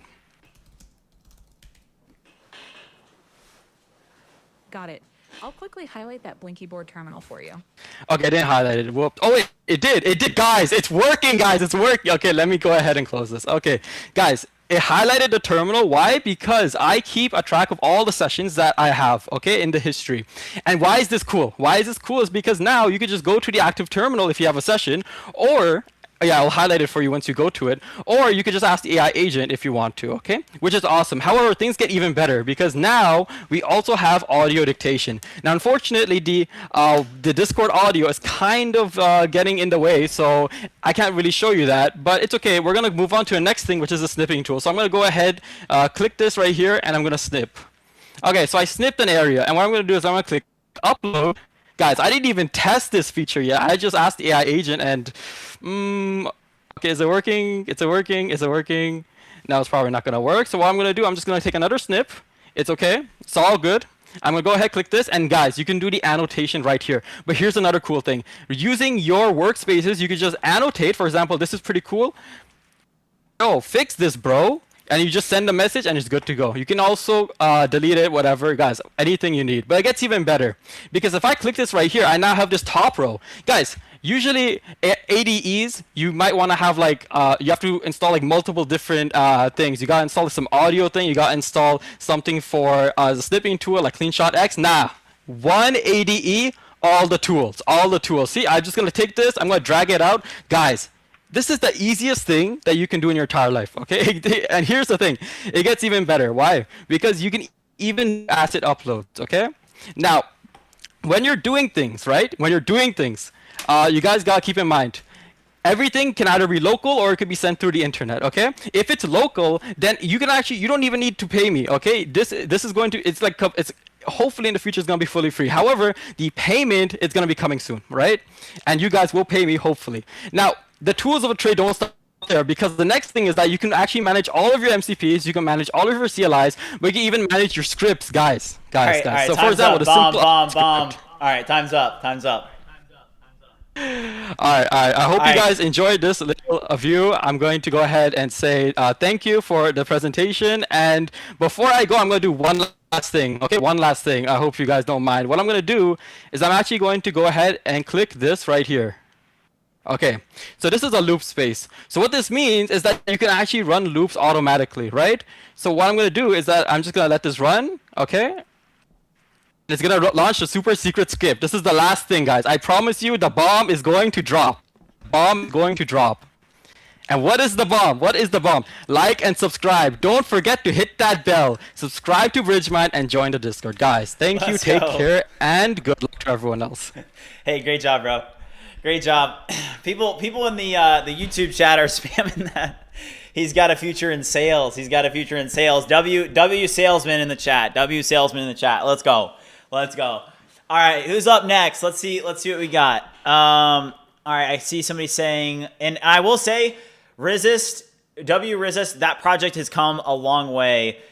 Keep up the great work, bro. Keep it up. Okay, let's see here. And then Stain, could you just get him listed on the list? Okay, we got Isaac. Also, this Rax guy is pretty interesting. I'm pretty sure he's like 14 or 15. He's got an interesting project, but we have to talk to Isaac. Okay, we have to bring Isaac up here because this is the guy that I was telling you guys about. He had a project sharing event. He was up here like maybe 2 weeks ago, and literally the other day he was telling me he was like. He just apparently the project's done like really well. So let's bring him up. Let's see what he's got to say. Come on up, Isaac.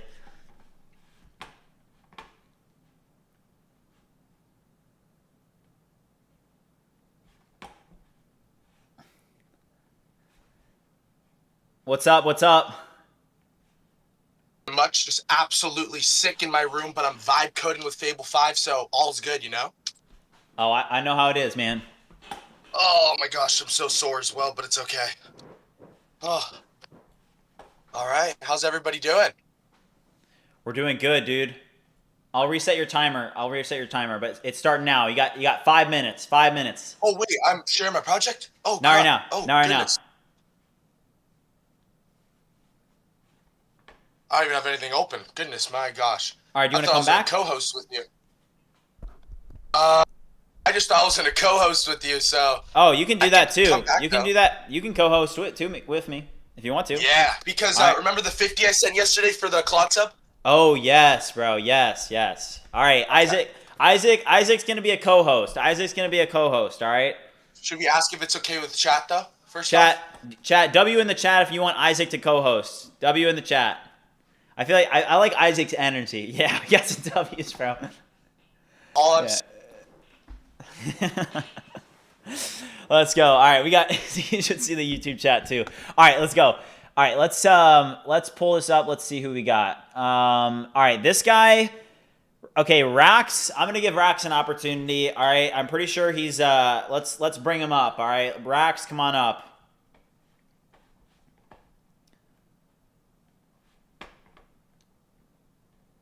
Rax, what's up, man? Quick introduction. I'm 14. I'm from Germany. I've been vibe coding for some years now. I don't even remember how long, but I did. I cannot share my screen. Okay, I can. I'm gonna show y'all what I made.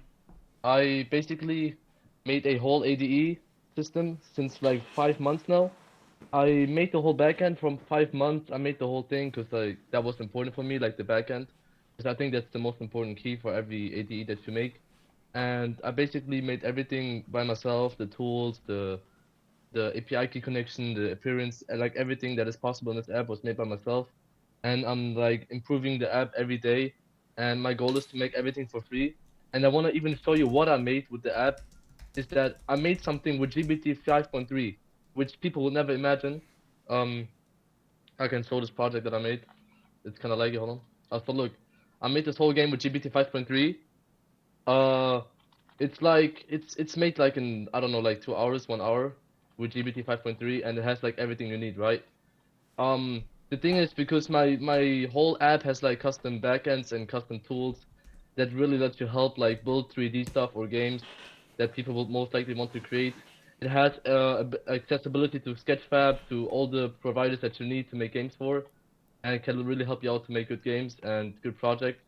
Like, if you all saw the BridgeMind streams where he does GTA games and stuff with Fable, it's good, but the projects are never like fully made, you know, like it's never like, it never has the real system.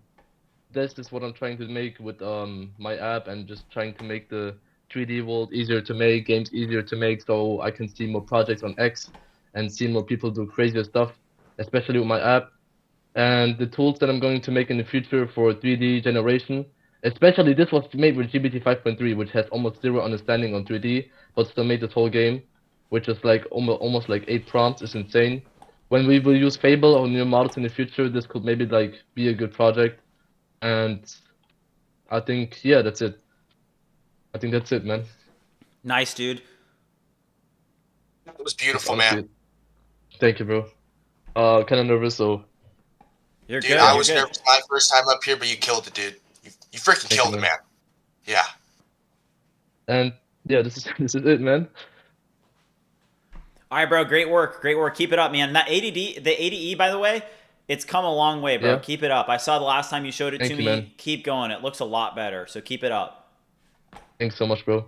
Good luck, All y'all. right. Yeah. Thank you, man. See ya. See ya. All right. All right. Who's up next? Who's up next? W. I want to see some W's in the chat. All right, W's in the chat. We got to support Rax. W Rax in the chat. Rax, great job, man. Great job. He was 14 years old, right? Yeah, 14, bro. 14. Crazy. Oh my gosh. Yeah, that's what I'm saying, I man. was 14. I was grinding Fortnite 9 hours a day, so he's farther ahead than I was. All right, let's see who have we got? We've got Ert. We've got Ert. He's got the bridge certified role. All right, let's bring Ert up here. Ert, come on up, man. You got 5 minutes. 5 minutes. Let's go. Hello guys, how is it going? It's going good, man. Freaking amazing. Let's go. So, how long does it take to build a Roblox game?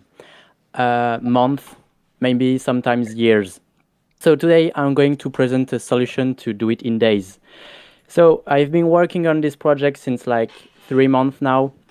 It's a complete IDE for Roblox, but it's much more than just an IDE.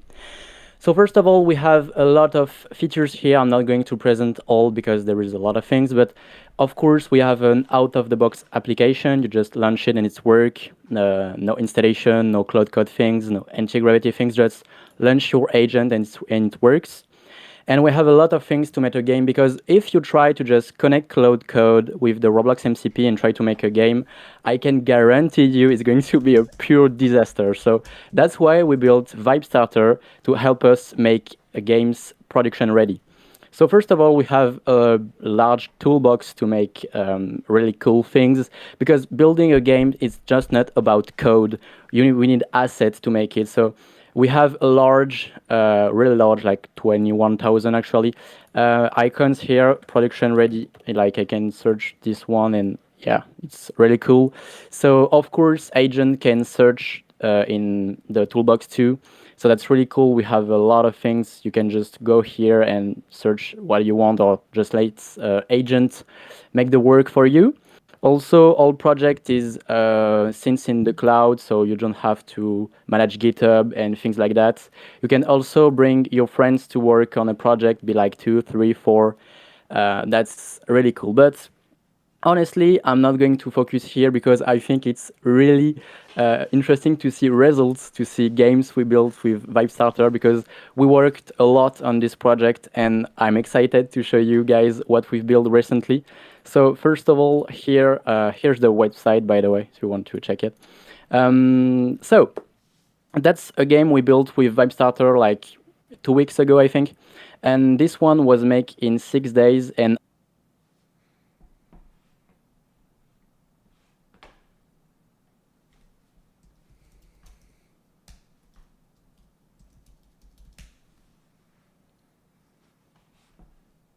all UI, assets, 3D model, mapping, all of it. You just have to come with an idea and make it. So this one was made with Opus 4.8, so I'm excited to test Fable 5 on our tool to just make game. I remember this was made in like 5 days, so that's really insane. We have a complete, fully functional game you can play if you want it. We have I got an animation of rare things. That's cool. This So is sick. What? yeah, I have packed a reference.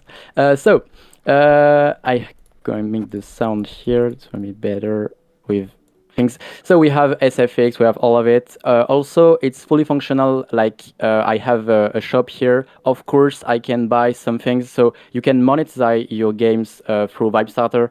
It's of course you can just buy and it's going to going into my account. So that's really cool. We make literally all of it. You don't have to upload asset, to upload 3D model. Just you prompt your idea and you build games. That's just how it works. So I'm really excited to test Fable 5 and to continue to work on a Roblox game because I think it's really cool to just build things. As a kid, I was like, it's so cool to build games, but I have zero knowledge, zero code knowledge. And I'm so proud of making this software available. And yes, actually, we have a few person who building really cool things with Vibestarter. Really cool production-ready games person who literally don't know how to code, make games better than studio. So we are really excited to show you guys. I hope I'm under 5 minutes, but I think You're I'm good. You got alright. 40 seconds. So if you want to build the future of Roblox game, just faster than everyone else, just come talk to us. Once again, the website is here if you want to have more information, and just email us if you have questions. Let's grow, man. Great work. Great work. That is super, super sick. Yeah. I know that Thank you. Roblox games are like a very profitable business, and you got something really sick on your hands here. Yeah, it's really cool. Honestly, you can make really much money out of a single Roblox game. So you can just make with our tool like 5 to 6 Roblox games in a month. That's literally insane. Yeah, that's cash money right there, man. Thank you, guys. All right, keep it up, Bert. Keep it up. Looks better and better every time I see it, man. Let's go. Thank you. All right, dude. The game development is going crazy. Yeah, that was pretty insane right there. I'm not gonna lie. The animations and everything, I was blown away. Yeah. So he presented 2 projects in one. So he has an ADE, and people in the chat were spamming like no more ADEs or whatnot. But his ADE, like if you guys didn't notice that, like it's particularly for Roblox. So he has like assets. Yeah. So it's like an ADE that's specialized, that's niched down to creating Roblox games, which I think is a great idea. So keep it up, Bert. All right, guys, who wants to go next? What do you guys want to see? Do you guys want to see a game dev? Do you guys want to see game? All right, somebody that has requested to speak, let me know what you're working on in the chat, and we'll pick based off that. People are saying no more ADEs. Yeah. I think people want to see like Somebody said they have a fitness app? Like, yeah. Okay, OX says that he has a fitness app. Hold on, let me see if I can find him. OX says he has a fitness app. Okay, let's bring up OX. He's been in the Discord for 1 day, so he's new. But we'll give him a shot. We'll give him a shot. OX, come on up, man.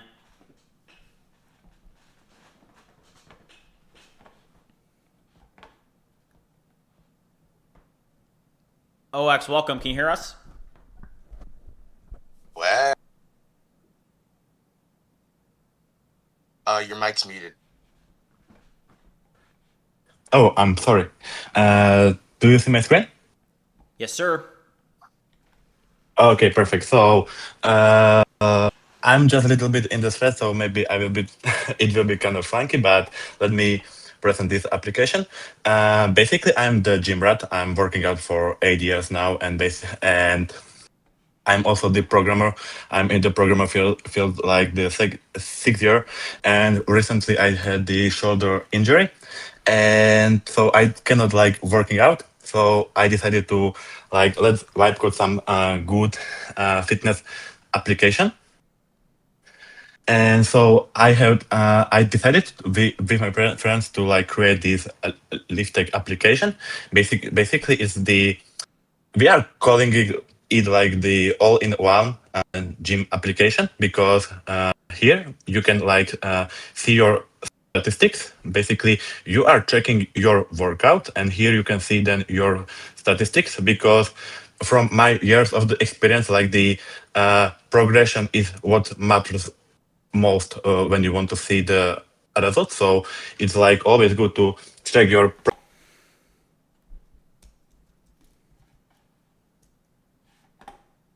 see your progression. Okay, I had just one workout. As you can see, those are my basically exercises I have done. I can see it. I cannot see right now graph because I just did it once. But I wanted to mainly share the feature I was working on yesterday when the Fable came out, and that was my idea. But I wanted when the Fable came back, and that's basically the AI workout. And basically, what does it do? It looks into AI will basically create a personalized workout basically for you from our database of the exercises. Basically, it looks into your goals, it looks into your history of workouts.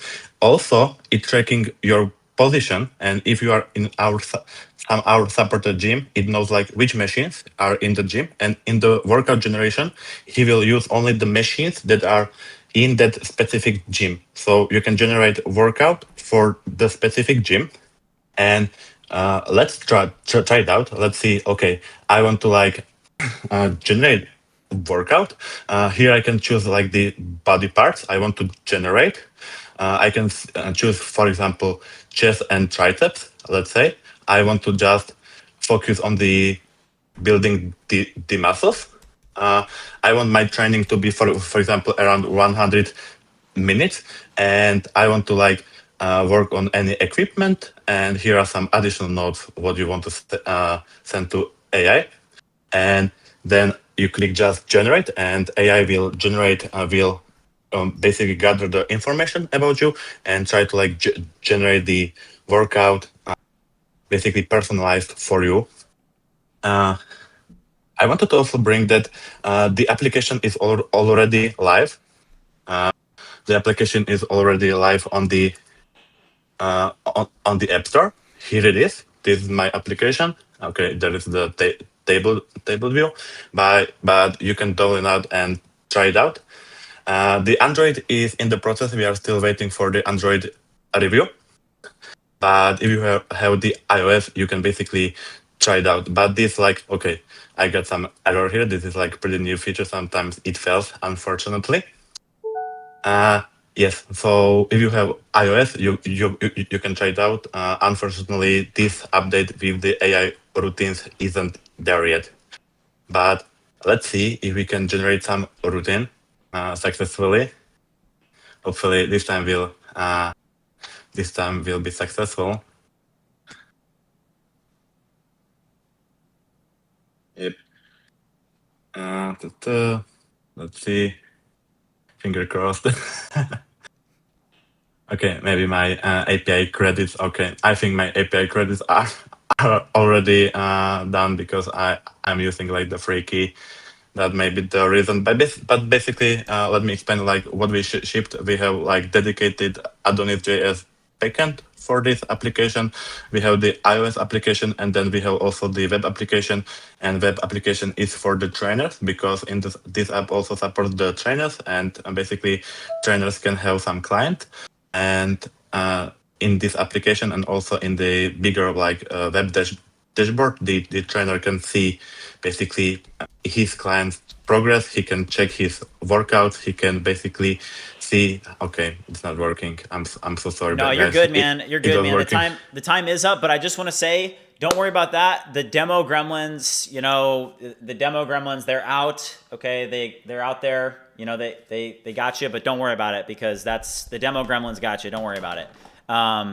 When it gets working, we'd love to see a demo of it when it's got back. If you just have if you didn't fill up the API credits, we'd love to see it. And when you get it working, just you know, share a demo in general too. I'm sure people would love to see it. But keep going, man. This is great. Great work. Perfect. Yeah, Thank you so killed it. much to be able to present. Isaac, what do you think, man? You know, I have my experience in iOS apps, and when I first came up here, my second run on Cuddy, I failed, so you know I had to deal with the same thing. But That's true. he's already shipped. He's already launched. That's a huge thing with iOS. You just got to 100%. iterate as fast as you can.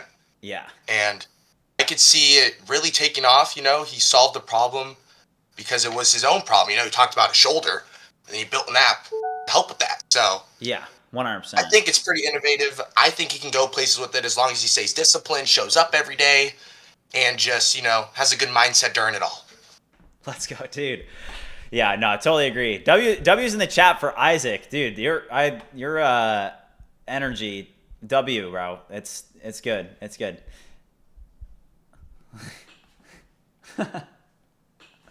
Yeah. All right. Who's up next? Who wants to go? Let's see. We've got Trotman. Trotman's here. We've got to give him an opportunity to present. Trotman, come on up, bro.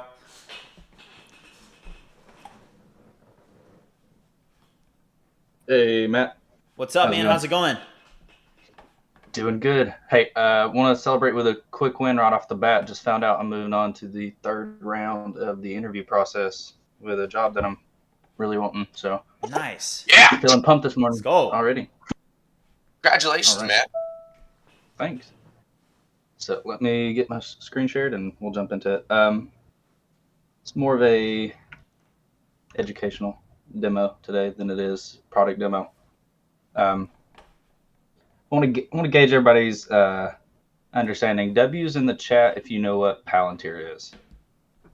If you understand what they do, what their product offerings are. Well, we know what Palantir is. All right.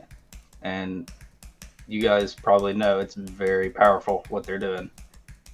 So if we backtrack a little bit, we want to look at the world that we live in right now. We have these huge, giant conglomerate companies like Apple and Google that have their walled gardens. They want you to be stuck in their ecosystem, use their products, use their services. They take your data, they mine it, they sell it, they profit off of it, and we can't have that. So what I am building is a personal scale Palantir.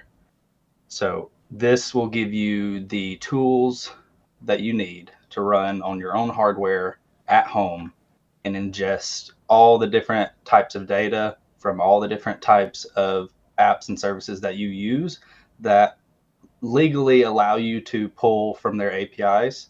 And there might be ways of getting around that, just so you know. So it's going to be kind of the open standard, the substrate that you can pull data in, and then it gives you the tools to do with that what you want to. So for instance, just like Palantir, you would have a data connection app. You would come in here and you would go to connect all of the different services that you use. So like Todoist for task tracking, Google Calendar for events, maybe Slack for communications, etc. All of that would pull in raw data into the platform, which is exactly the way we want it. You would have the tools to transform that. So you can pull in a raw data set, do all the transforming that you need to, and then the output would be like a refined data set. I know this is a little technical, but this is the process that needs to happen. if you ever want to operationalize your data, if you want to clean it and turn it into usable objects. So all of this refined data would get formed into what you call an ontology. It would be a semantic understanding of your entire life. So you would have like event nodes, you have people nodes, you would have a train ticket node, and having all of that so organized into an ontology, that's a heyday for agents. They love ontologies. So this application would allow you to bring in all the data that you care about into your own personal ontology, and then have agents, whether that's Hermes or OpenClaw or Claude, be able to interact with that ontology and understand your entire life from a bird's eye view, but also be able to cross-reference and connect the dots between, you slept an hour and a half longer than usual, and then you skipped your workout an hour and a half later, and it would be able to connect the dots. I mean, that's just a simple example, but having all of that data in one place and operationalized into an ontology, you're going to start connecting the dots between stuff that you never knew existed. And then from there, you can run routines and maybe goals, like, whatever /goal, like, hey, I want to increase my income by this. You'll have like an AI agent built in that can help you manage the platform, as well as create projects and help you steer your life, not just measure it. So that's about it. I'm still working on it. It's going to take a few more months. Eventually I want to get into ingesting my own location data, so I can start doing like geofencing. So like if I go to the grocery store, my agents know it and they can kick off a routine and like, hey, you forgot to order this, or when I get home, maybe it controls my smart home. Like, you want to be able to do all of this on your own, at home, on your own hardware, without being sucked into a corporate cloud that just uses your data against you. So that is what I'm working on. It's a slow, grueling process, but it's worth it. You got to make sure you get it right. Eventually, this will be an application that you can install on your own hardware, or I think I may serve a more high ticket done for you service where I would actually fly out to your residence for whatever price you want to throw out there, 25, 50 grand, and set this up in your own home environment, like your own little data lake and server at your residence. And it would be for like executives, but yeah, eventually down the road, there will be a consumer version of this where you can just, download and install this and pay whatever subscription it would be to keep the platform running. But dude, you've made an insane amount of progress, man. Like literally the last time that you showed this, you didn't have the connectors or anything, and there's like now 30 of them. Dude, this is insane.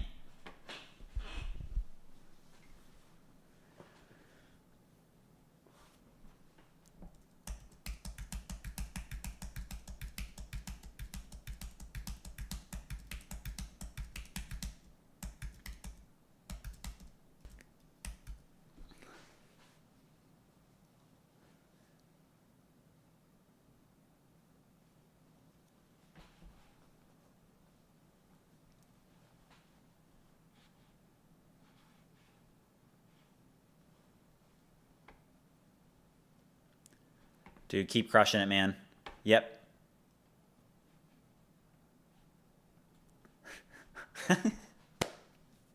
Let's go.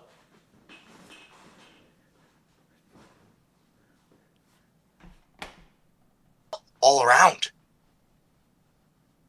Yeah, I mean, I've seen that project now like twice, and every time I see it, bro, it gets way better. So it's he's crushing it. Super like creative idea. Yeah, super creative. You could tell he's super passionate about it. Yeah. That was amazing. Yeah. All right, guys. W's in the chat for Trotman. W's in the chat for Trotman. Who's next? Okay, this guy, he said, I'm making a static recompiler for the PSP. It allows for the creation of native PC ports of PSP games, even if we don't have the source of the code of the game. That sounds interesting. Okay, Volcano Water. What do you think, Isaac? Is this guy up next? Yeah, why not? Sounds interesting. All right, Volcano Water. Let's see. All right, he's... like his name, too. Yeah. Yeah, I actually didn't know that there were waters and volcanoes. It's kind of sick. Just found that out today. Yeah. All right, come on up, Volcano Water. Let's go. Hello, hello. How are you, people? We're doing good, man. Super Right. amazing. All right, let me set this up. Give me a second. All right, 5-minute timer starts now. Let's go. Yes, yes. Give me a second. All right, I'll start it as soon as you start Okay. screen sharing. Right, I started the screen. All right. Now,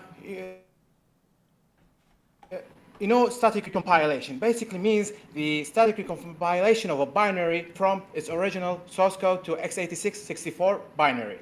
Basically, what we do is, please give me a second, is take a game's binary, and in this case an ELF file, which we call it for the PlayStation Portable, and we lift the code to an IR language we call C. After that, we have lifted the code to C. We can recompile that code for any system, be it Windows, Linux, ARM64, Android, and basically we would have a fully playable PC port of a native game. If you look at my screen, I have booted up Ace Combat X Skies of Deception, a PlayStation Portable game released for the PSP in 2006. And this is not an emulation. This is a native PC port with a Vulkan renderer. Now I'll get in game, I'll show you what I mean. What you see here is completely native. This is not emulation. See? Completely made with a Vulkan renderer. And basically, you get the idea. It's a basic static recompiler for the PSP. This project has been in work since 2023 and is basically my life's work. I have spent years on this project. I have sacrificed so much, even my grades in school. I'm 18 now, but you get the idea. This does not allow for any possible game to be recompiled. It's right now open source for free on GitHub under the name of PSP Recompilation Project and under the license of GPL v2. And this is basically it. If you have any ideas, please present them to me. If you have any questions, anything else.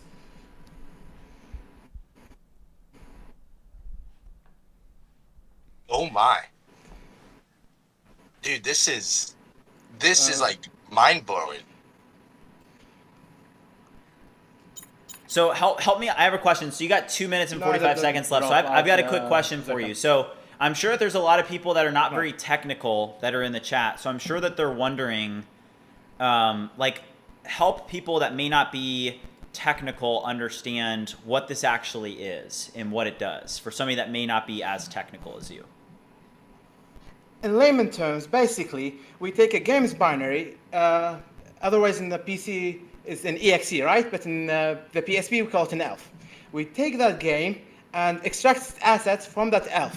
Then we put the ELF through a recompiler, basically extract or disassemble the code, which is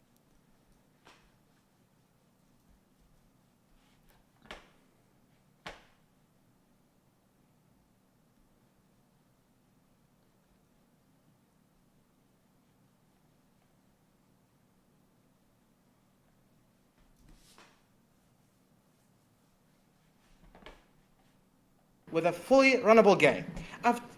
We'll basically get a native PC port for any game. And native PC ports allow for hardware accurate rendering and modding, which is not possible for emulators.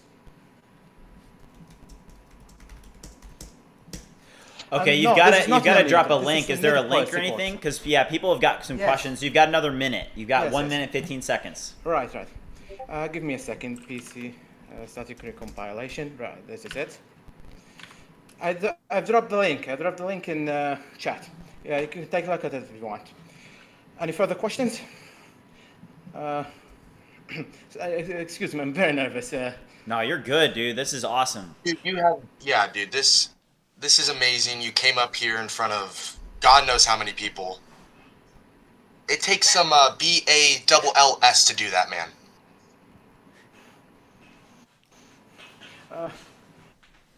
I'm also working on another project, which is a static recompiler for the PlayStation 3. And that allows for the static recompilation of PlayStation 3 games.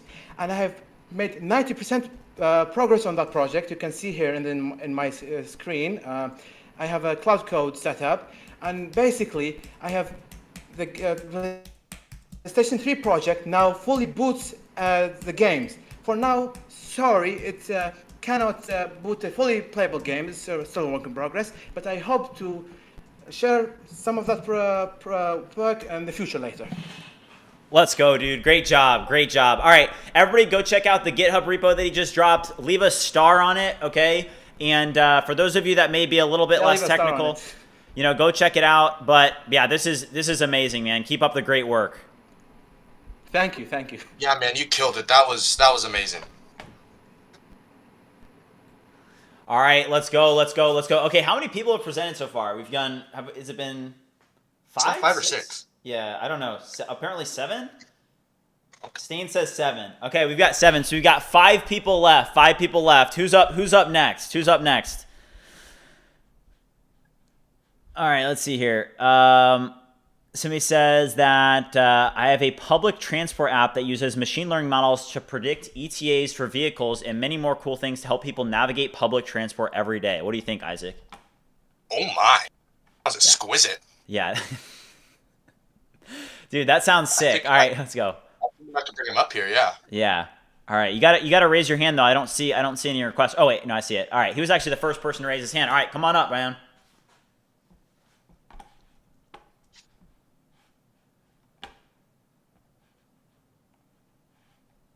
I invited him up. Oh wait, here he goes. He just asked again. All right, here he is. Oh, hey.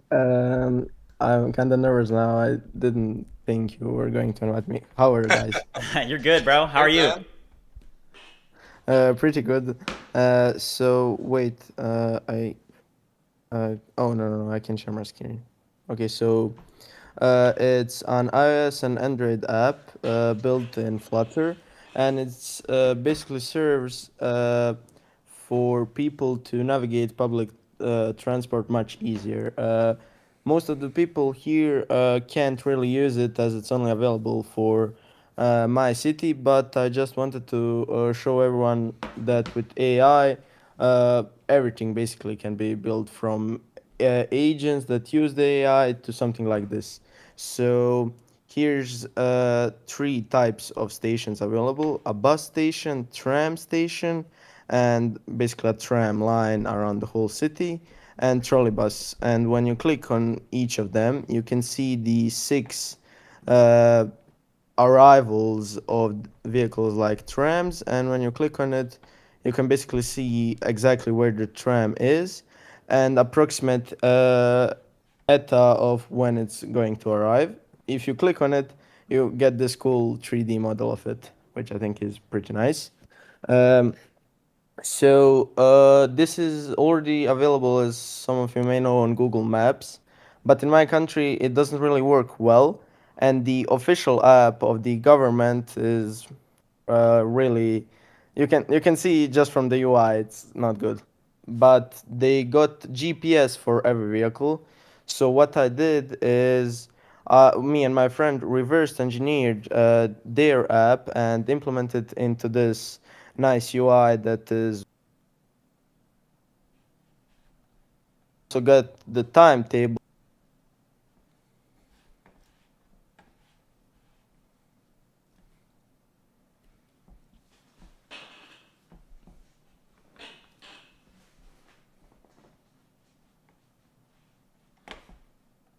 for example, minibus traffic is established on that line, and the app notifications. Those are all cool, nice things, but what I did, since they do have an ETA that they provide, the Ministry of like Public Transport, but it's not really accurate. So what I made is a transit lab that scrapes their API constantly, and you can see the accuracy for all the stations in general is only 22%, which is not really good. So I scrape all of the stations, their data related to it, such as when it arrived, and it calculates basically, so it goes into each stations, sees one of the vehicles, and checks the API at us, so if it's going to arrive, let's say in 2 minutes, and then it starts the actual timer and sees how far off it's from the real time. So it may be exactly 2 minutes, but most of the time it's far off. So with all of this data, I'm now training an ML model that I called Meridian. Here it's not displaying the V2 version, but it's 60% accurate so far with only almost a week, not even a full week of training. And I got it to 60% accuracy since they only use GPS and average speed of each vehicle, which is all right, but there are no factors that a machine learning model can do, such as what hour is it? Is it a busy hour? How many people are usually waiting on that stations? How is the traffic in the city? So for buses, you can't really predict it based only on the average speed, since the average speed may be 50 kilometers an hour, but if it's a Monday in 5 p.m. after work, yeah, he can go 50 miles an hour since it's traffic. So based on all these factors, the machine model that I'm training will calculate that and hopefully get 90+% accuracy. Currently it's 60%, but I only did a week of training, more or less. And the app is available. Sorry, I'm kind of nervous. The app is already used by like 7,000 people so far, which is pretty big for this small city. Yeah, that's it. Dude, Do you I have can any see this questions? app being huge for tourists. Like, seriously. Yeah. Yeah, the That is- 200% accuracy is awesome. Yeah, you can also add like widgets of the app, so that's for locals. You can favorite your station. So, for example, if you go every day from this tram station, you can just favorite it and access it directly without needing to search it up, which you can also do here. Great work. You can great also work. have this too. Thank you. All right, Isaac, what do you think, man? So I was just thinking back to my time in Lake Como, Italy, right? When I was over there with the family.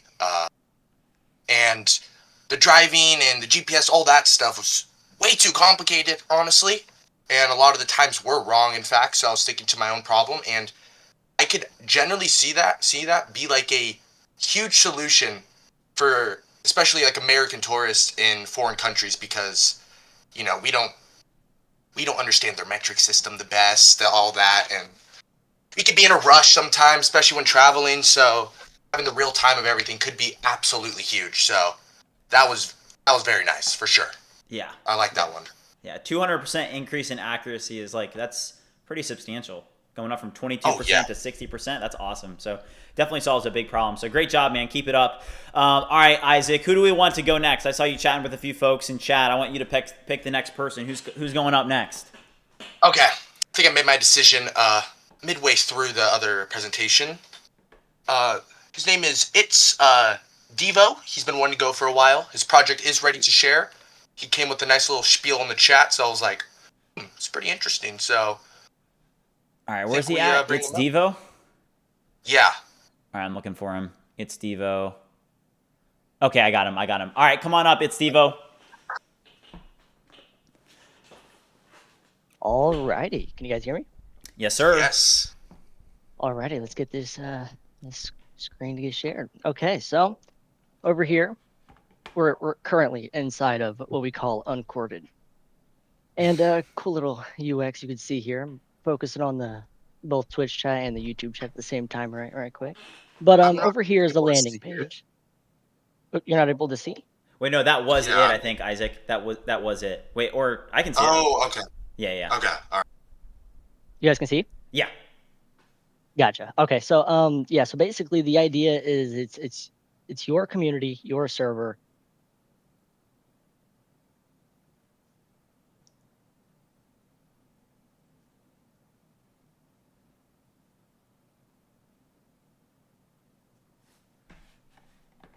example, file converter or anything like that. A lot of companies will just make the tool accessible online for free, but then they collect the stuff and then they use it and whatnot like that. So my idea was that anything that could use multiple people collaborating and stuff like that is to consolidate it into one location and on your machine. So whenever it comes to chat, this would be kind of how you have the this is how you would bring the chat into the workspace.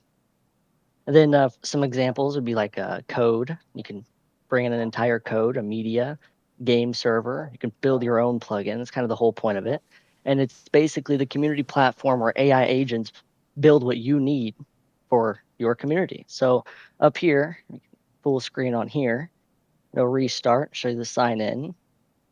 You pick a server, grab over from the side, grab in anything that you would need, and stuff like that. Whenever you click the demo, you take control of it. So it'd be easier for me to show you guys. But yeah, so we got the different things. You just open up your text channels how you need them. If you need to focus on something, you get focus on it. Also, like other things like that. Basically, the idea is that this is where you would grab your panels to use them inside of your workspace. Over here is your actual like configuration panel. Up here is to find your panel easily in case you have a big community and a bunch of panels. You could easily just look it up. You could drag it from here or just select and it'll work. What else do we got here? So yeah, with the plugins, everything is, well, it's on the demo here, so it's kind of hard to show. Let's go ahead and get back to the actual application. We have a bunch of doc states and stuff like that. So basically any of the one-click doc, you get you to full screen and you just focus on what you need to focus on. Then bring it back up, bring it all back up. I'm going to show you an example of an actual server running with a custom plugin that I had nothing to do with. I just basically sent it to my buddy, told him to download it, use his Claude sub, and just basically try to get something working. He's got an entire N8N running through this thing, and he can use it from his phone from anywhere. And he basically uses Tailscale and stuff like that to keep it on a secure network. And if you wanted to go public, you can use other situations. That's kind of going to be my paid feature, is going to be getting you public easy and fast, while also still being secure using Cloudflare and stuff like that. For some reason, his stuff isn't loading. His server might be down right now. But basically, I'm not sure if you guys know what Foundry is, but it's basically a locally hosted tabletop server, and you buy a one-time basically license with it, and you can use it. And he basically set it up to where it reverse proxies on a plugin to where anybody can use it from anywhere. And you could really do that with anything, along with the custom permissions, and use owner-only plugins and stuff like that. So for situations like N8N, you don't want everyone in your server or anyone in your community to be able to play with that type of stuff. So yeah. That's kind of the general idea with it, is you build what you need for your community, your family, your friends, in one place that you can use from anywhere on a web URL or on the desktop application. Yeah, dude, this is sick. So help me understand this. So if I can I loop these into AI agents so that essentially I could have my community be able to like build certain features? Like let's say that my community was saying, hey, build this into your app. Could I connect it? Is that like one use case that you could use it for? Well, I mean, to be completely fair with you, to really give you the understanding, because as you know, as most of us in here are more developers and messing with this stuff, whenever you're coming to making a plugin, you basically, all you do is you create a category and a panel that it populates, or a sidebar item that populates. This is then connected to an iframe front end. The iframe front end is directly connected to the back end of the plugin you build. So you can literally make it to where you have I have a couple examples over here. Team note board, and then this. So we got the to-do tracker and stuff like that. And then the team note board. These were all one shot, by the way, by fucking Fable 447, I think. But anyways, the main point of it is that like if you were to set up like a team note board, well, this one is a team note board, but if you were to set it up as the community recommendations, you could set this up as a list that users on the server could populate, and then they could all vote on them, and then the most high voted community surface that people would want, like a task board or something like that, that everybody could mess around with and play with, then you could take that, realize what you're going for, and then you could make it for your platform. But I guess it would be pretty easy to make it to where the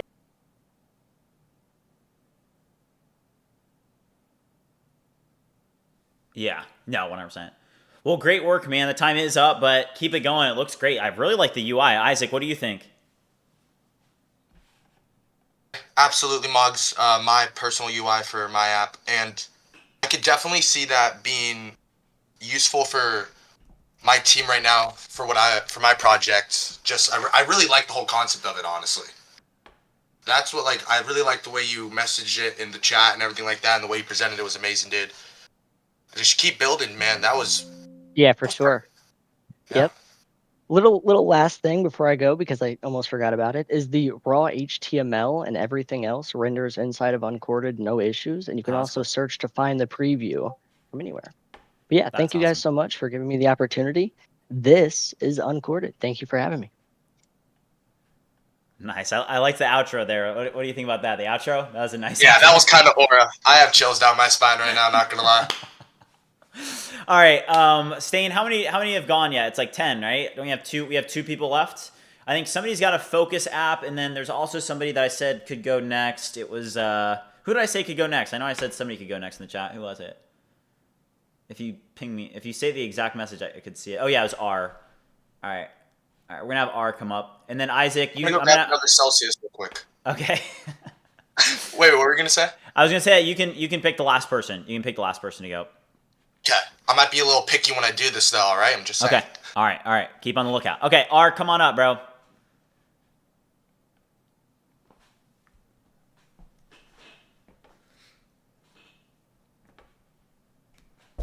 Yo, R, how's it what's going? up? Yo, what's good? What's good? What's good? What's good? What's good? What's good? What's up? What's up? Hey, y'all ready? We're ready. All right, type W to chat. Type W to chat. W? All right, I got you. Let's No go. W's? All right, so basically, I'm going to be screen sharing an AI app based for scholarships. So let's say, how many of y'all like college or stress about college every single day if y'all are in high school? So I'm 17 and I stress about college a lot. So let me just get right into the screen share as well. Okay, can y'all see my screen? Can y'all see? Yeah, we got it, bro. All right. So basically, I'm gonna run this command right here. All right, let's go. Scholar AI, baby. All right, so this is the onboarding process. If you're a student, I'm gonna just go through real quick so y'all can see. I'm gonna just do Jack. 12th grade probably, yep. All the good stuff. Let me just do Baltimore, Maryland. How about that? Baltimore, Maryland. All right. My mom is sick and I need help. All right. And then it's gonna read your profile and it's gonna automatically apply you for scholarships. Let's see. I know this is gonna take a little bit, but yeah, just bear with me. All right, and it also, it found the real matches. And then we have the app right here. And then we could even have an essay roaster too. Like if you wanna get your essay reviewed by AI, I have a random essay right here. All right, and then it also has TikTok stickers so that it can also be funny and it can help you encourage yourself. I don't know where it is, but yeah, that's pretty much it. I don't know where the sticker is at, but yeah, I'm gonna fix that pretty soon. I also have a studio right here. And then if I wanna curate my feed so I can post and get engagement on X, it can automatically just scroll down, on my X feed, just watch real quick. Just watch. I'm not touching anything, by the way. It's automatically scrolling for me. Yeah. And then I could just have it draft X post relating to my product, and then I can just, Mark can make the product very easily as well. Oh, this is So sick. yeah, that's pretty much it. And also, one more thing. I also have an iOS app right here. You see a little animation. I'm working on this as well. So yeah, I can just do the same thing as well. Yeah. And yeah, that's pretty much it. That's pretty much what my app is about. And I want to make this so that I can get views and I can actually help people succeed in what they want to do in life. Because let's say if you're like don't know what to do in life, I'm pretty sure this app might help you a lot. And then after the scrolling is done, since it's running in the background, it's just gonna log it all, and I can just draft X posts, and that's really about it. So yeah, and it should open up the thing right now. And let's see. And voila, X feed right here, automatically scans right here. And also have a library for videos to sub so I can post on TikTok and everything, draft my thoughts so I can plan and then go ahead. And that's pretty much it for my app. Let me know what y'all think. Let's go, chat. Let him know what you guys think. You've got some time left. So if you got 2 minutes left. So if you want to take a question from the chat or something like that, you can.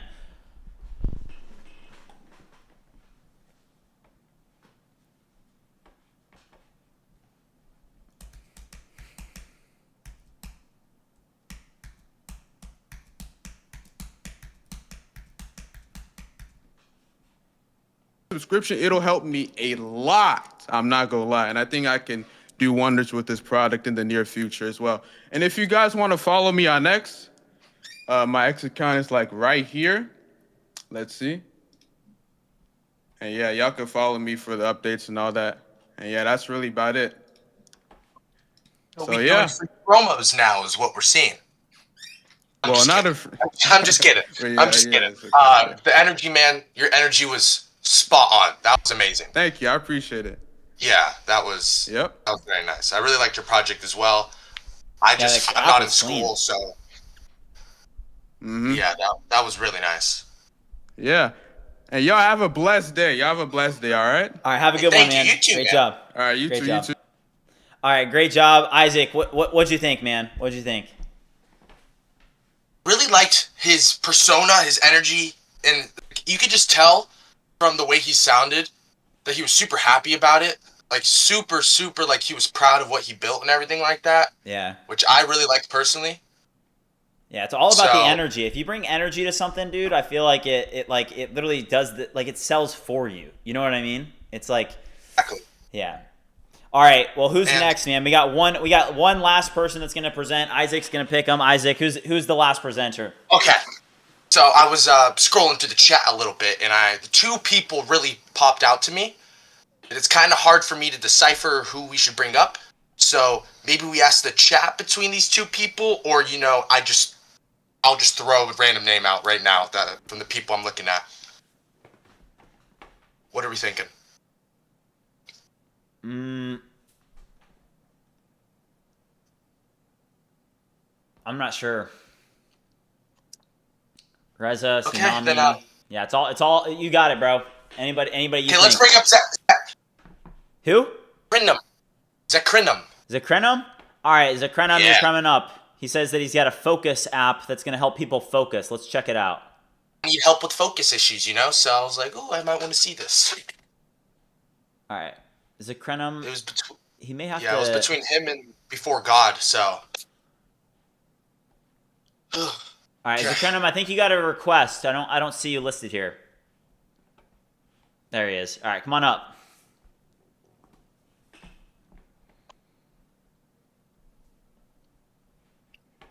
Zakrenum, what's up?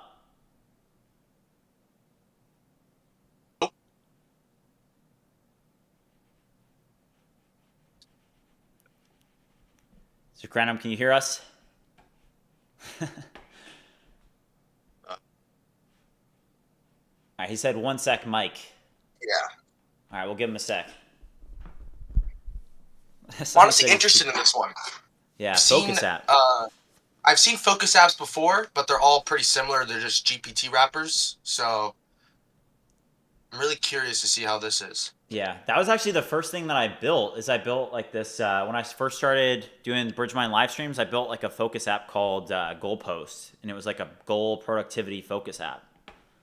Ooh, yeah. My first thing I built was I got into this from the OpenClaw craze, right? Oh yeah. I've evolved. Okay, I've evolved. But the first thing I built was like a Jarvis for my house.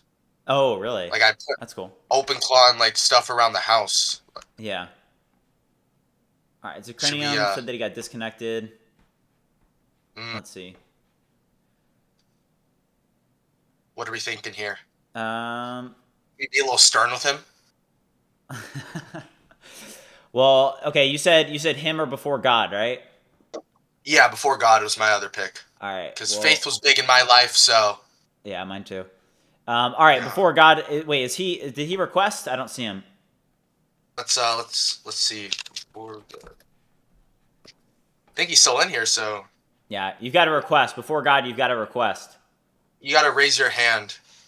It's in like the bottom of your screen.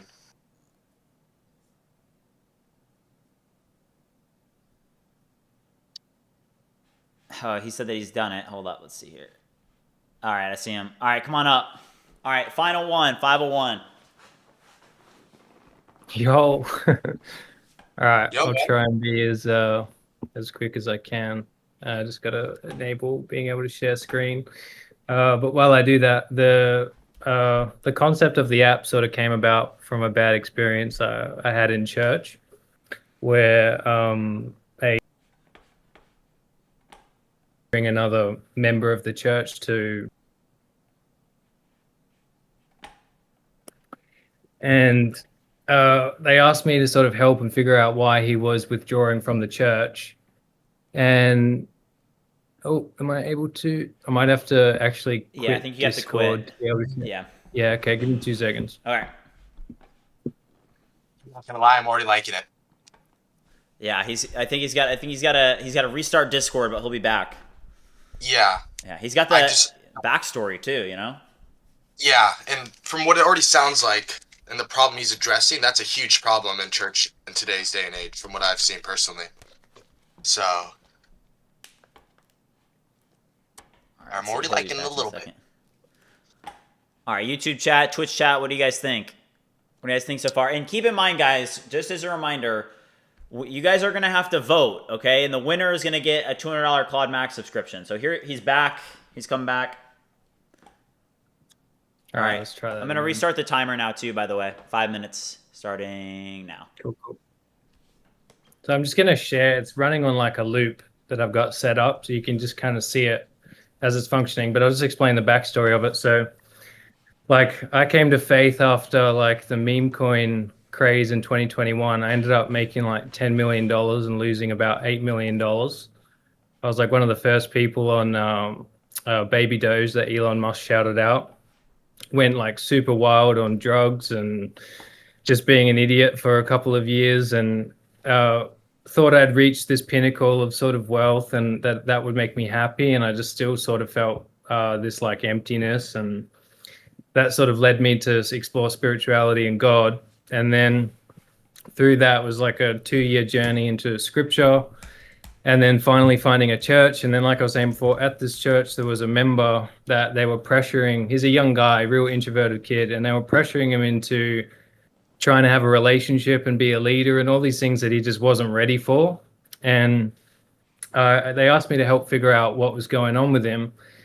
And I kind of figured what was going on because I knew his demeanor. And the pastor was sort of making it transactional, where he was like, well, if he doesn't do this, this, and this, then I'm not going to, bother doing this, this, and this with him. And in Corinthians in the Bible, it says love endures all things, bears all things, rejoices in truth. It's not transactional. And I was kind of telling him, like, you're contradicting what love is in the Bible by the way you're behaving with him. I was like, so if you're going to say that you love him, you got to at least be consistent with the Bible if you're going to be the pastor of the church. And they all turned on me and sort of shunned me. But it gave me this realization that if even people after 20 years of life in church can still fall victim to their own emotions, then we're all on notice. And what we really need is a faithful sort of companion that can keep us unbiased and accountable to the reality of the situation. And what was happening was they were so emotional that they were confusing their emotion with God calling them to behave a certain way. And I started to realize, like, well, people are being very wishy-washy then with this concept of God calling me. If anytime you feel emotional conviction or a strong, desire for something, and you just see that as God calling you, well, then you can just essentially be justifying something that's not even biblical. So the idea behind the app was to bring whatever is on your mind or what's going on. It could be a situation, an issue, a problem, a thought, a question, and you can bring it before this app here, where I don't want to dive too much into how the back end works because it's taken me like 2 months to build it. But essentially, there's 1,500 pages of framework documentation that's going to test your motives, test your honesty, using like OpenAI GPT 5.5, which I found is the best for it, and sort of pull the truth out of you, where not assuming everybody's lying, but that, if you are lying to yourself and if you are confusing, desire with, God calling you and all these sorts of things, there's built-in tests to make sure you don't fall victim to that and keep you accountable. And the idea is, if you've been watching as it goes through, you bring the matter, it'll ask you adaptive questions as you give it information. It'll bring a discernment based on the information you've brought and help bring out the truth, and it won't leave you there. It'll walk with you into next steps.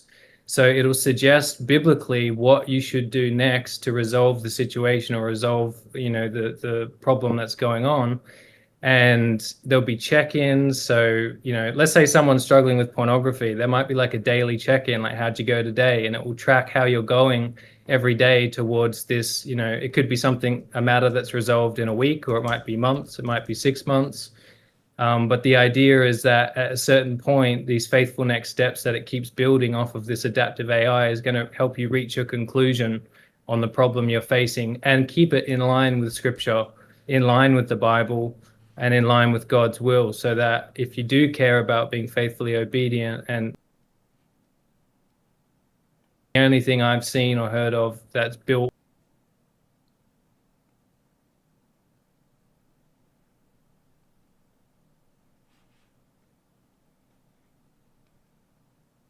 like concept of it, and there's going to be like a prayer section I haven't got to yet, so it'll build prayers for you off of what's going on as you respond to it with its faithful next steps. So you might say what's happened, and then it will build a prayer for you based on what's happened if it didn't go the way you wanted it to, and remind you to say this prayer, and just essentially be like a companion that's constantly there with you, making sure you're supported, you're being biblical, you're being honest, and at least you can't ever really know if you're operating in God's will, but this is the only thing that I've seen or even had, aware even exists or is starting to exist, that can help you do that. Great work. And that's kind of the whole idea behind it. And the time is up. What's the name of the app? Just so people, is it on the App Store already? People may want to try it out. No, so it'll probably be on there Monday. Like Fable 5 is just absolutely like breezing through this. Like it's kind of blowing me away.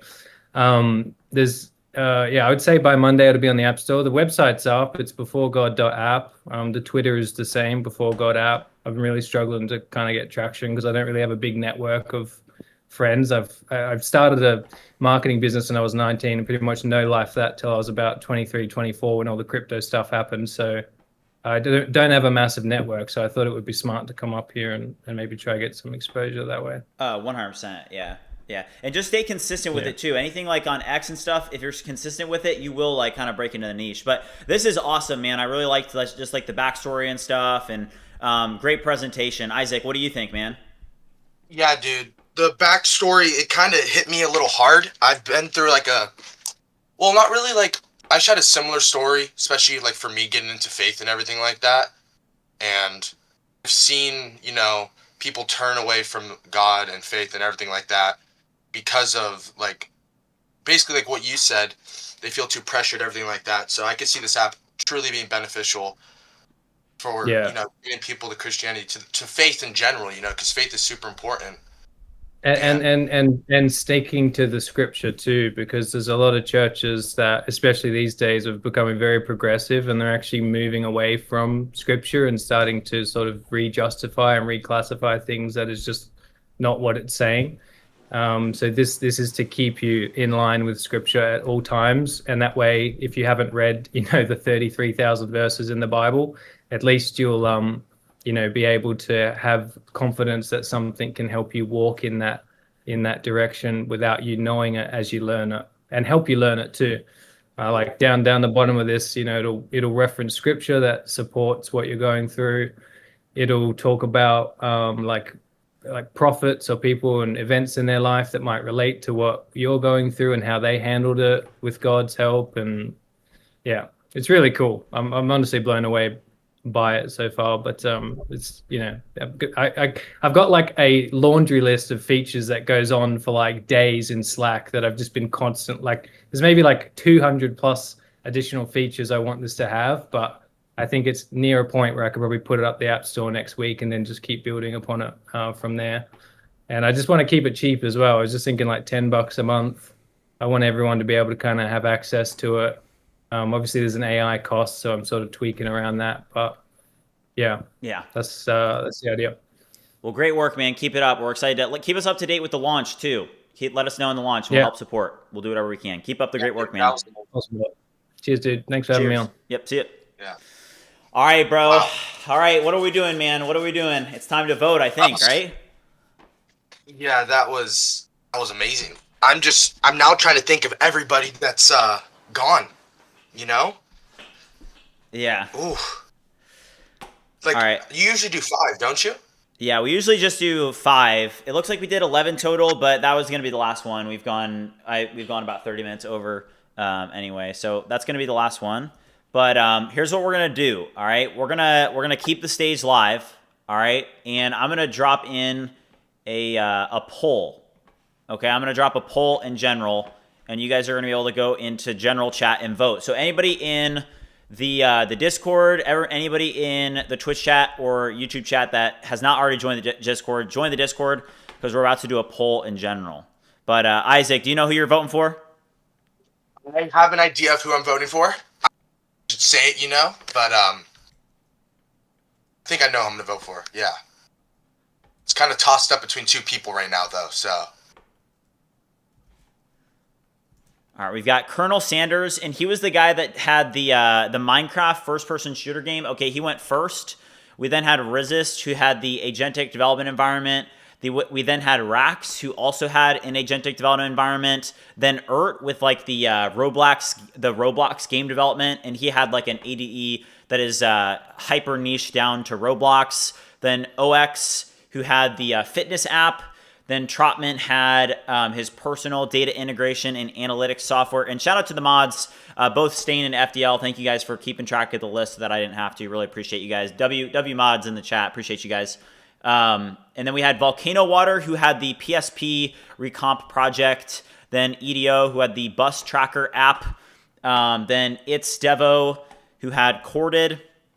Then R, who had the Scali AI scholarship app. And then oh shoot, it looks like we only can do 10. We can only do 10 on this poll.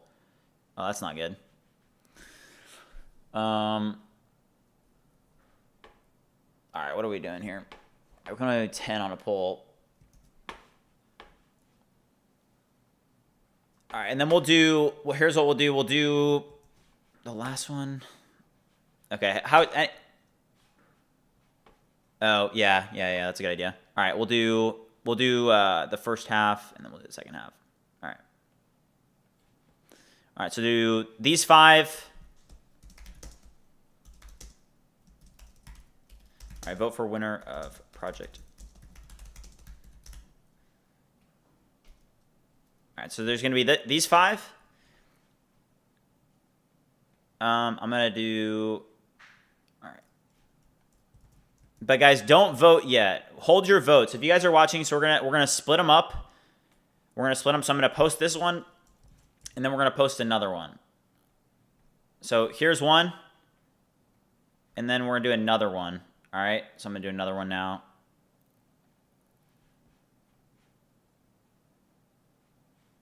Hold up. Yeah. Yeah, we had a lot of people presenting apps today too. You typically don't see a bunch of like actual like mobile apps, you know. Yeah. All right, and then here's the second batch. All right, and then whoever gets the most votes will win. All right. All right, here's the 2 polls. So I'm just gonna delete anybody's message that that commented in between here so that they're right next to each other. All right, we'll keep this open for, let's keep it open for like, what, 3 minutes? 4 minutes? 3 minutes? All right, we'll do a bomb here. All right. All right, we'll do 1 bomb. Yeah, that was one of our better ones, for sure. All right, 3 minutes, guys, 3 minutes. Go vote in general. If you guys are watching and want to vote, make sure you join the Discord. I'm going to drop it in general so you guys see it in the YouTube and Twitch. All right.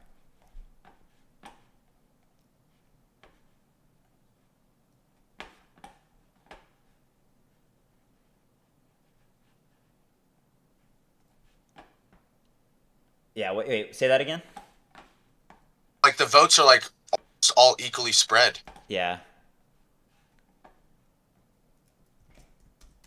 All right, I just dropped the link to the Discord if you guys want to go vote. Okay, who's winning right now? Let's see the results. All right, we got show results. We've got 32 votes for Colonel Sanders, and we've got, oh, he's up. Colonel Sanders, he's got the lead right now.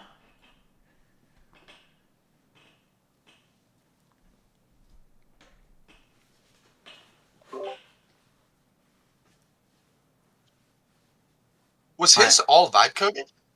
Colonel Sanders? Yeah, because remember, he said that he was 18 and that he used Fable 5 for it. Yeah, and Gemini for the models. That was a beautiful build, I'm not going to lie. That was probably the most beautiful game I've seen AI build. Yeah, it was Minecraft FPS. That was sick. Yeah. Kind of reminded me of Pixel Gun 3D back when I was a youth. Oh, yeah. That'd be too much of a niche reference, honestly. No, I played that too. All right, 42 votes. It looks like Colonel's going to take it. I don't know if anybody can come back at this point. But if you guys think otherwise, go make your voice heard. Also, Isaac, thank you for bringing the energy, and thank you for being up here. I've never had anybody else up here with me, so I appreciate it, man. No, of course. I really appreciate you bringing me. Yeah, I really appreciate you bringing me up here, man. It was really fun. Yeah, you were cracking me up too, dude. You said you're not in school or anything? No, I was doing acting and modeling after high school down in LA. Oh, nice. But I always hated that. Like, it was just, LA, it does not fit me. Everyone down there, everything like that. So, fully quit all that, came back up north of California, and then I found vibe coding and just been pursuing that now for almost 5-6 months at this point. Yeah. Yeah, and could you share with everybody, because you shared it yesterday in co-working, what's like, so you just launched your app like this month or last month, right? And like, where are you at? Yeah, so we launched our app on the 18th of June. It was a private launch on test flight, basically the Apple, beta testers, everything like that. But we had payments on because we wanted to test what payment option would be the best, the highest converting, etc. And first day we did $4,000.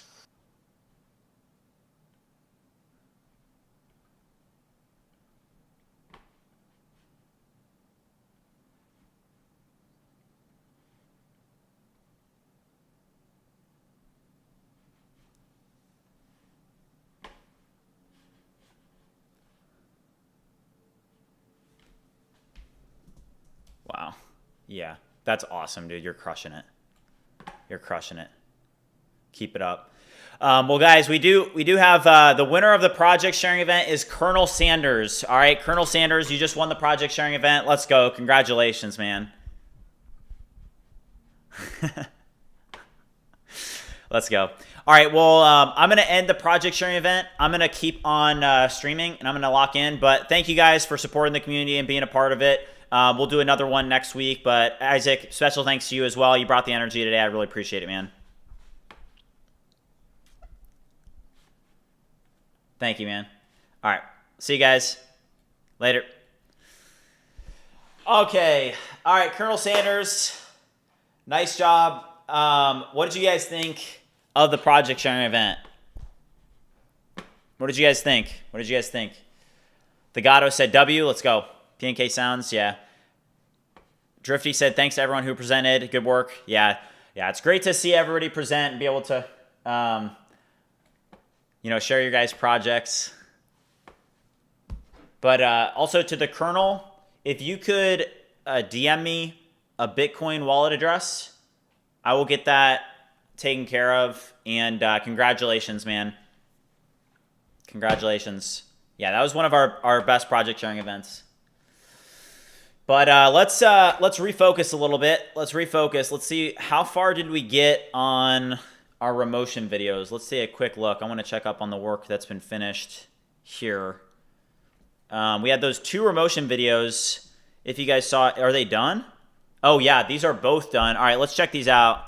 So here's the first Remotion video. So this is the BridgeVoice demo video. Okay, this is the BridgeVoice demo video. Let's check this one out. All right, this is one of them. And I'm gonna use the restroom real quick while this plays. Let me know what you guys think when I get back, all right?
How was it? I didn't see any of it.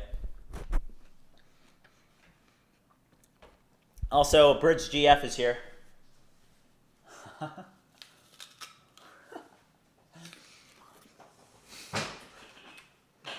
right. L? People are saying L? Hold on. I missed it, so.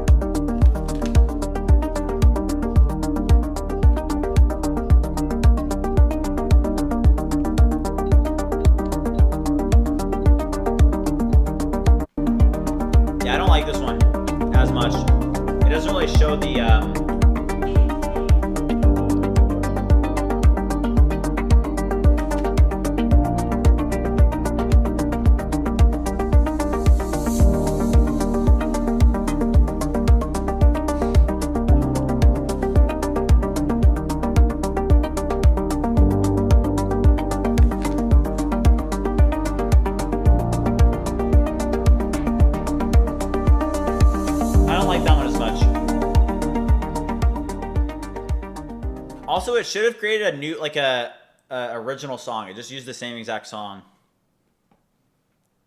All right, let's play this one. All right, this is BridgeAgent. It uses the same song. Okay, this one's better.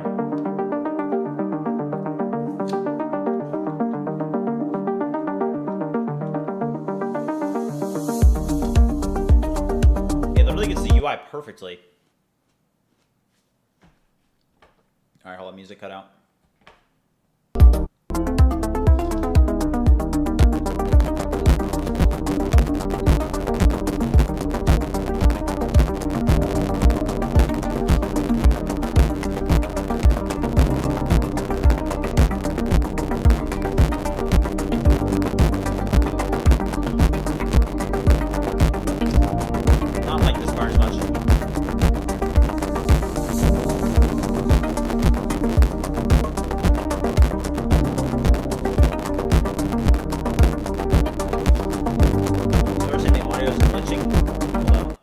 Sorry, guys. All right, the sound is broken on stream. Is it just the audio? All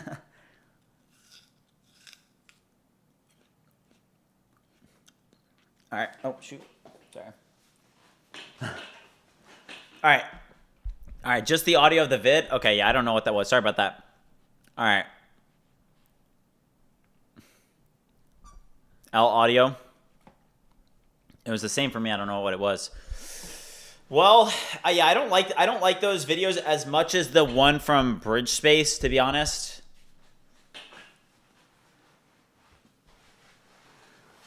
I don't like that one as much. Yeah, these didn't do as good of a job, guys.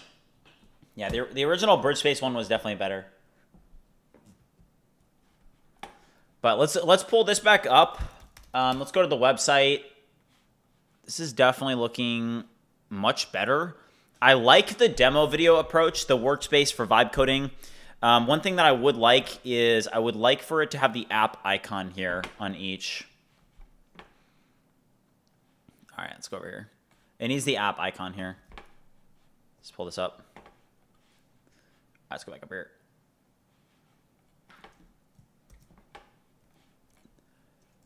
For each product on the home page, I want the app icon to be included here and enlarge the name. And don't put it in all caps. All right, cool. Oh, wait, hold up.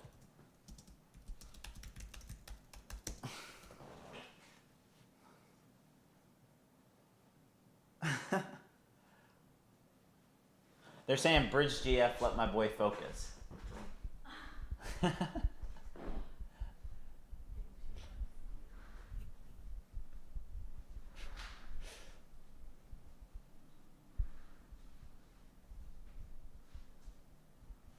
Okay.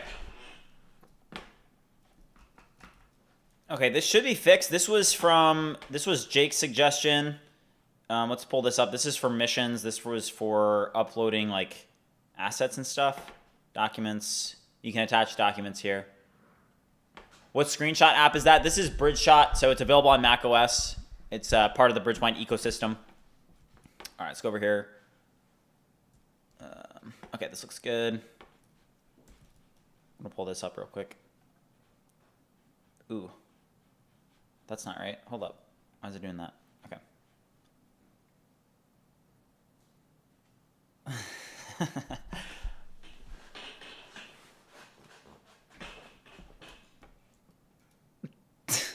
All right. Okay. This one was like launching. Let's have this one continue. It kept launching and interrupting the stream. But I think that we need some energy back. Want to drop some push-ups with me? All right, guys. BridgeGF does not want to do push-ups. All right, but I'm going to do some push-ups. How many do you want me to do? She said 100. She said 100. 100? All right, you know what, you guys, you heard it there first. All right, she told me to do 100. Okay, so we needed. I don't know if I can do 100 push-ups, but you know this is a high pressure situation. Okay, BridgeGF, she's in the other room. Okay, I promise you she's real. Okay, I'm not just making all of this up. Okay, I'm not making it up. She told me to do 100, so I'm gonna do as much as I can for you. Okay, this is not for the stream. This is for you. Okay, let's go, chat. Let's go. I want everybody to drop as many as you can, okay? She told me to do 100, okay? She told me to do 100, so we have to do as many as we can. I don't know if I can do 100. I don't know if I'm going to survive this. But I'm going to do as many as I can. Let's go, chat. Let's go.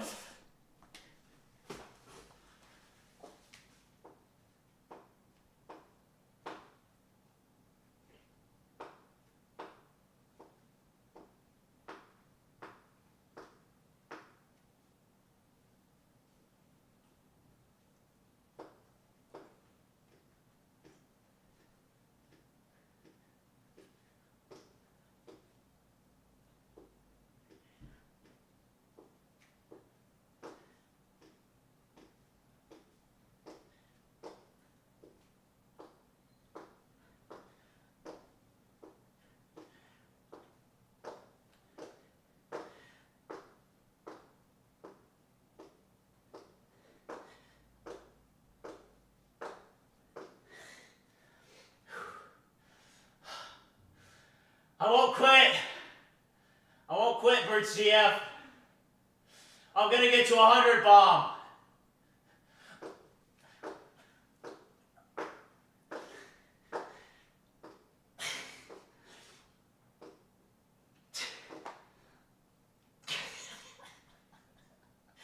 How many was that, BridgeGF?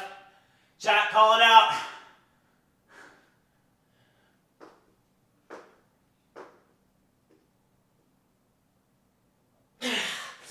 Oh, oh no. Guys, how many did we do? How many did we do? How many did we do? I don't know. I don't think I did the 100 bomb. I don't know if she'll stay with me. Oh. Oh. All right, we did 74. 74. She just blew me a kiss. Let's go. W, chat. W. Okay. Whew. All right, now that that's out of the way. All right, where are we at here? All right, let's pull this back up. Pull up the browser. Hold up. All right, I want to go to... All right, this is what it looks like here. BridgeAgent browser, or BridgeSpace browser. Okay, so here's the icon. That does look a lot better. Before it was like doing all caps. Here's the demo here. So you can expand this. So if people want to see the demos, they can expand it.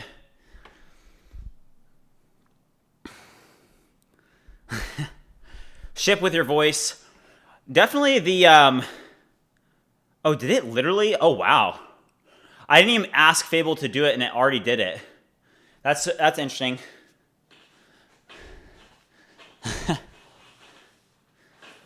Yeah, I mean, this... So it actually did integrate all of these.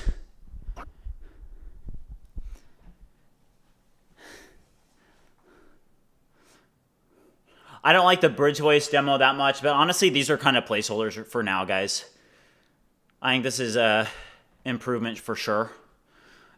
We can probably... We'll do a demo video for this one, and it'll be like an actual demo video of me, you know, breaking down BridgeMind for this. But for now, I feel like we can just remove this. So I am going to use the design tool. I'm going to select this, and I want you to remove the demo from the hero section. And then you can remove all of the white space so it's more compact. All right, and then if I click this, yes, new session. Okay. Well, that feature can be improved, but submit this. Okay.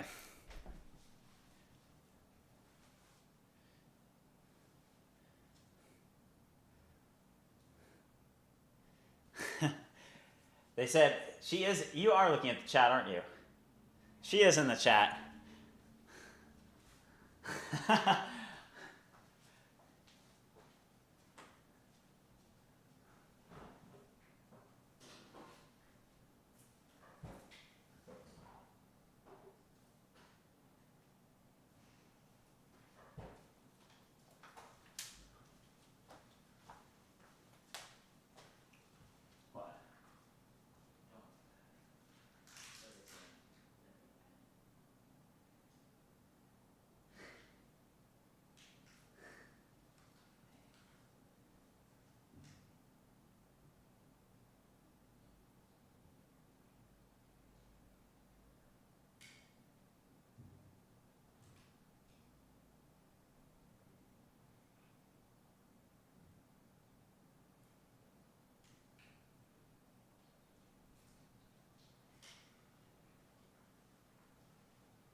All right, guys, we're back. What happened here?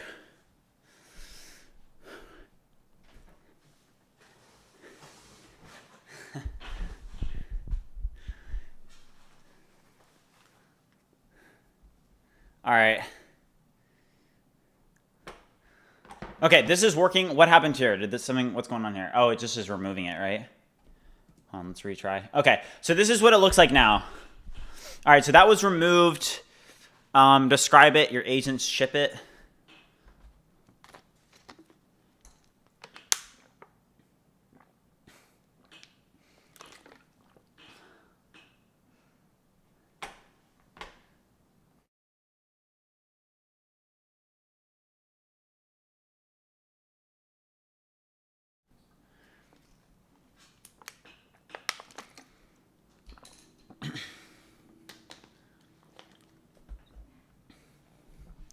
Okay, type it, speak it, or hand off the whole mission to one agent or 16. They plan, build, open PRs. You review outcomes, not syntax. This is vibe coding. Do you guys see this?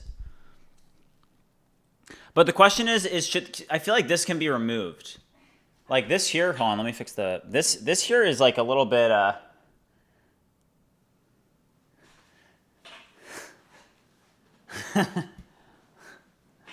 right,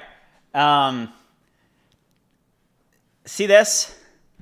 What do you guys think, chat? Do you guys think this can be removed? Somebody said, don't you think that the excessive uses of M dashes indicate AI slop? I think so, yeah. Yeah. I mean, look at this. 1, 2. Literally use 2 M dashes. There's a lot of M dashes.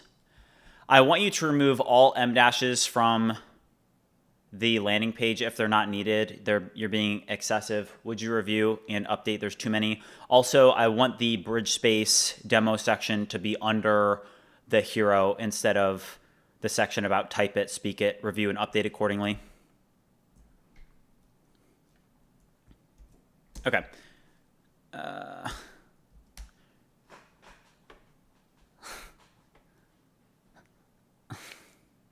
Don't you think we forgot about the call with Dario had at the end of yesterday's stream? I don't know what you're talking about, bro. All right, let's see this. This looks fine.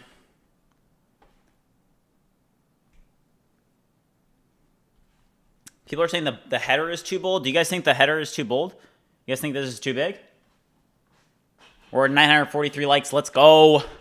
All right, are you running Fable 5 for everything or planning or orchestrating with it and implementing lower intelligence?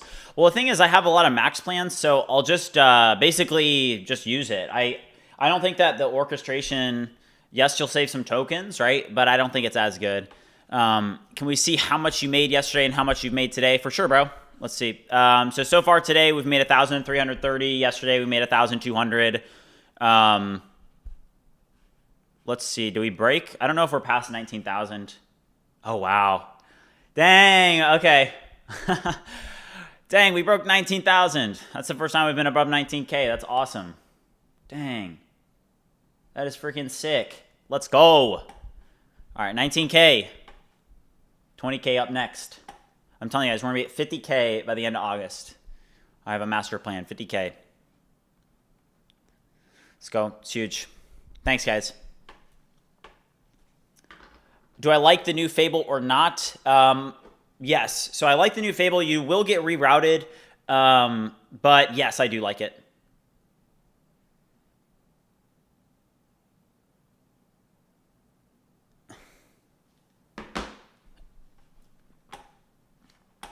Okay. I mean, it does take a little bit longer though, right? Like right now, this one here is just repositioning. It's removing M dashes and stuff, and it takes a little bit of time. Let's go over here. Okay, this is the... Okay, look at this, guys. I'm going to pull this up in a full browser just so that... I mean, we should have a way to expand the browser, honestly. Inside of BridgeSpace would be nice. But let's pull up a full browser. So this is the updated UI design. Do you guys see this? So it went through the process of actually getting like screenshots. Do you guys see this though? What is up with this? It like cut off everything. So it didn't get very good screenshots there. I don't like the font that's being used here in the footer. Do you guys see this?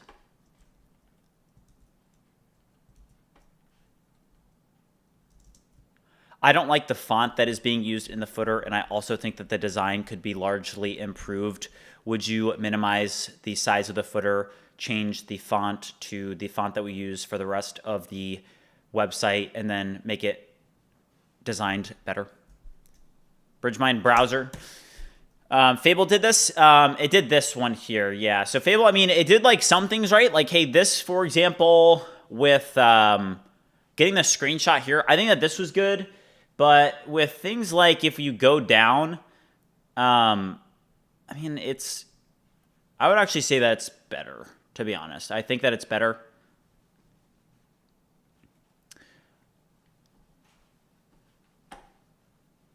You should get the Humanizer plugin skill. It reads the wiki of AI slop and rewrites to remove it anytime.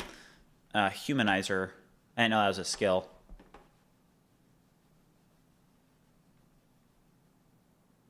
Thank you, Jake. I appreciate it. Okay. Also, I want to do a quick check, guys. We do need to get the BridgeMind API deployed. So we have a lot of deployments that need to roll out. So this is going to be the most important thing that we're doing today, okay? We have to get all these updates deployed. So I'm going to launch this, okay? And I am going to paste in the BridgeMind API. I need you to review all local Git changes and note that we need to get ready to ship all of this to the main branch respectively. Would you do a thorough review of all changes that we've made, run the test suite, fix any failing tests, and ensure that all changes that we've made will be shipped without breaking functionality. Review and make any updates as needed. It's becoming hard to control tokens with Fable 5, but at least it gets the job done.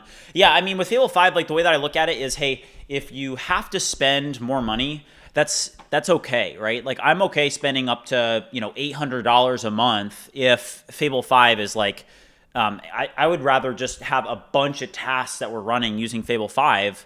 I think that would be better than just like using some worse model. I'd rather have the best model, but we also just don't know what's going to happen after July 7th. We'll see what happens. We're just not sure. We're just not sure what's going to happen.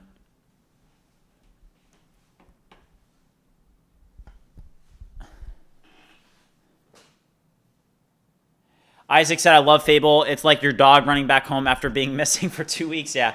All right. One thing I want to explore is BridgeSpace, sorry. I need you to review the design of the in-app browser and in BridgeSpace, and I need you to help me significantly improve the design of it. Would you review this in complete depth and identify ways that we can improve the design, and then also add into the browser a full screen button that I can click that will expand it in a full screen respectively in BridgeSpace in a modal.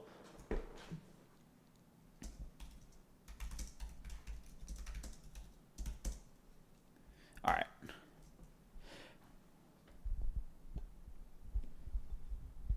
LV, yeah, I did call it. Stain said, it's like my best friend coming back from a coma where the doctor's polymarket kept saying there was no chance. Dude, that's funny. Also, guys, quick question. Is the audio messed up? The audio, let's see if Fable can figure out this audio issue that we keep having. If you guys are watching the stream, I don't know what keeps causing this audio issue. Let's see. Didn't we have one that was kind of working on this, though? Wasn't it? It was like this one down here, right? I don't know which one was working on it. I want you to review OBS on my computer and note that I am currently streaming and having issues with the macOS audio capture. Would you review why it keeps cutting in and out? Identify and pinpoint the exact cause of why the audio continues to cut out for the macOS audio capture source. Review this, pinpoint the bug, and then fix it without stopping the stream. All right, let's see if it can fix this, guys. And let me know, I'm going to reset this. Let me know if you guys can hear the music or not. Or if it's like really bad. Just let me know if it's like really bad or not. Just let me know. know it was bugging. So I know it's back, but is it like cutting out and stuff? It's too loud? Okay. Alright, it's fine. Okay. Alright, there we go. I just want to vibe out for a bit, guys. We got some stuff to deploy with BridgeAgent. I need to pass this in. I need you to create new functionality that is called cloning, or just clone. And what this feature should do is I should be able to enter in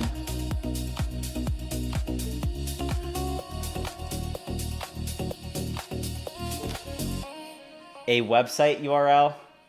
See ya. Or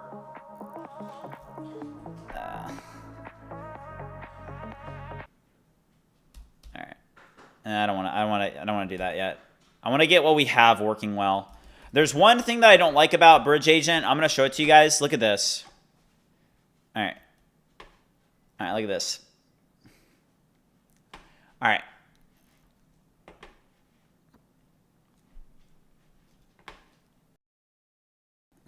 Hey there. I want you to help me in reviewing my OBS config on this machine.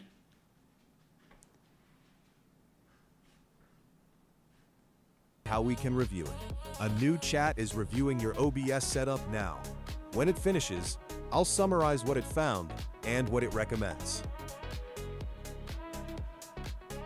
Okay, we have an issue. Look at this. I don't think that this is right, guys. And I don't know what keeps happening with the audio. We're gonna see what's going on. So far, it's looking like 5 to 6 Claude subs is if it stays on subscriptions. Yeah. All right. It does a ton of terminal grepping. I mean, this one's fine. Also, hey, anybody that has Windows, would you test the latest update of BridgeAgent? Would you test the latest update?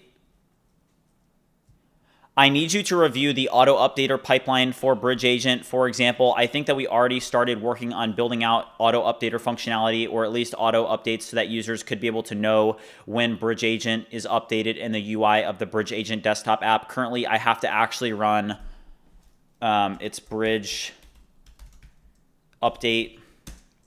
Would you check it to see if we can have properly built out the functionality needed so that it shows in the UI?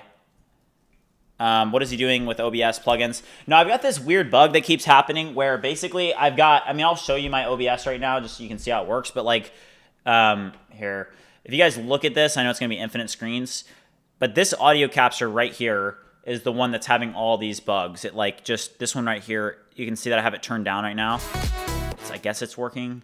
But it'll like, if you guys were watching the project sharing event, it kept cutting in and out, and I constantly am having this problem on my computer. So I had Fable 5. This is an issue that Opus wasn't able to solve, GPT hasn't been able to solve, so we're going to see if Fable 5 can solve it, because none of the other models have been able to fix this bug. So it's not related to software. I mean, I guess it is related to, OBS, but just none of the other models have been able to solve that. So we'll see if that's able to fix it.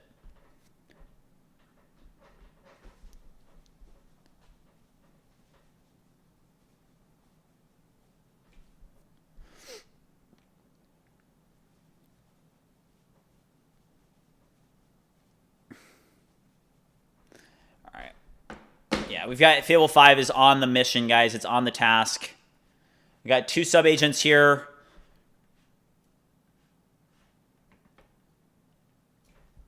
And then I do want to clean this up a little bit.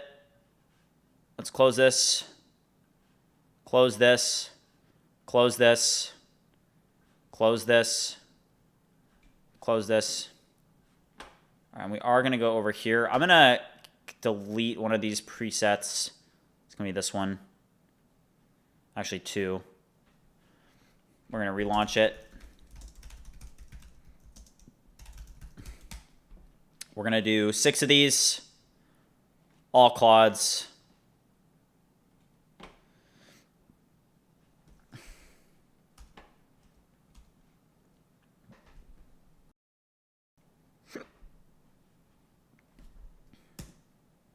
Okay.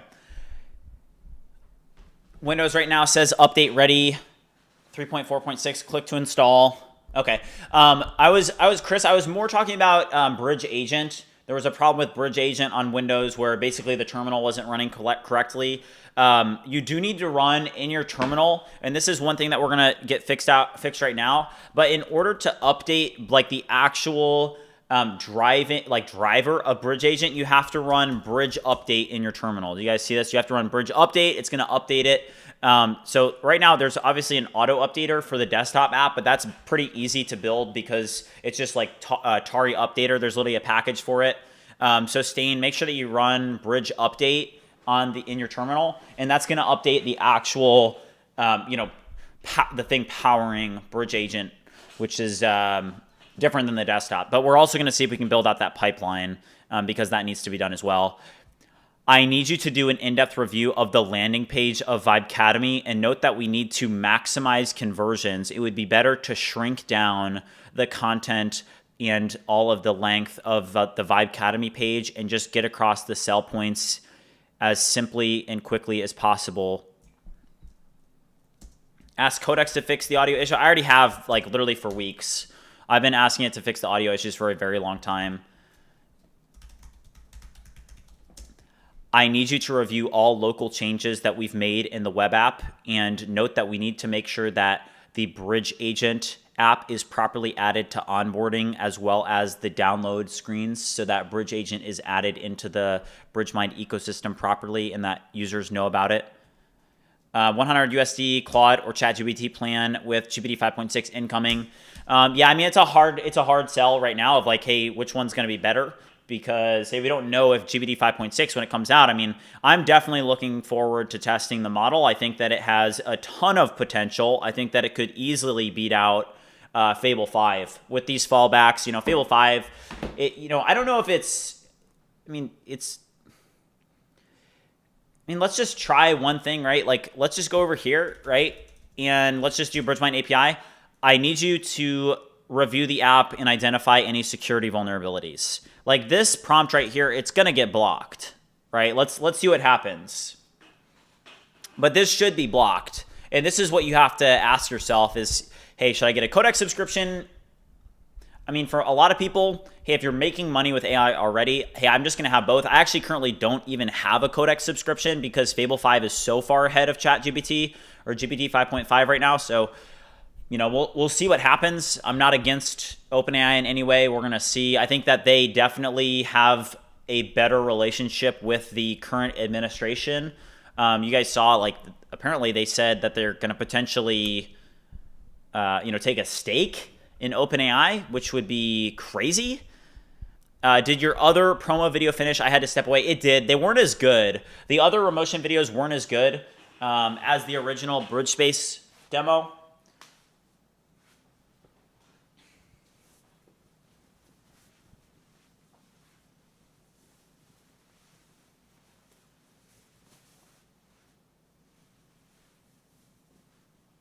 I'm going to grab some more food, by the way, guys. Hold on.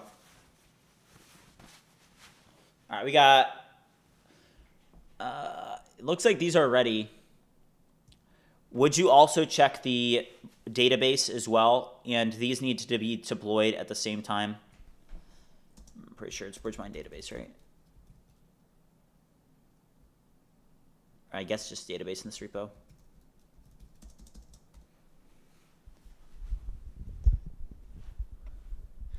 Do you think the government should be able to take a stake? I'm not super political. I don't know. I don't know anything about that to be able to give an opinion on it, honestly. I think it's interesting.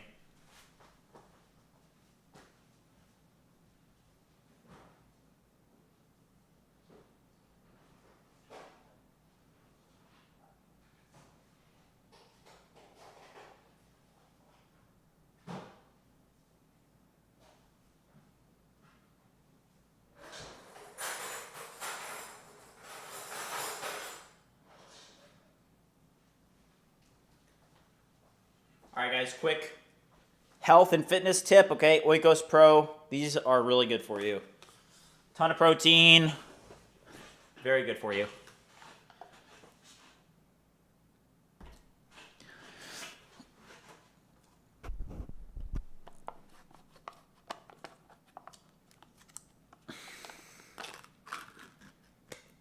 All right.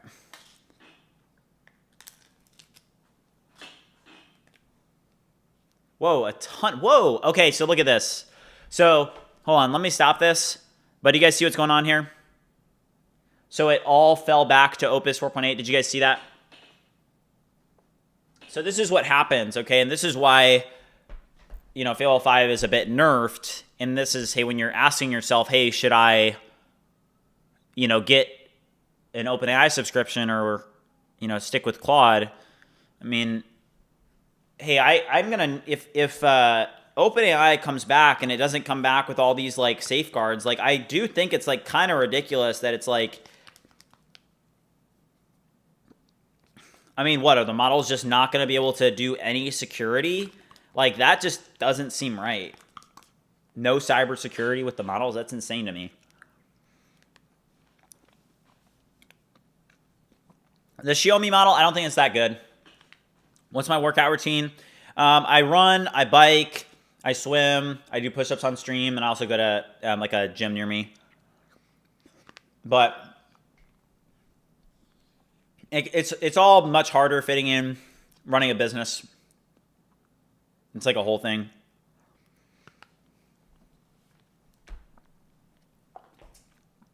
Yeah, I think that cyber defense should be allowed as well. I started to add soap detergent to my smoothies.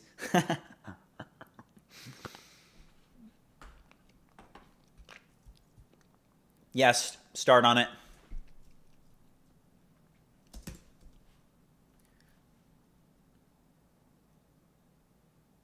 All right, what is this doing? It's deleting stuff? Oh, whoa. All right, you guys see this? Based on a note from a previous session, which we did have a previous session that tested this.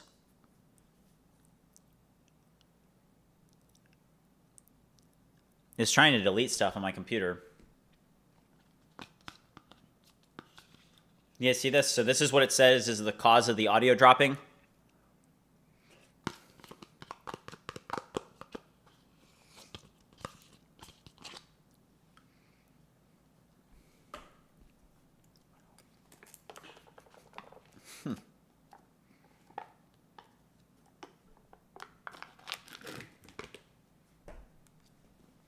Somebody asked 12-hour stream when? It's definitely coming. I think we've done one 12-hour stream before. You know, when it comes down to it, it's like I'm at the point where I've been doing this for so long, and I plan on continuing to do this for a lot longer, right? Like even after I hit 1 million, I'm gonna continue. So for me, it's like all about endurance, right? Like my goal on this stream is, hey, I'm gonna stream for 8 hours. At the same time, though, hey, once I get these updates that we've made today shipped, is it smart to stream for another 2 hours, or is it potentially smart to go get off stream, go exercise, and then wake up early tomorrow so that I can do it all over again tomorrow, right? And I think that a lot of people, they ask me, they say, hey, like, how do you feel about, you know, how do you do balance and how do you not get burned out? And it's like all these things of just like, hey, you can burn yourself out. And I definitely will say, like, hey, after doing this for, you know, over 200 days, it's like, you know, I have to be smart with what I do, right? Because, hey, if I run myself into the ground, then there will be no BridgeMind. You know, there will be no streams, right? Because I'll be like so burned out that I can't really do anything. So, you know, my approach to it is when I was initially starting BridgeMind, yeah, somebody just said pace yourself 100%. No, my girlfriend left. She was here, though. I think she was helping me with something. So, you know, it's like,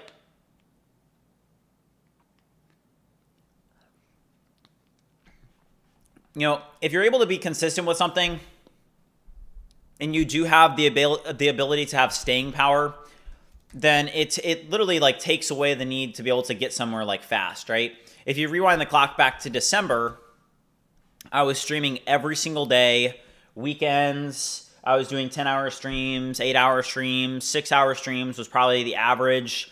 And it was because I was building, right? Like I was in this phase where I was just like, go insanely hard until you get success, right? And you know, we were able to, is Claude's controlling my computer right now. Do you guys see how it's opening this and testing it? That's pretty cool. But, you know, I'm in a different phase now where now it's more like go insanely hard and be consistent, but also be smart with your time because, hey, I'm not on day 30 anymore, right? Scott said, as a 49-year-old who has built many successful companies, when you burn out, it sneaks up on you and then takes years of recovery to get back. That's interesting. Don't pace yourself. Just go hard until you make it. Well, that's kind of my point, though, is like, you know, I have built something with BridgeMind. We've gotten pretty far. We're going to continue to move forward and get further. But at the end of the day, like, I don't think that streaming every single day is smart anymore, right? Like there's a time for that. That could potentially come back if the situation, that's what it requires, right? I'm not against streaming every day. But right now that's not what is required and it's not smart. Is it burnout if you're sick of corporate politics and just want to retire? I don't know. Yeah, I think you'll have to answer that question, right? Like burnout is definitely, I mean, when literally working sounds just like the worst thing in the world, like I feel like that is burnout, right? When it's just like you can't even like bring yourself to do it, like you're just like done, right? That's burnout. Hypothetical question, if all cloud-based AI services were to go down simultaneously, would you be able to maintain the BridgeMind using only local models? Are local LLMs enough, yes or no? No, they're way behind. What is staying power? Staying power is the ability to push forward even when things are like super challenging and difficult, right? Like I would say, hey, when man, Fable did not do a very good job on these. Like this one here. Hand it the mission. I thought it was better before, to be honest. All right.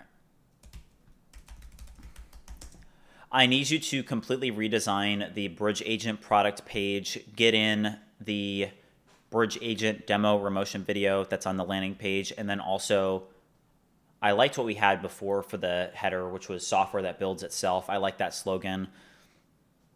Make the page more compact, simpler, and really get across the value points to be able to build software autonomously and connect to all the different plugins and actually show the different plugins in a carousel that is auto scrolling with all the different logos. You can look at BridgeAgent for reference, look at the BridgeAgent desktop app for this, update this accordingly.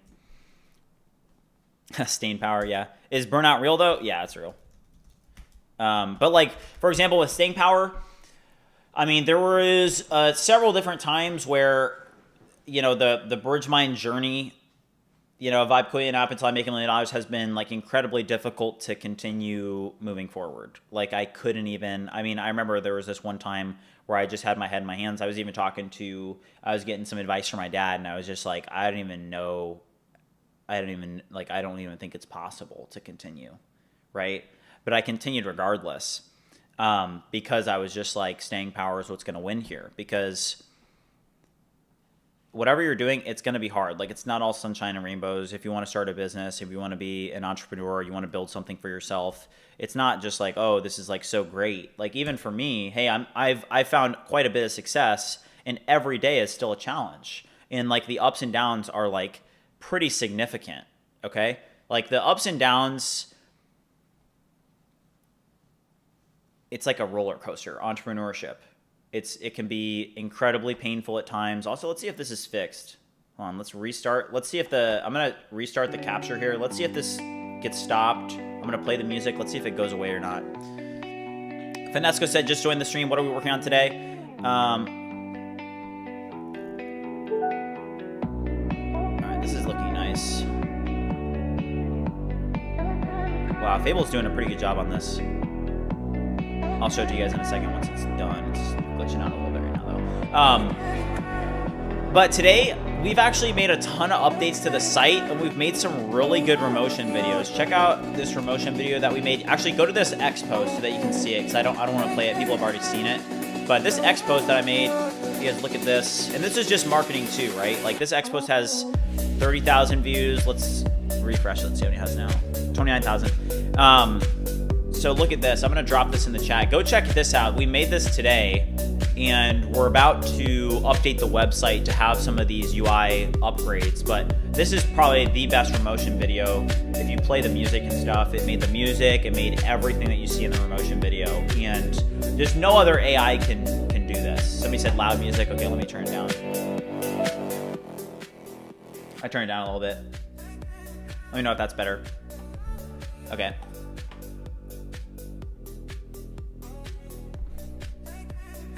Yeah, we'll see if Fable 5 fixed the audio issue.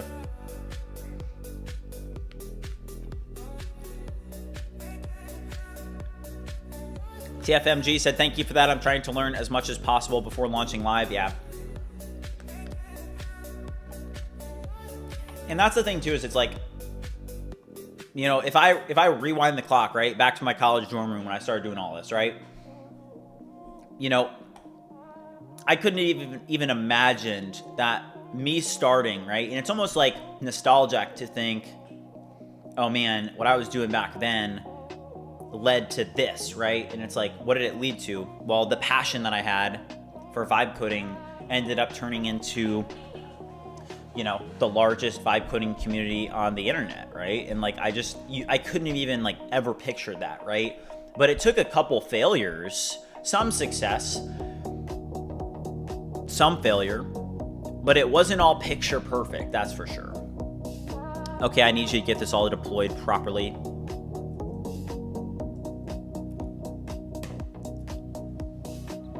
Why do you think local LLMs are not where it needs to be? Do you think a small business would benefit from adopting a local LLM to do business operations? I don't, and I'll show you why. First of all, just from personal experience, like I can, you know, just tell you like 100% no. Okay, don't fall into the hype for local models; they're not there yet. But I think that the best representation that I can give you, just like statistically, is if I show you this. So let's put Claude Fable 5 up here.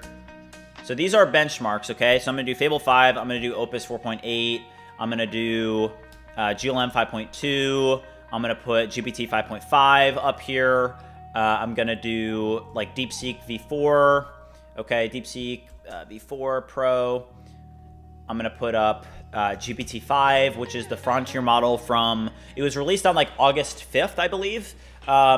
Was GPT-5. So if we put up GPT-5 here, and then we put up, let's put up like Opus 4.5, and then we'll also put up now some local models, okay? So if you know local models, Gemma 431B is one of the best local models right now. Another one is Quen 3.6, 27B.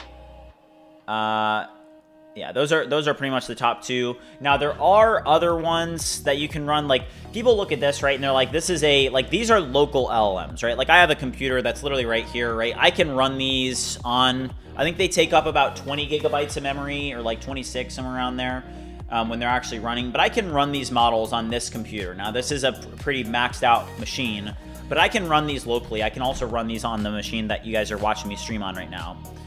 Where did GPT-5 go? Did I not add that? Not get added. Hold on. GPT-5. Maybe it's only an intelligence. Okay. So here's what we're looking at. So let's just strictly look at intelligence, right? So Gemma 431B is at 29, okay? And then GPT-5 was at 36, okay? And then Quen 3.6 was at 27, or 37, sorry. But you can see that, okay, you now have a local model that is technically better than the frontier model that we had a little bit over, you know, less than a year ago, actually. So you have a model that literally is better than frontier AI just 11 months ago. And this is where we're at now. Now, the reason that I don't recommend it is because I've used these models, okay? And to go back to models that are this bad after 11 months of using models that are like this, I mean, what's possible with this model is completely different. Like GPT-5, it's a completely different set of things that are possible now with this model, okay? Like, and don't let anybody fool you, okay? It's significant, okay? The progress in the last year has been incredible. Now, you may ask, what about GLM 5.2 and DeepSeek V4? Aren't these open source Chinese models? Well, you can't actually like you would literally need, I mean, how many GPUs would you actually need to run, like to have to be able to run like GLM 5.2? I mean, we can literally ask ChatGPT right now, or if it just came out and it's really good. I've tried it and it's an amazing LLM. I have seen a little bit about that. I tried that one as well. I don't think that it's that great. Nothing like super crazy, honestly. How much, like, hold on, let's see. How many gigabytes of unified memory would I need to have to be able to run GLM 5.2 locally?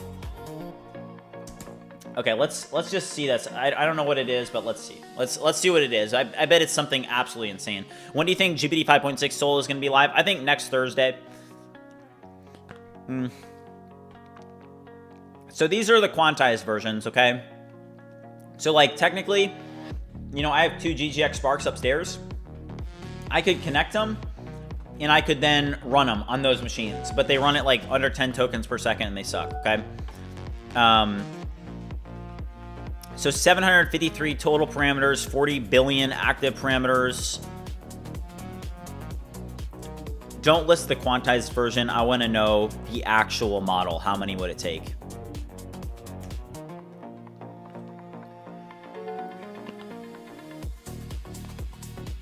Yeah, I actually have run it. I've run it locally.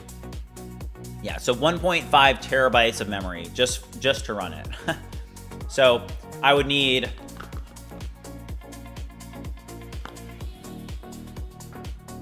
literally more than 10 of these strung together to run it. So like literally a 512 gigabyte Mac Studio would fall short. You'd need to string them all together. And then, even if you can run the model, it doesn't mean that the model is going to run fast. Like even if I had that, right, and I could run it, it'd probably run, I don't know, maybe like 2 tokens per second. I'm not even kidding. Like it wouldn't run fast. Just because you can run a model on a machine doesn't mean it's going to run fast. So like to run GLM 5.2, you would literally need like probably to spend, I don't know, $60,000 on something. And then even then, is it going to run it like 2 tokens per second, right? Like that's not worth it at all. I think we did solve the Fable 5 was able to solve the music issue, guys, because we haven't had it break off. It's literally still, the music is still on. So Fable 5 was able to fix that issue for us. That's crazy. Fable 5.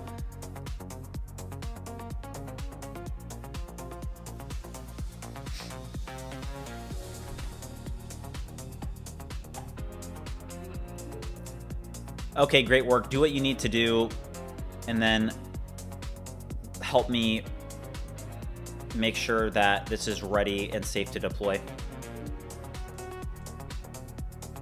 All right, we got a lot shipping out right now. After the July 7th, we go on a hunger strike. Yeah.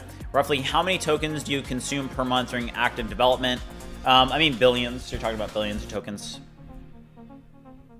I mean, like even today, a ton, right? Crazy amount of tokens. Man, Fable is so good, guys. I'm gonna verify that I'm not a bot here. Give me 1 second. It's interesting that the computer use is just happening now.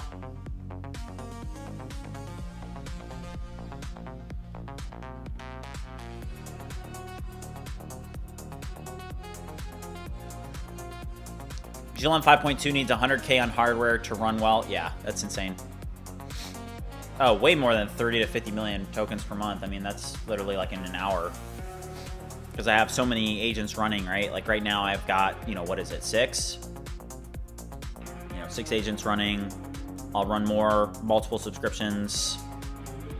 I want you to run npm run build and fix any build errors.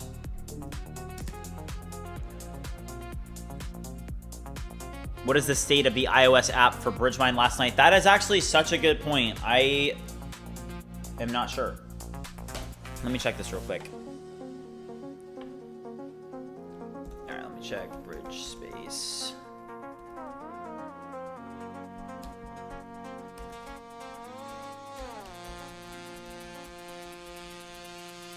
MPX Expo start clear. Yes, and that literally the the feature that we built to be able to like autocomplete terminals is very, very nice.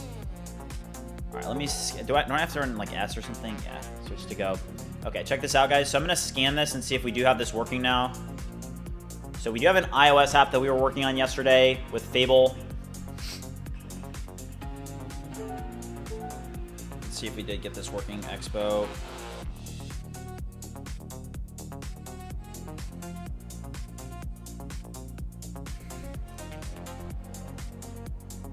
Hold on, I don't like that. It's not working.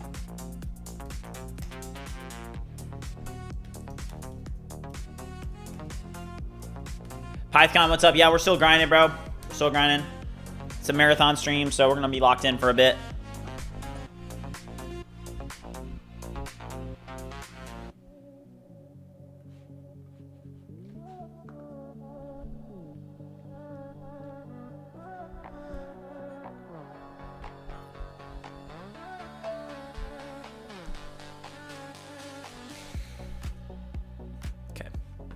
What's going on here?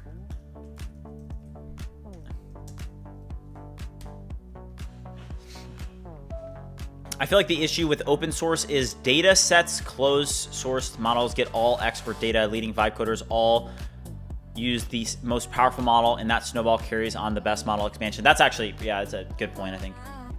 So basically, Thomas in the chat is saying, hey, if the best coders are using the best model, what that means is that, hey, they're going to have the best data to be able to train even better models, which I would agree with that statement. What's going on here? Is this not working? Okay, there we go. Expo Go. Okay, now we got it working. So check this out, guys. So this is the app, okay? Let me see. This is the app. All right, build the future, okay? Let's do this. All right, let's see if we can get in here. Let me log in.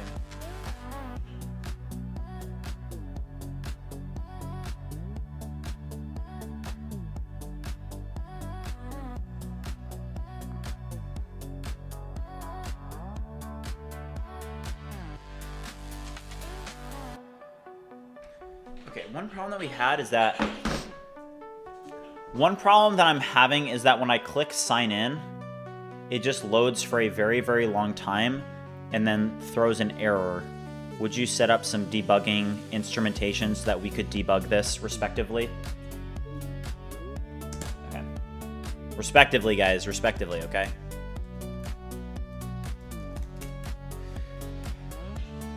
Start on the simulator. You need Xcode for it? No, Expo Go is fine to use. You know what may be the issue though is I've hard coded the LAN. That actually probably is the issue. Yeah, that's probably the issue. Hold on. It's probably that my LAN IP has changed, so I probably need to change that. Take a shot every time he says respectively. That's, I don't know. I think you'd get drunk, dude. That's not safe. Not safe. I don't even think you would survive. Spammers, stop spamming respectively. Well said, Stain. All right, let me open up cursor here.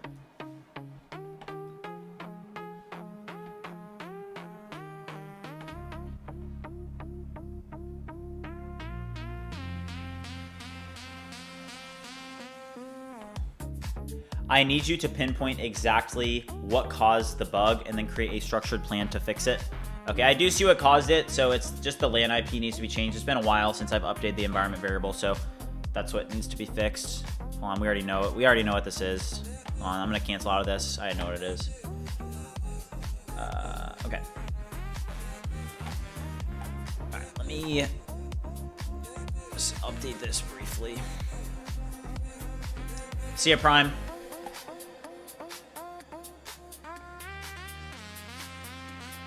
All right, BridgeMind API, or no, it's gonna be BridgeSpace.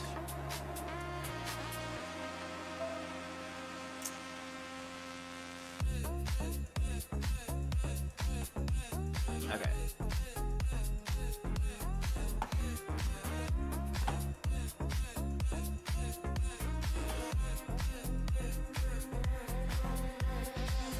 Okay, got it. All right, so it's 78.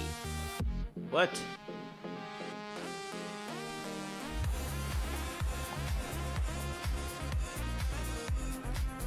What is the LAN IP of this machine? Jibber, what's up? All right, 1 second, guys. I'm doing something sensitive. Why am I back in the OG room? I kind of this room's just a good vibe. Like the sun's in this room. It's it makes it so I can actually stream longer because the other room, it's I don't like even get to see the grass. So when I do this, I can actually work for a lot longer. So it can be better to work in this room.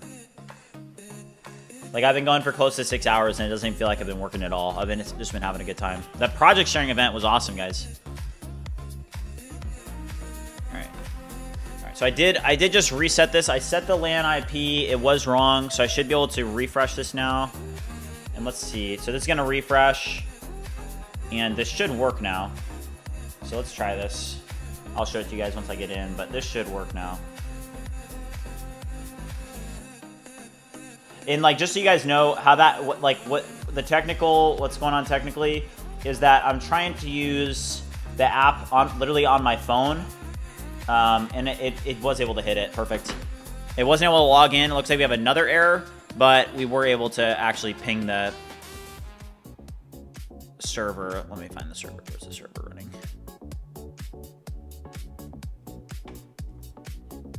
Oh, incorrect username or password.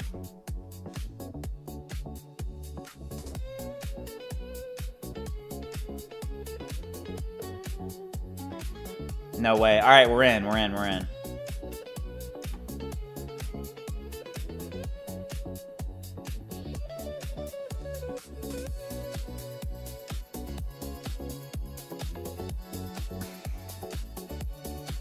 Okay, can't reach desktop.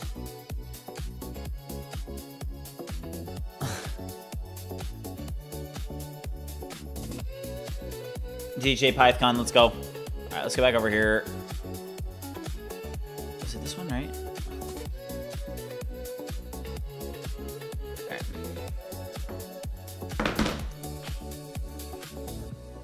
I want you, hold on, let's just ignore that. All right, BridgeSpace app. I want you to review the app and note that I need to be able to scan a QR code to be able to connect my BridgeSpace app to the BridgeSpace desktop app running on my computer. Right now it says can't reach desktop. Would you review this and figure out why this is happening, pinpoint what is causing this, and fix the bug, and also make it so that I can connect to multiple different machines that are running BridgeSpace, review the functionality, and perfect it.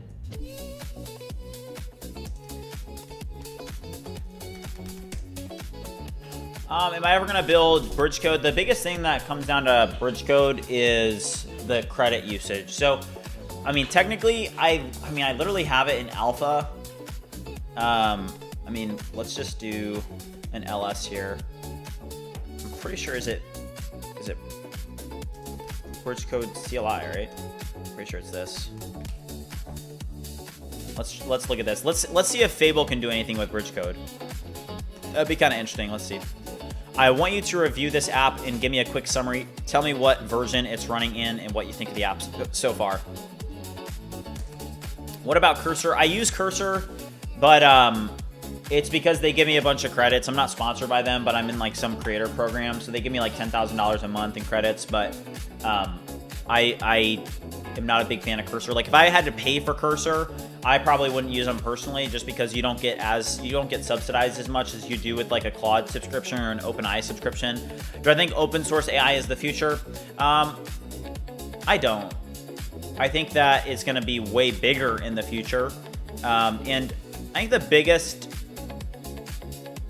like, when I think that like open source, especially like with the latest, like what happened with Fable 5, right? I mean, with open source, if it does get to the point where, hey, the models are Fable level, which will happen, and you can run it on, this, that'll be a really interesting time.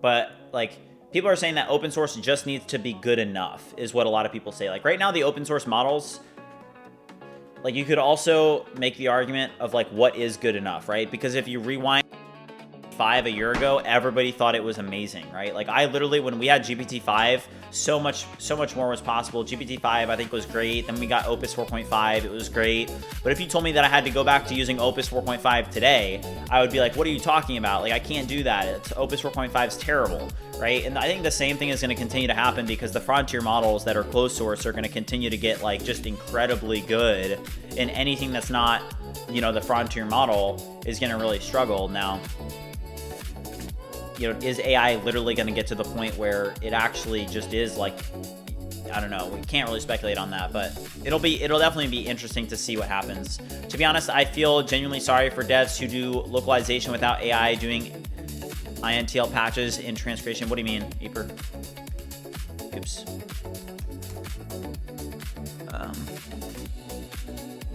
All right, perfect. I need your help in significantly improving the UI design and really polishing this up to make it feel like an enterprise-grade tool. Do a complete review first and then create a structured plan to improve the design. Be interesting here. We're almost at 1,000 likes. Let's go. Somebody said they're doing 17 hours of work. Let's go, dude.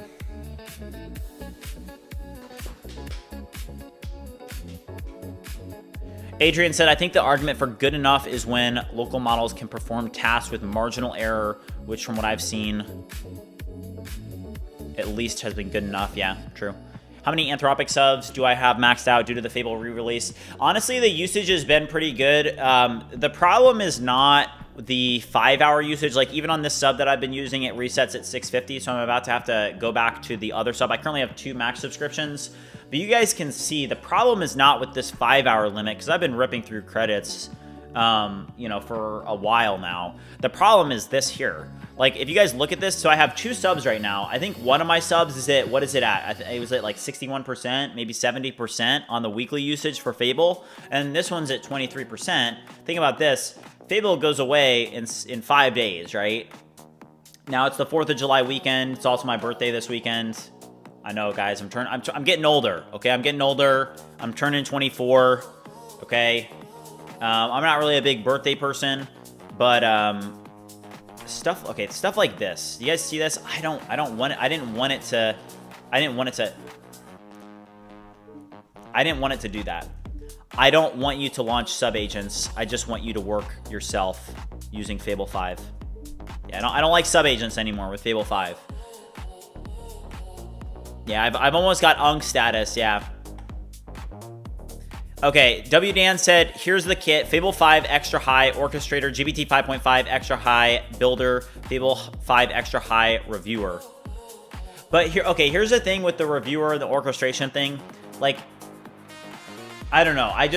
You have to be losing something in the mix if Fable 5 is not actually doing the code. Or W Dan, do you think that GPT 5.5 is just genuinely better?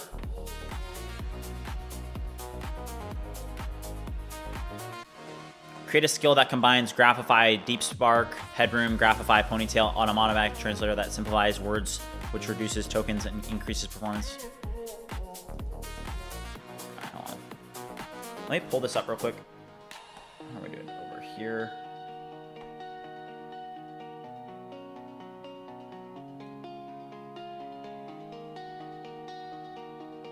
I think that we're just about ready to deploy this, by the way, guys. We're ready to ship here soon.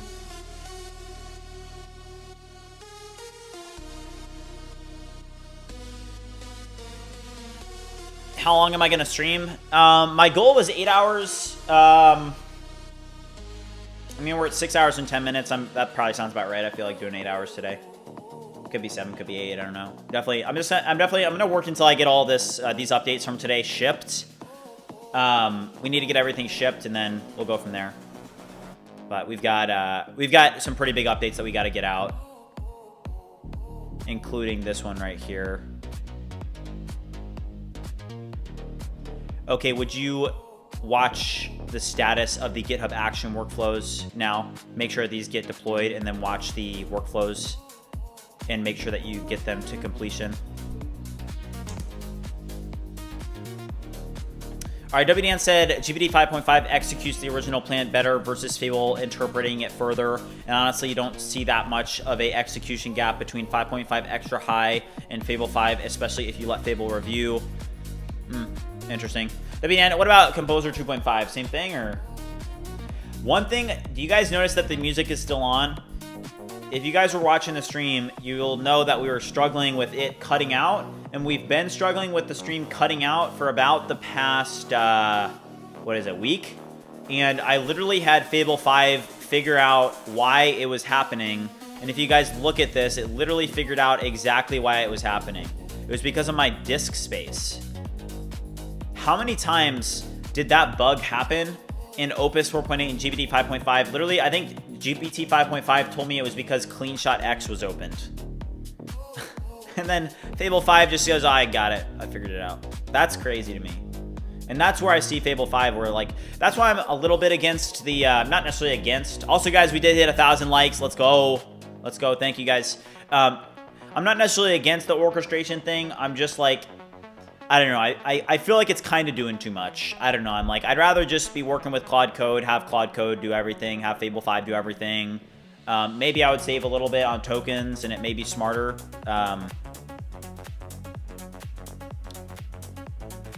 Composer 2.5 is nice. I don't love being in the cursor harness, so I use it less, but I delegate research context gathering to Composer 2.5 guided by GPT 5.5 extra. Okay. Okay, interesting. Yeah, that is nice about Composer 2.5, WDN, is it like, it's actually good enough now to be able to do stuff. Like, I feel like there was a time when Composer definitely like wasn't there yet, but I would say that Composer 2.5 is definitely like there for a lot of things now. And,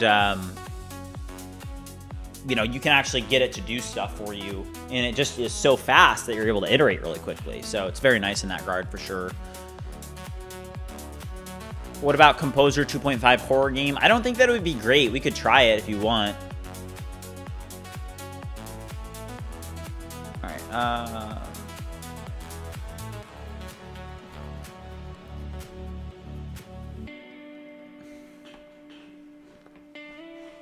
What's your monthly subscription on Claude Code? Currently, I have 2 Claude Max subscriptions. But yeah, I mean, if you guys look at this, I'm about to hit my limit here.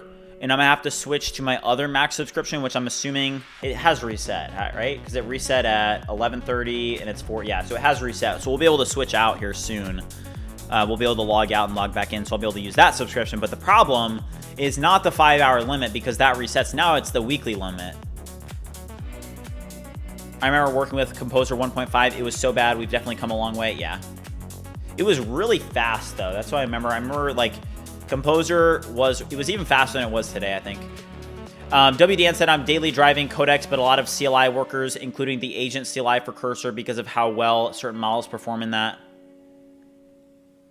Wait, in what? Oh, interesting. Somebody said, just join. What have you done? So check this out, guys. If you go, this isn't updated on the site yet, but if you guys missed this, this is pretty cool. Here, I'm going to stop the music just real quick so that anybody that hasn't seen this can watch it. This is sick. Hold on, let me find where the music is. I don't even know where it's playing. Hold up. Let me find this. I don't know where it's playing. Oh, okay, I found it. Okay, so check this out, guys. So this is what we built. This is a demo video, okay, that was created entirely using Fable 5, okay? So this is Remotion. It was created with Fable 5, and this is by far the best Remotion video that I've ever seen created. And I did it with one shot, and then we followed up with like a follow-up prompt, and it really improved it. But check this out, guys. It's sick. I kind of like to dance to it.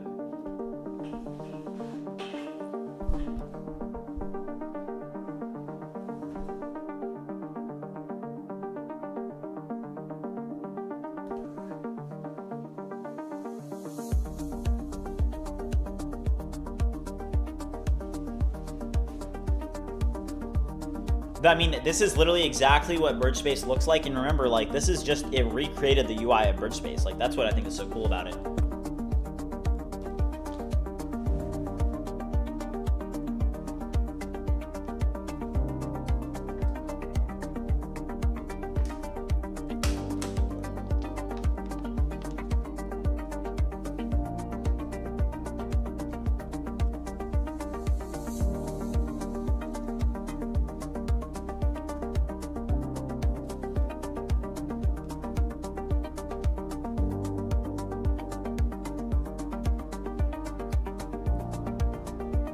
W or L in the chat. What do you guys think? And this is what I'll use in the meantime. I've been way too busy with stuff going on in my personal life, like my brother's wedding and stuff, to get like Vibecademy and different like demos and stuff off the ground. But I'll put this promotion video on the website, and I mean, I think that this will be a good placeholder, right? You know, I think this will. I mean, what do you guys think? W or L? I mean, that's probably the best promotion video I've ever created. The music was a little bit too repetitive. I think you have a point, but yeah, that one. I mean, it's very, very good, right?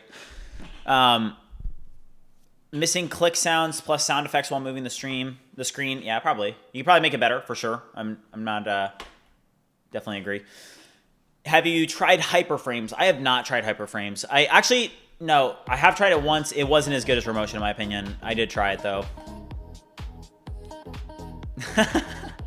Somebody said W vid L moves. You guys are funny. I was literally yesterday I ordered DoorDash and I was trying to eat DoorDash on stream, and you guys were cracking me up because people were like, I already am like slightly uncomfortable whenever I'm eating on stream because I know people are watching me eat, right? But it was so funny because people were like, they were like, the crunch. It was so funny. And I had to basically stop the stream so I could go eat. It was just so funny though. Because sometimes you guys actually crack me up. Yesterday was definitely one of them. The pro subscription for Claude goes by so quickly. 100%, yeah. They all said ASMR, yeah. They're like, mukbang, ASMR. Oh, it's hard coding it. That's what it's doing. I see what's wrong with this. It looks like it's hard coding the LAN IP. And what I want you to do is to not hard code the LAN IP. It should be set when we do the QR code scan. Stop hard coding the LAN IP. Review and update accordingly. Yeah, that's what's causing it. I see it now.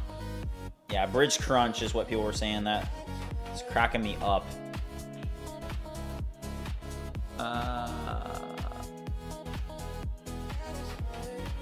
Wait, what's step one? Merge the database here. I want you to do both. Take care of the entire deployment. Are you going to pay for extra usage when Fable gets removed from plans? No. No, I don't think that there's anybody really that's going to be able to do that realistically.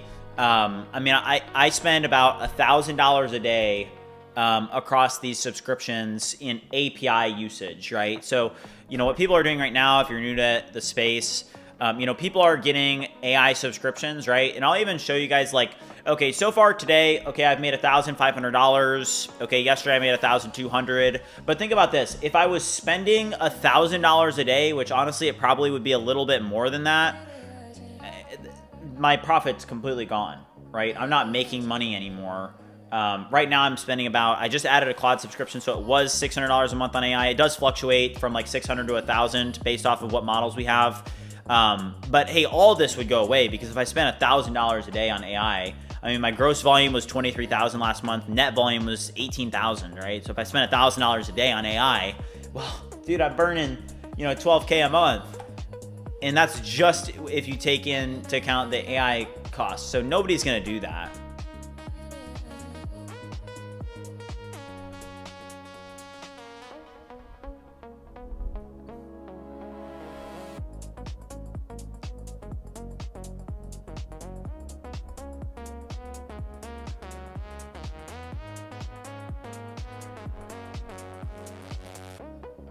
Alpha Trader said MRR hard to watch. What do you mean? Apart from Fable 5, which model seems to best create best promotion videos that you've seen? I would say that like the best promotion videos are created by anything like any Claude model. It does a really good job. Yeah, I mean Claude models just in general have always been good at design. I actually watched a video from a long time ago talking about it was like from Sonnet 3.5, and I was saying, you know, these Claude models are really good at UI and design, and they've always been good at design, you know? Is the current Fable 5 not suitable for distillation? Not sure. I don't think, like, can they distill it? I'm not sure what you mean.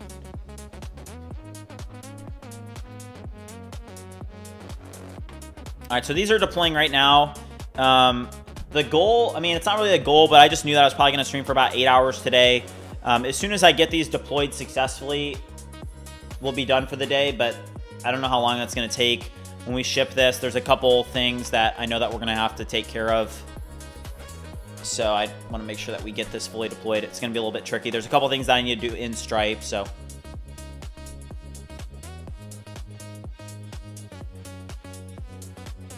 I mean, that's crazy to me.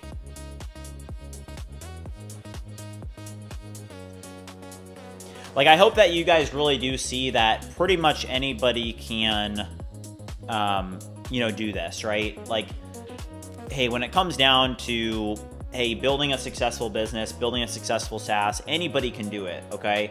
And I just want you guys to know that, hey, like that Isaac guy that was, he was helping me kind of like, it was pretty cool. He was like hosting the project sharing event with me, basically. The guy's energy was great, but literally he was on here just a couple weeks ago and he was like, I'm about to launch it. And he just said, yeah, we made 16K. You know, that's like, he's doing better than I am, you know, and he just launched his product. So, you know, I think that what you guys really should know is don't listen to the people that, I mean, I see so many like people on X and stuff that are like, have you guys seen the meme where it's like 95% of vibe coders making apps for 0 users or something like that? And I'm like, that is such a negative mindset. Like, I don't know why people have this negative mindset of like, you're gonna fail. Like, that is just such a stupid thing to believe in, of like, oh, if it's not common, then, and yeah, it's not common because not everybody has staying power. Not everybody has the ability to fail and learn from it and continue. Not everybody has the drive, the motivation, you know, but if you have those things, right, or you will yourself to have those things, then you're going to be successful. Like, it's not even a question, right?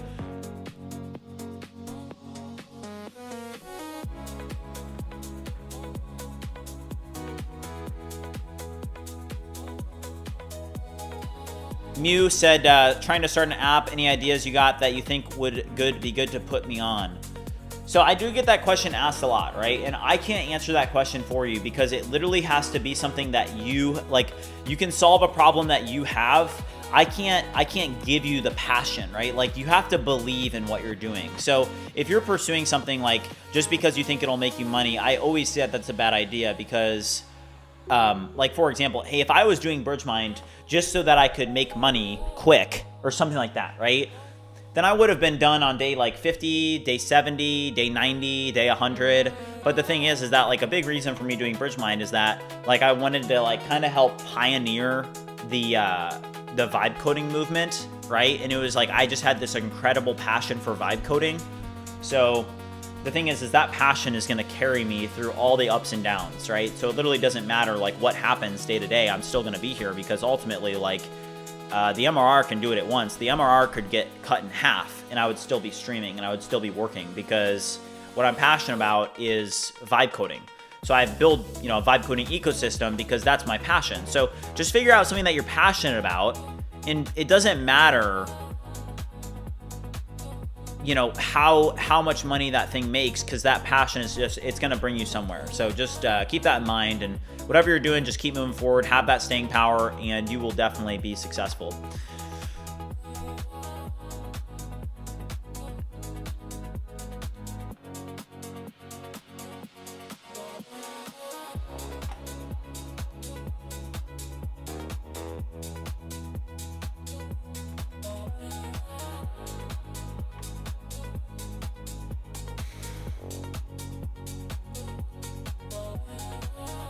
I want to do something real quick. I want you to review the functionality associated with being able to purchase BridgeMind credits outright. Right now we have packages for 5,000, 12,000, 5,000. That's not right. 12,500 and 25,000. Could we make this a little bit simpler and have credit packages just for 5,000 credits,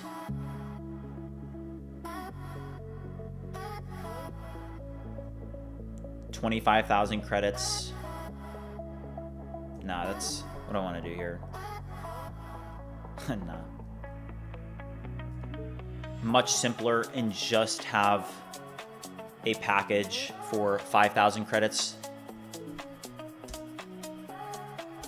Start with this and make it $20.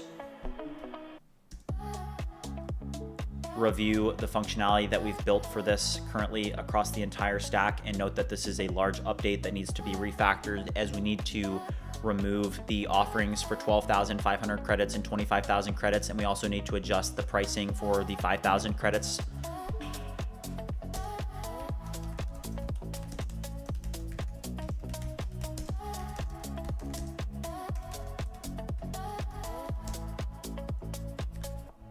Do not launch sub-agents. I just want you to take care of this yourself. All right.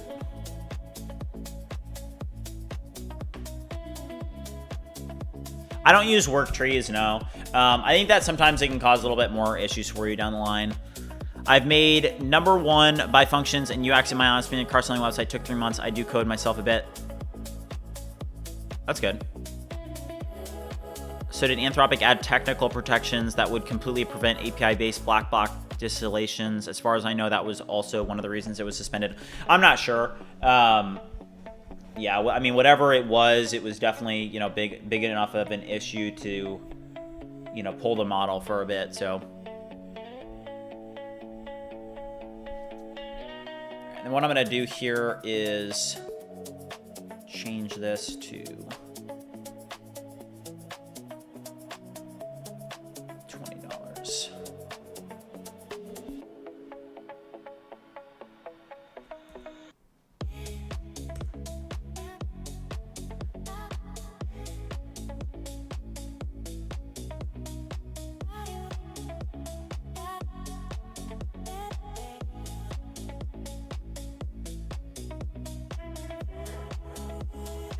Now I do need to do something in my environment variables real quick.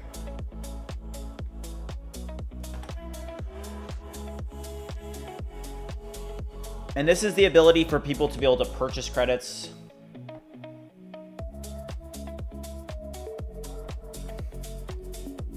I'm pretty sure, what's the price ID for this?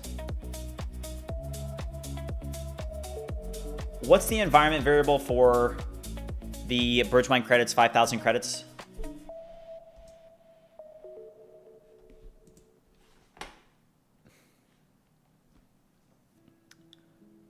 Am I going to join Anthropic or buy their IPO? Probably not, no. How's Fable treating you? Amazing. Amazing right now. Yeah, I mean, when it doesn't roll back, it's phenomenal.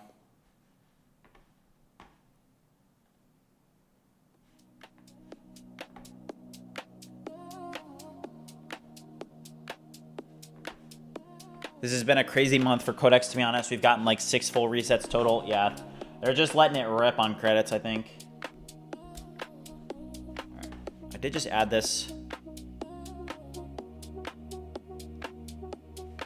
Okay, now I'm gonna copy this over. How's Fable for you? Wonderful. Yeah, when it doesn't roll back, it's really good, guys.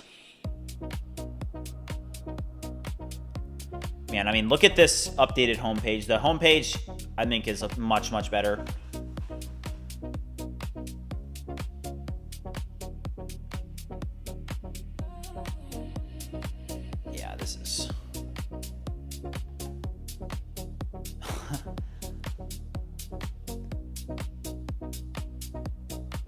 This is so simple for the website now.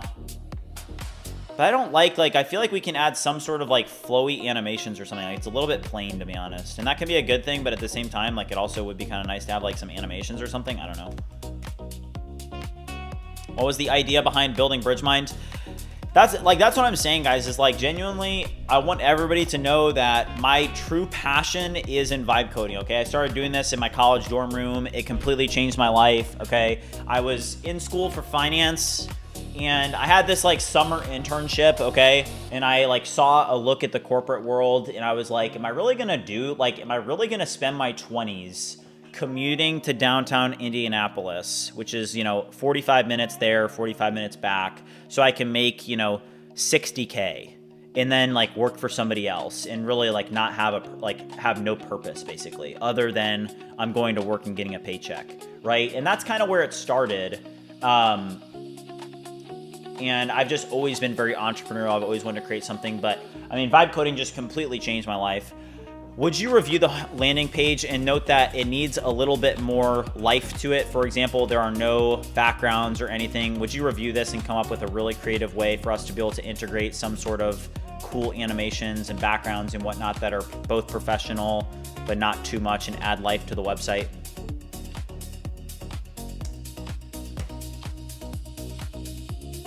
Oh, you're in Muncie. Nice. What do I think about GPT 5.6? I think it definitely has potential. It's going to launch next week. It's going to be a huge moment for the BridgeMind community, where this is going to be the place to be when the model drops. You guys know that, I mean, this is the place to be for model drop. So it's going to be crazy. Next Thursday is when I do expect it. So a week from today, I'm expecting GPT 5.6 to release. I think Tebow's already referenced that they're going to launch it in that... I think that they typically do it on Thursday, so we'll see. I'll keep my eye out for leaks and stuff for you guys, but I'm expecting it Thursday. Eper said AI changed my life too. Fable changed it again. Yeah. Make BridgeSpace VR client for Apple Vision. That would be insane. Could you create a web demo for BridgeSpace so interested users can try it out before downloading? Dude, let's try it. Let's see if we could do an interactive demo. I don't know if that's possible, but let's try it with Fable. But, oh, one issue, though, is I'm at 91%. So I'm going to have to wait to switch out.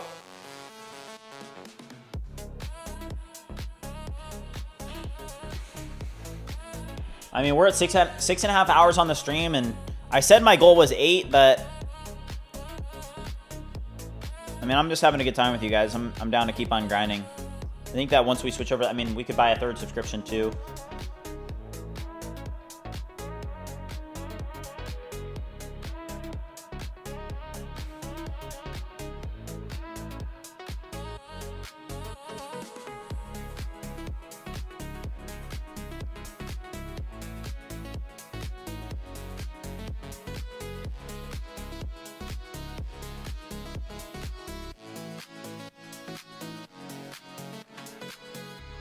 Dang, let's look at this.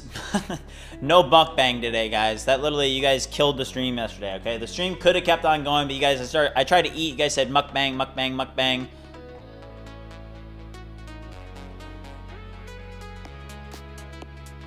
But this is crazy. Look at this, guys. I want to show this to you guys. Look at this. Theo. Everybody is talking about BridgeBench today. That's so cool. That's awesome. Yeah, look at this, guys. So Theo said the benchmark cited here happens to hit a lot of the things that cause rerouting to Opus now. Fable still performs the same. It just has a higher chance of rerouting. That's true. I don't even know what this means. I've yet to be routed a single time, and I've gotten a ton of work done with it. But yeah, I mean, so I agree with that take. But this is what we're seeing, right? On debugging, refactoring, hallucination, right? It hits on a lot of those things that are being blocked, right? So, hey, if you're using it to generate a motion video, you have no problem with it, right? But it's cool. A lot of people are talking about it today. Oh, for what it's worth. Okay. Yeah, I mean, I would say, like, he says he's yet to be rerouted a single time. I mean, if certain tasks, like if you're not doing cybersecurity or debugging stuff, I don't think that you're going to have a problem.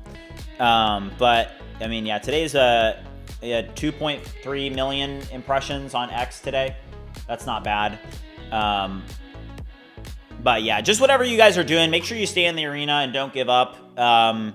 You know, times will be up and down, but I just want you guys to know that as long as you stay in the arena, you're going to win with whatever you're doing.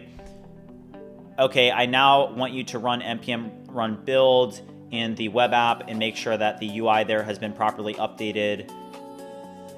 And I also want you to run the test suite in the API and make sure that the updates are all good to go and ready to be deployed. Do I believe in God? Yeah, I am a Christian. I was raised in a Christian home. I'm definitely a believer. I think that, I mean, everything that I do is driven by faith. I mean, I wouldn't be here if I wasn't a Christian, to be honest with you.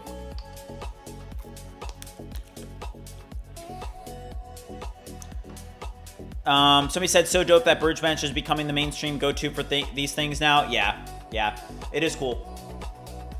Yeah. What do I drive? I've driven the same car for a couple years now. Zone, what's up? How much you spend on AI with all those sessions? So I literally just buy, you know, the Claude Max subscriptions. I've got 2 of them. I'm probably gonna buy a 3rd on stream. I mean, shoot, this stream could end up being longer than 8 hours, guys. I'm having a good time. I'm kind of feeling flowy right now. You guys know what I mean? I'm feeling flowy. You guys know what that means? It means I'm feeling like I'm in the flow state. Okay, I'm feeling good. We're about to switch to another subscription that's got 0% usage. Sorry. Split fire, you're so right, bro. I drive a Volkswagen. I just did not answer the question at all. That's my bad. But the reason I say that, though, is because I really don't care about what car I drive. I'm not a very materialistic person. I don't remember the last time that I purchased, like, clothing. I'm into tech, so... like, I like having technology-related stuff. That's definitely where I'll spend money. So I'll use, you know, the money from the business to be able to invest in, like, better computers and stuff. And, yeah, technology is definitely I like to have nice technology. But other than that, like, I don't care about other materialistic stuff, like clothes, cars, nothing. I don't really care. Okay. Let's check up on what it did here. So this is the one... let's see how this did here. Hold up. Car is tech. It can be. It can be. I should get a sim racing setup to decompress. I've seen people with those. I've never had one myself. Not really seeing any...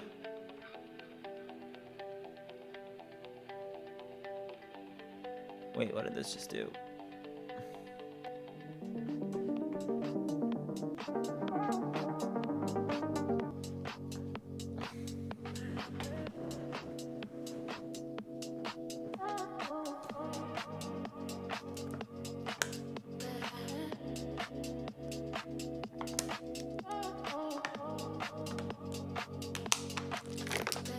Yuman said, what happened to BridgeMR? We worked on it for like a day. I'd like to do it. I'd like to, you know, work on that. But ultimately, like, there's only so much bandwidth that I have. And investing in the BridgeMind ecosystem, BridgeMR is not going to be in the BridgeMind ecosystem. BridgeMR is more like a community project. And it's definitely something that I would like to finish building out. I mean, heck, we could even throw Fable 5 at it and see if it's able to polish it up. But honestly, I just haven't really been trying to, you know, build that out. Okay, I'll drop the music track in for you guys so you guys have it. But I'm telling you guys, I'm just locked in right now. I'm down to keep on grinding. We've been going for 6.5 hours or whatever. I mean, I said I'd go 8. I don't know. I'm just going to go until I don't feel like it anymore. But one caveat to that is that I have to wake up tomorrow and I have to do it again, right? So I think it's time to log out because we are at the end of, we're at 95%. So honestly, when I get to 95%, that's when it's kind of time to just say, hey, let's get out of here. Okay, let's log out and let's log into our other subscription so that we can get reset to, you know, 0% usage, because any prompt that I give it now, it's definitely at risk of basically like not finishing what I initially started. So I want to make sure that that doesn't happen. So I'm gonna log into a different subscription here.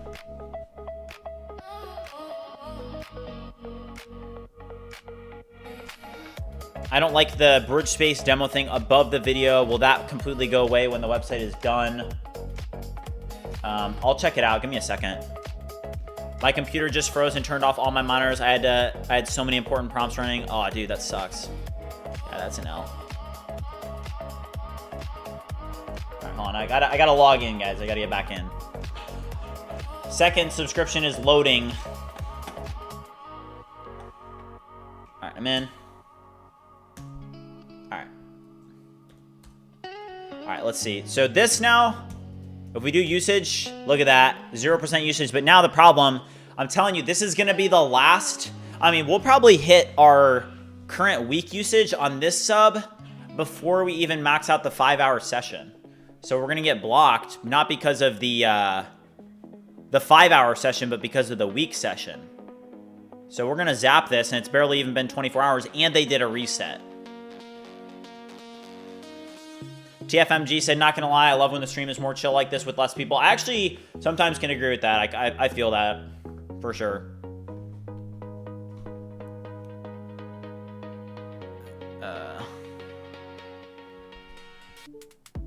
Okay, so I'm going to close out of a lot of these sessions so that we can re-log in. Okay.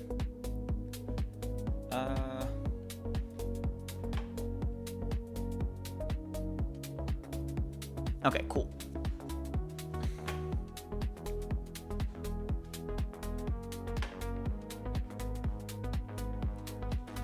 Okay, we are back. All right, let's go, guys. I love it when it's less people too. You can actually read our messages. Home buyers, I try my best. I try my best. It is crazy how big it's gotten though.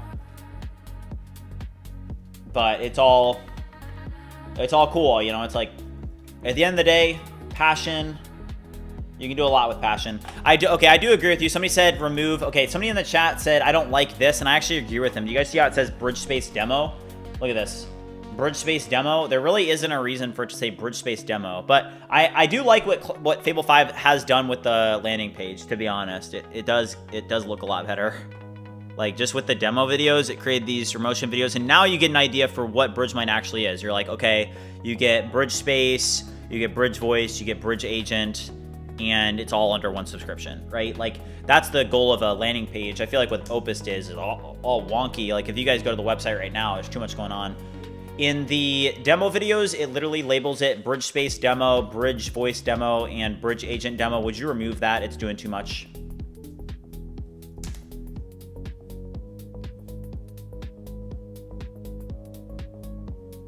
All right. Hold up. You guys are gonna see me do something crazy here. I know. Look at this. Rework your entire website with Fable. That's actually what we've been doing today. We've made a ton of progress today. All right, we're gonna drop in BridgeMind.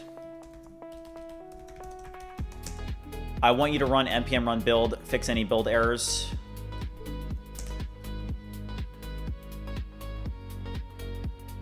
Okay. I want you to review the UI design of the BridgeSpace product page and help me completely redesign it. Right now it doesn't have any screenshots of BridgeSpace. Note that there is screenshots in there's a repo called like product screenshots in this directory. Find the screenshots for BridgeSpace and to implement them into the BridgeSpace product page. Also integrate the BridgeSpace demo that you see on the landing page and make the page very easy to understand so that users really understand what the value proposition is of BridgeSpace. Review this and update accordingly.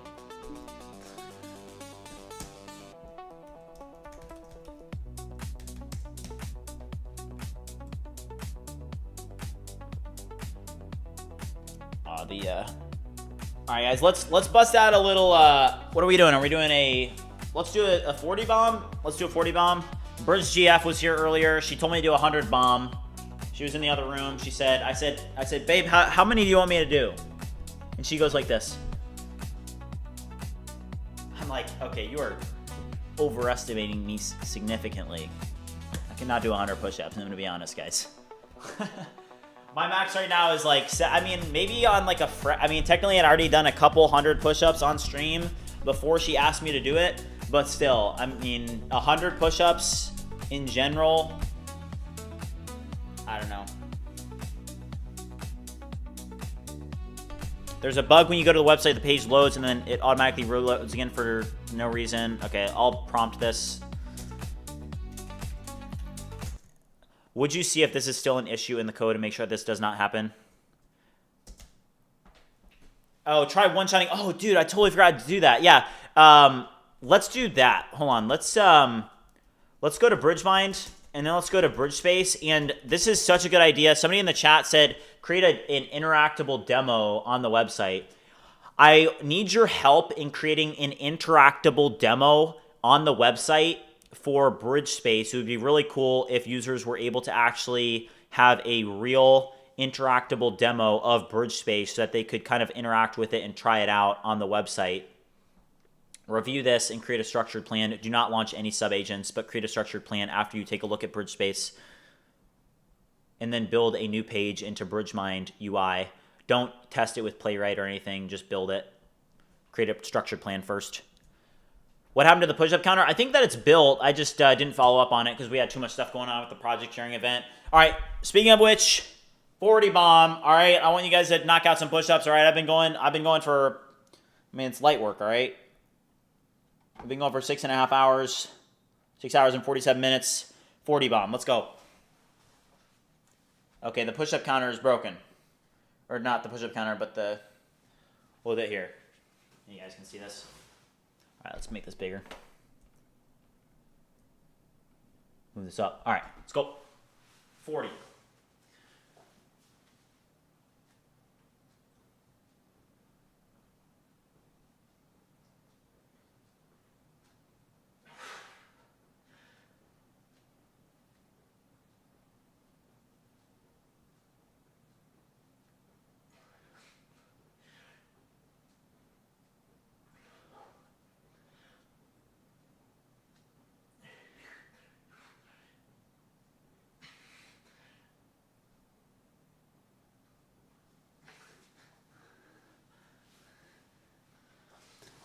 Let's go.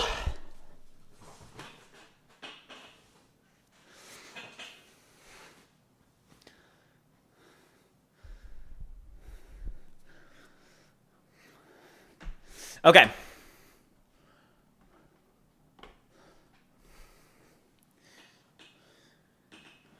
I counted 30. Oh, what the heck? Hold on. The music stopped, guys. How long has the music been off? How long has the music been off, guys? How did you get your logo? I created it in my college dorm room. I created with AI. Yeah, interactive demo. We're gonna see if Fable 5 can create like an interactive demo. That'd be interesting. I think that was a good idea. The whole stream has been off. It's been on at intervals. All right. Look at that. 75% of your Fable 5 limit has been used for the week. That's crazy. All right, I'm gonna use the restroom real quick. I'll be right back. Wait. This here.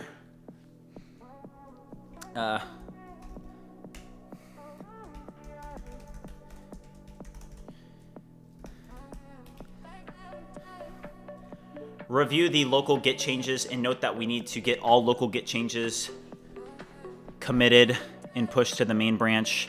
And I need you to watch the GitHub action workflow and make sure that it gets deployed successfully. Honestly, we shouldn't even be using Fable 5 for this. We should be using a different model. Let's use Opus. Starting to ration it a little bit here. Got a ration. Tomorrow is the reset. You think there'll be a reset tomorrow? I don't know, dude. All right, I'll be back.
Let's go.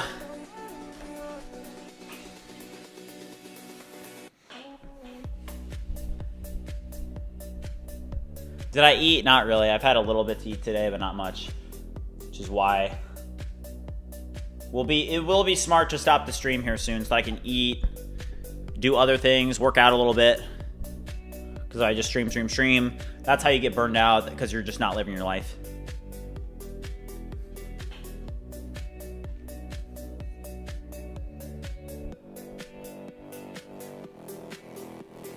%76% of your Fable 5 limit. Dang, we're gonna hit that, aren't we?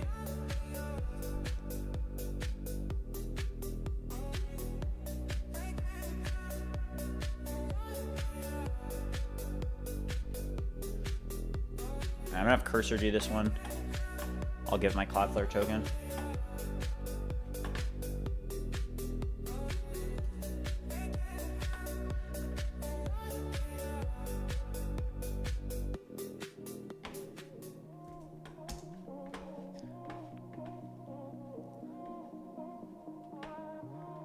Alright, 1 second here. I'm gonna go to Cloudflare real quick. Dang, it's 5:30.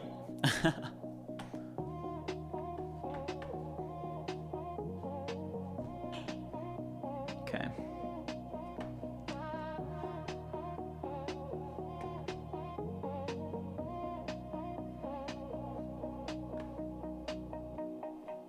Okay, I need a Cloudflare token to fix one of the issues that somebody reported in the chat. Grab one of those.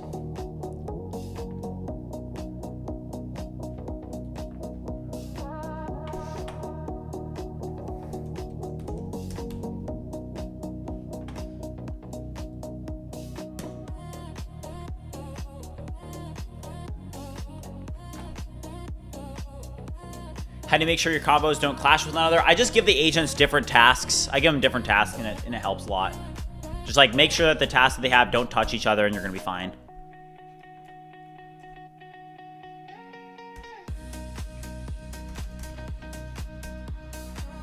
Okay, again, I'm gonna do the same thing. I'm just gonna split this chat actually.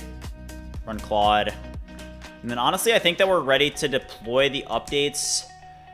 I need you to commit all local changes to the master branch that this does deploy, review, and get it deployed. Okay, cool. Jake, let's go. What happens when you hit weekly limit? You have to wait a week. Yeah, literally you have to wait a week. That's the biggest problem right now. The 5-hour limit is fine in my opinion. Like, hey, if you get 90 minutes with the model, and you do have like 3 subscription plans, right? Which is typically what I'll have, is I'll probably get back up to 3, but I think it's gonna have to be 4 or 5. And that's where it's like, ooh, I just don't even know if that's like smart financially. I mean, it's only $800 a month, but still, that's a lot of Claude subscriptions. And if they take it out, then that doesn't make any sense. Like, I don't know. It may be smarter to get an OpenAI subscription. I don't know. I may start using Cursor credits, but they're going to go fast. I don't know. How many subscriptions has he ran through? Is he still working on Fable only? So I've ran through 2 so far, but like, I mean, you guys are going to see I'm going to hit my weekly limit on this subscription before I hit the 5-hour limit, right? So it's like, once you hit the weekly limit on Fable, then you're done. Like, that subscription is just tapped out on Fable. So in order to have like genuinely unlimited use of Fable 5, I would probably have to have 4 to 5 subscriptions, because I'm running through 1 subscription. I mean, they literally reset that subscription. Do you think the API token based models are the future, or will Chinese models take over the market then? I mean, I don't think that they can afford to put this API only, because OpenAI is just going to absolutely obliterate them with GPT 5.6 if it's as good as they say that it's going to be. Jazz, what's up? How long am I going to be streaming? I need to get this deployed. So my goal today was 8 hours. We're about to cross the 7-hour mark. I'm not going to stop streaming until I get this deployed. I really would like to get this deployed. So I'm going to stream until I get it deployed probably. But once it's deployed, I'm not going to like stream until 8 hours just to hit the 8-hour mark. I'm probably going to just wrap it up once I get it deployed. But I really do need to get it all deployed before I stop. So I'm going to stream until we get it deployed. Once it's deployed, Yeah, I did see that the music did stop. Yeah, let's fix that. Isn't it API only after the 7th? They say that it is, but I just have a hard time thinking that they're going to stick to that. I mean, they may take it out, but, you know, don't forget that they are, like, looking at stuff like, you know, adding it where it's an ID, right, where you have to verify your ID, and that in their privacy policy goes in effect on July 8th. So I don't know if basically they're going to take it out of subscriptions, and then they're going to put it back or something, right? And then they're going to say, okay, you can use it on subscription, right, with a verified ID, and then that's their, like, I don't know. But, I mean, I would switch completely over to OpenAI in GPT 5.6, which is like, hey, if I'm saying that, that really makes me think through, like, if I do that, right, a lot of other people are going to do it, right? Like, if I go through the process of canceling my, like, other people are going to do it as well, because I will go to whatever approach is best for vibe coding, right? So, hey, if they end up just moving it to API only, hey, maybe Anthropic just does want to go and move to fully enterprise, and maybe that's their strategy. And if that's their strategy, then I think they're stupid for that, because the consumer market is also huge, and I don't think that they should leave that out, because if they don't release Fable 5 in subscriptions permanently, they're going to have a huge problem competing with OpenAI. If OpenAI releases GPT 5.6 and it's as good as they say that it is, and they're not playing games with their, you know, users, which I do feel like Anthropic is doing that a little bit. Maybe there's, to some extent, some things that they can't do about it, right? Where it's like, we can't, you know, if the US government asks us to take our model off the market, we can't not take our model off the market. But hey, at the same time, you kind of are jerking people around saying, oh, it's going to be in here till, you know, the 7th, and then going back on that, you know, it's like, what, like, I don't know, like, what are they doing, right? I really don't know what they're doing. And then the restrictions on the model are pretty substantial. Like, you can't do any cybersecurity task with the model. Like, I think that's just as bad as if they had no limitations, right? Like, I should be able to, like, be working in my own repo and try to, like, identify security vulnerabilities for my own safety, right? To try and, you know, make my application stronger. And the fact that they can't do anything about that, and it's just like, oh, you just can't do anything about it, like, that's just crazy to me. I don't know. That's crazy to me.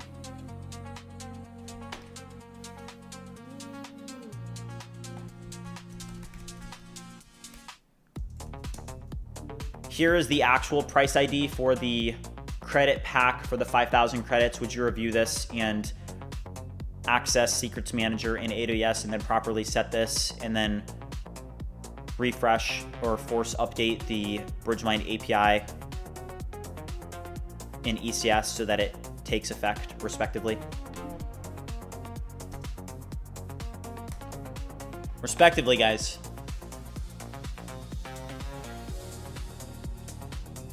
How many competitors are you aware of nowadays? Honestly, I'm not super concerned about, like, competitors. Like, the space is huge. I don't really think of competition as, like, it really comes down to your marketing channel, guys. It's not about, I mean, people could have a bunch of ADEs. There could be a ton of ADEs on the market, and I don't even care about it. I don't even think about it, because I'm like, hey, if you make an ADE and you do a good job marketing, you're going to market it most likely to a completely different set of people than I would market it to. So it's all about your marketing channel. I don't really think about competitors. I really just think about, hey, how strong is my marketing channel? The marketing channel is the moat. It's not the product. The marketing channel is the moat. And I feel like BridgeMind has a really strong marketing moat. So I hit 1,000 day streak on Duolingo today. Dude, nice. That's awesome. Did you push the BridgeAgent update? I believe so, yeah. Isn't it on, it should be on, what, 0.1.8, but we're kind of locked in a little bit on getting the API deployed. There are some updates to BridgeAgent today, but not a ton. It's more so with, we've got these updates that we're shipping out for BridgeSpace, for the BridgeMind API, and then also the UI revamp with all those Remotion videos is about to go live. It did just ship to prod, so it looks like that is done as well. Let's see if this is properly shipped. I just want to make sure that this is good. Okay, great work. We also need to get all the local changes in. We may have already done it. BridgeMind web app deployed as well. review this and get all local changes, you need to commit to, I think it's the main branch on this one. You can check. Okay.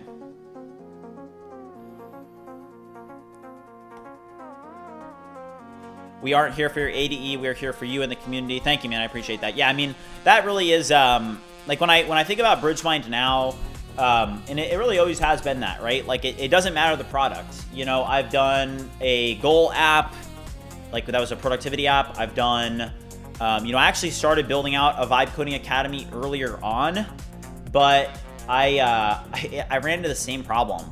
It's easy to build a platform for that, but it's not easy to create the content.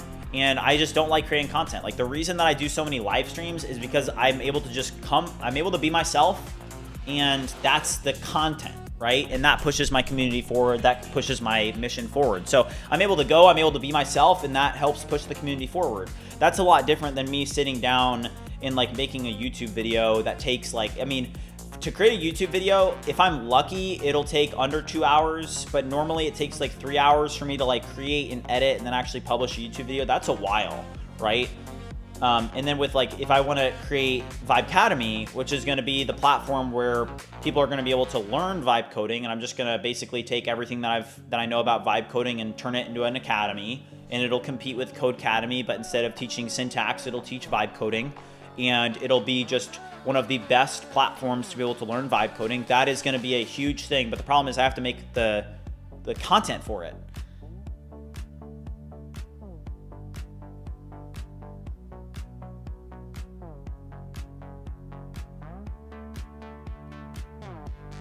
Yeah, I'm working on multiple things at once with the multiple terminals, and it is multiple apps, yeah. So I'm working on multiple different repos at the same time. Have you thought about hosting Quen or some other AI locally? Although the coding ability wouldn't be the best, you could also be able to circumvent limits. So yeah, I mean, the coding capability, it's not even like it wouldn't be the best. It's that it's in a completely different league. Like what's possible with Fable 5, Opus 4.8, GPT 5.5, it's a completely different set of things than what would be possible with like a local model, right? With a local model, it wouldn't even be possible. I could sit there and prompt it 24 hours a day, and I wouldn't be able to do the same thing that Fable 5 can one-shot, right?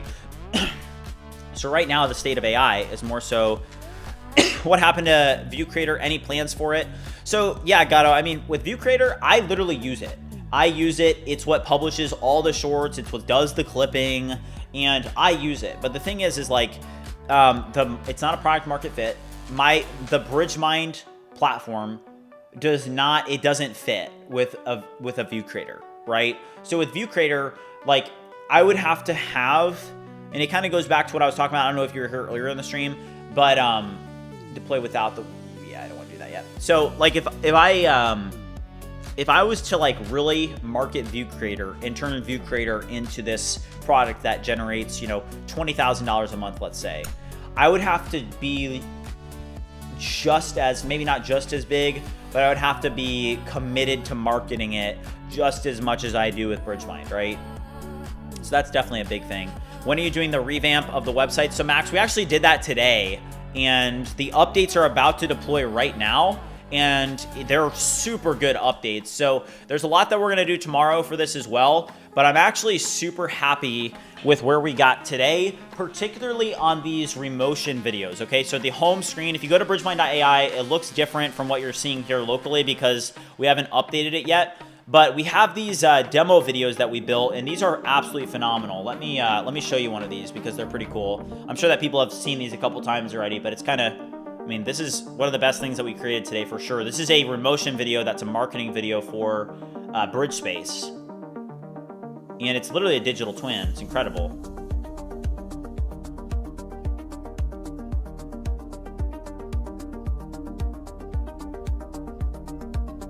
It's amazing.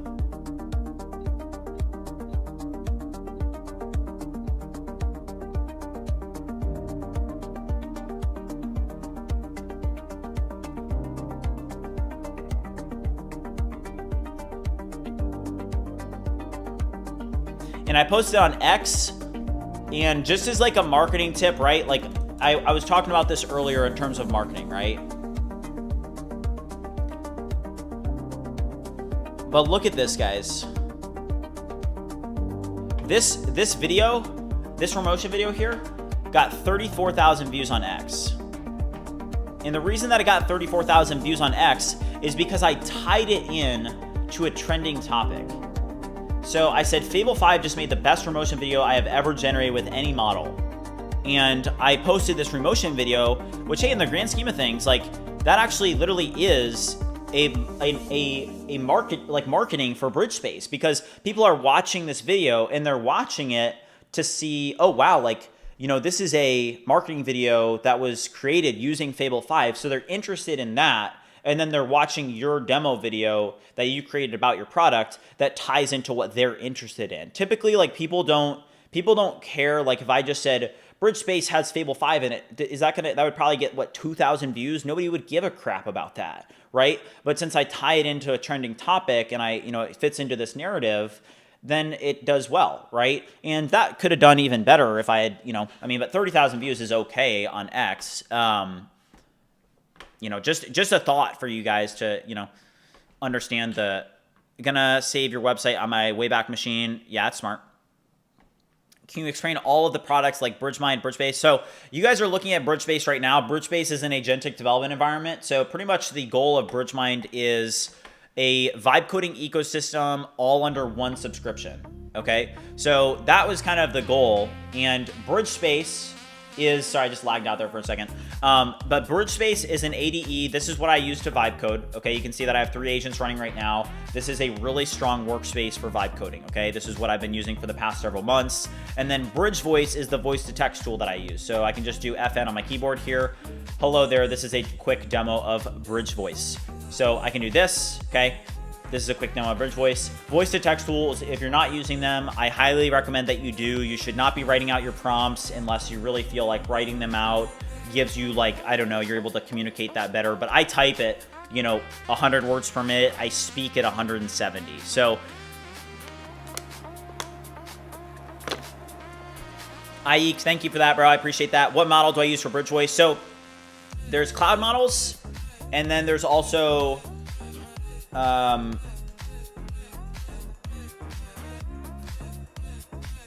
so there's cloud models and there's also local models. So local models you can choose. There's like Parakeet V3 is the one that I'm using right now. But then for cloud models, we're using Whisper V3 Large on Together AI for really fast inference. Matt said, you have 1.1 million views on today's X post about Fable 5 came back nerfed. Yeah, I did see that. Yeah. I mean, that makes sense. Congrats on over 1 million views on the X post. Thank you, man. I appreciate that. I started speaking to my AI after watching you, and my productivity skyrocketed. Much better. Yeah, Gato. Yeah, I mean, it's so much better. Also, Gato, when am I going to see you present in a project sharing event, dude? I can't wait to... Next time you're ready to present, dude, just let me know. I'll get you up there, but would love to see you sometime soon in an event. Yeah, it is like Whisperflow, yeah.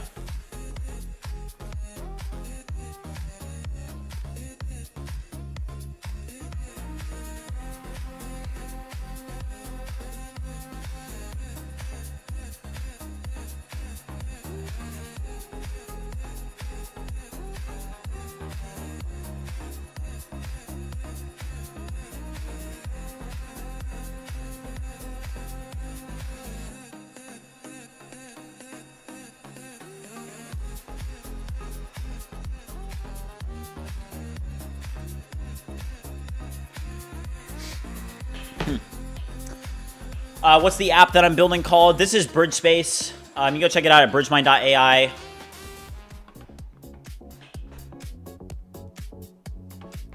All right, let me check on just to see if the API did get deployed successfully. This is kind of the last thing that we're doing is we're just going to do some hand holding to make sure everything does get deployed successfully. I'll show you guys how this works a little bit on your pipelines. If you guys don't know what pipelines are, they're very important to use, okay? They're a little bit more complicated depending on what you're hosted on. So if you're using AWS, it can be a little bit more complicated. For example, I am running my APIs on ECS. But if you look at this, these are my GitHub action workflows, okay? And you can see that it did deploy successfully, okay? So I pushed to main, and this is what's called a CI/CD pipeline, okay? Very important concept to understand. Like, a lot of people, they're like, hey, what do I need to understand to vibe code? One of them would be understanding CI/CD pipelines and hosting and networking in general. BridgeAgent desktop. Let's get ready to get BridgeSpace deployed. We also have a lot of updates there. Let's get this. I need you to review all local Git changes that we've made in BridgeSpace, and note that we need to bump the version up to 3.4.7. And I need you to make sure that there is an updated change log and that we get this fully deployed. I need you to commit all local changes, bump the version, and deploy everything to GitHub with the version label so that it does deploy the updates. Review this and get this pushed correctly, and then watch the GitHub action workflow and make sure that we get this released. All right, so this is going to be released. So that's BridgeSpace. Updates are about to be shipped out.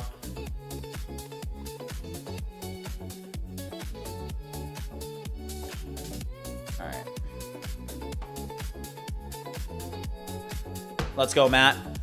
Do you run any tests through the pipeline on deployment? Yes. So if it fails the test suite, right, and I have like over 1,000 tests in the API, for example, and then I have probably like 500 tests in like BridgeSpace, for example, and if it fails any of them, then it literally just won't deploy. It'll stop. So if there's a failing test, it won't deploy. It'll fail.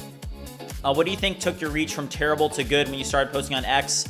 Literally just consistency with anything, okay?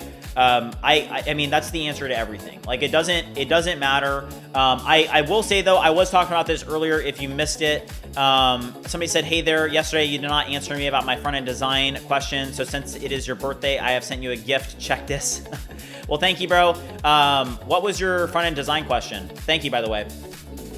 But I do want to show you guys something just about marketing in general. I was talking about this earlier in the stream, but this really is my approach, okay? Let me pull up Acceladrop. This is the best advice that I can give you guys, okay? So for marketing, I don't believe in paid advertisements, okay? My last startup, we were spending thousands and thousands and thousands of dollars per week. You know, some of our paid marketing, we had keywords that we were paying $20 a click for, and the people that clicked on the website would be there for 2 seconds and then bounce off, okay? So the way that I've decided to scale BridgeMind when I first started it is with organic marketing. And for most people, this is going to be the best approach. So this means posting on YouTube, posting on X, posting on Instagram, TikTok. And what you really need to figure out is what people are searching for and keywords, okay? And once you figure that out, you need to understand what's also trending in the space, okay? So trending topics, okay? So things that are trending right now in my niche, which is the vibe coding niche, is the GPT 5.6 launch, the Fable 5 return, you know, people wondering what the best model is and what it's being able to create. And what you need to figure out is you need to figure out narratives that can tie into what's trending and not come across as like straight marketing for your products, right? If you just post something that's like a marketing release about your product, I promise you, nobody really cares about it, okay? My worst performing posts are anything about my product across the board, okay? People like don't want to just like watch some like goofy ad, okay? So when you're doing organic marketing, what you really need to figure out is, okay, what's trending? And first of all, how can I get them like maximize visibility? How can I figure out what's trending? How can I understand then how I can have a narrative that ties into what's trending? And that's, for example, what I did with the Remotion video today is, hey, I didn't make a Remotion video and say, BridgeSpace is amazing. I said, Fable 5 is amazing.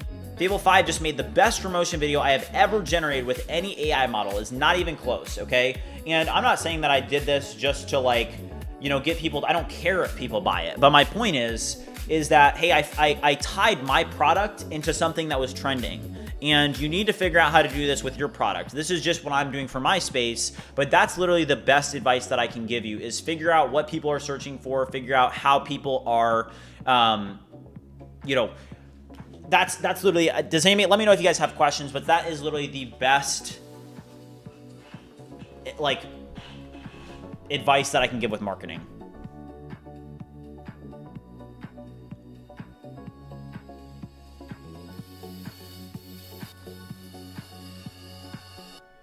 Did I ever find the prompt that you used for this video? So the thing is Neural, like, I don't just use like straight up prompts. I use like a workflow. So it's not like I used like just a random prompt, like it was a workflow. And the workflow that I used was, I can even like draw it out right now.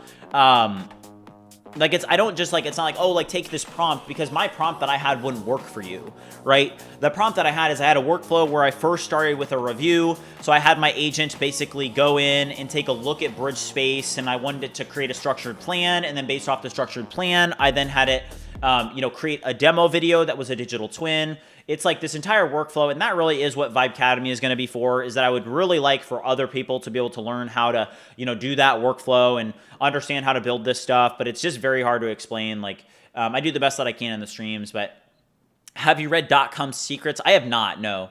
Are you planning to build BridgeMind iOS? Yes, I am. I think that BridgeSpace 4 is probably going to come with the BridgeSpace app. Music stopped, it did, hold up, thank you. I need to figure out, I mean, I guess that Fable 5 stopped the problem for a while, but I do know what the issue is.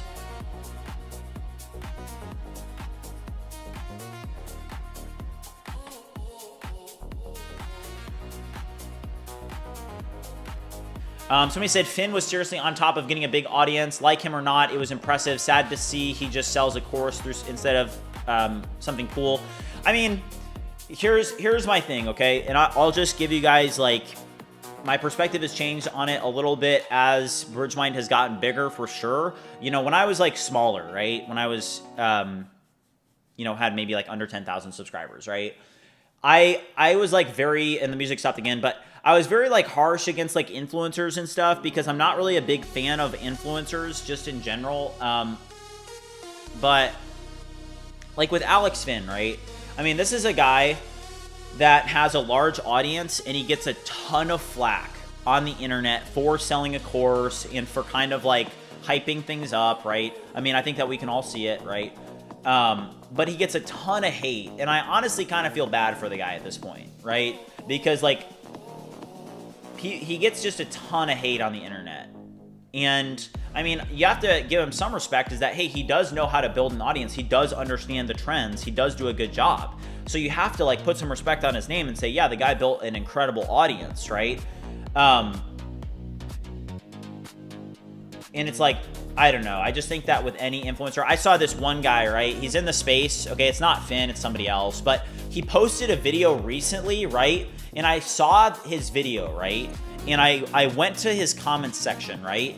And it was like a bunch of hate. People were calling him ugly in the comments. There were like 10 comments.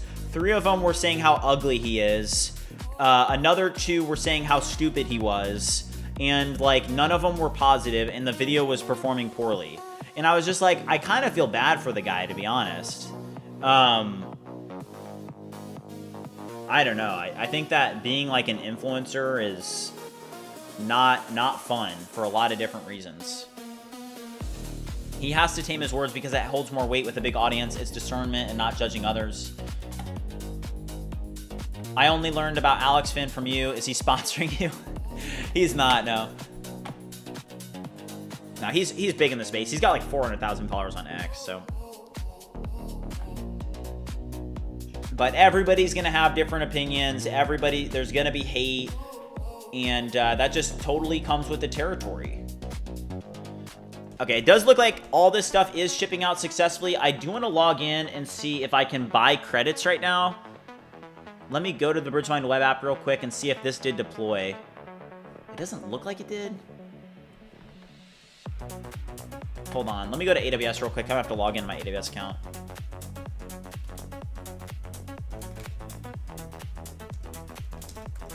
But we're getting close to being done on the deployments. And then I think that this is about to deploy as well. Let's check no, it hasn't deployed yet. Hold up. All right, one second here. Interactive demo is finished. Oh, shoot. All right, it's on products, BridgeSpace demo.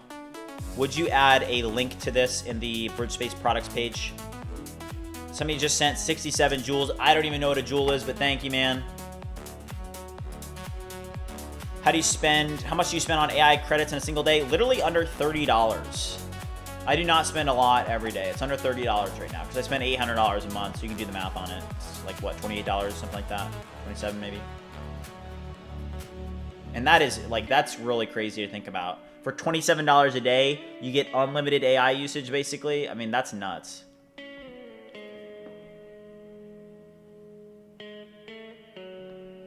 Is BridgeMind useless to people who don't buy credits? No. Buying credits is just something that we're integrating now because I ran out recently because I was voice orchestration maxing, so we did switch over from Grok voice to GPT real time, which is a little bit more higher quality. All right, let me see this here. All right, go to amplify and see what happened. I don't know if this is deploying successfully or not. Let's see. BridgeMind web app. 5 minutes ago, it says that it deployed successfully. Hold on, let me refresh here.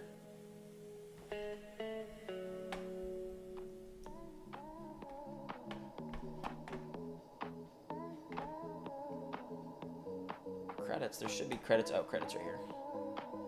Buy credits. It says this credit pack is not available.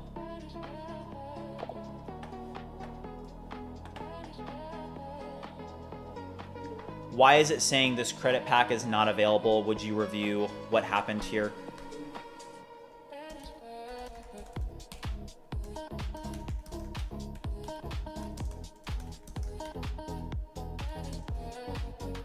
And fix it and then redeploy respectively.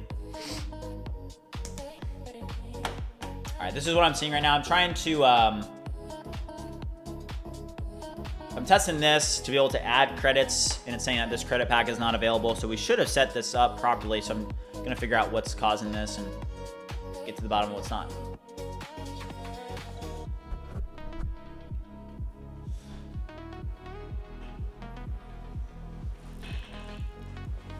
Vito said, I vibe code 2 to 3 hours a day and spend $200. Well, Vito, are you using API billing? How much do I spend on AWS per month? I just saw it. It's $1,400 was last, it is projected this month. It usually goes up every month.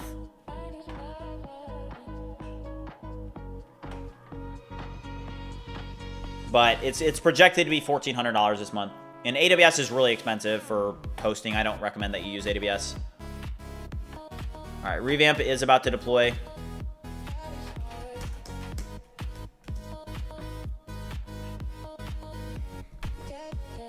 Do you think AI day trading is legit? No, I don't. All right, I'm gonna use the restroom real quick. We've got all these deployments we're pushing out now. We're almost done, guys. Let's go. Let's finish strong.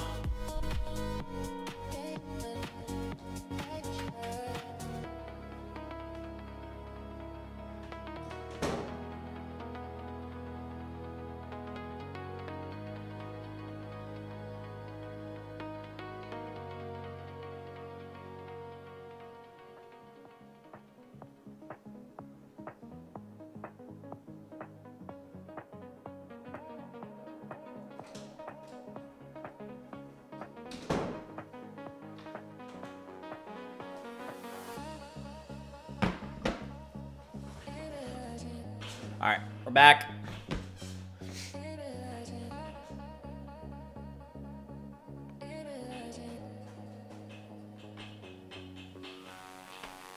All right, say A or B. Is this BridgeSpace demo? Oh. Don't include it in the deploy. I'm not gonna include it in this deploy. Let's pull it up though and see what it's looking like locally. All right, so this is the BridgeSpace interactable demo. So we were working on, try the interactive demo. Let's check it out. Fable 5 built this. Try the interactive demo. Nothing's happening. Oh wait, here it is.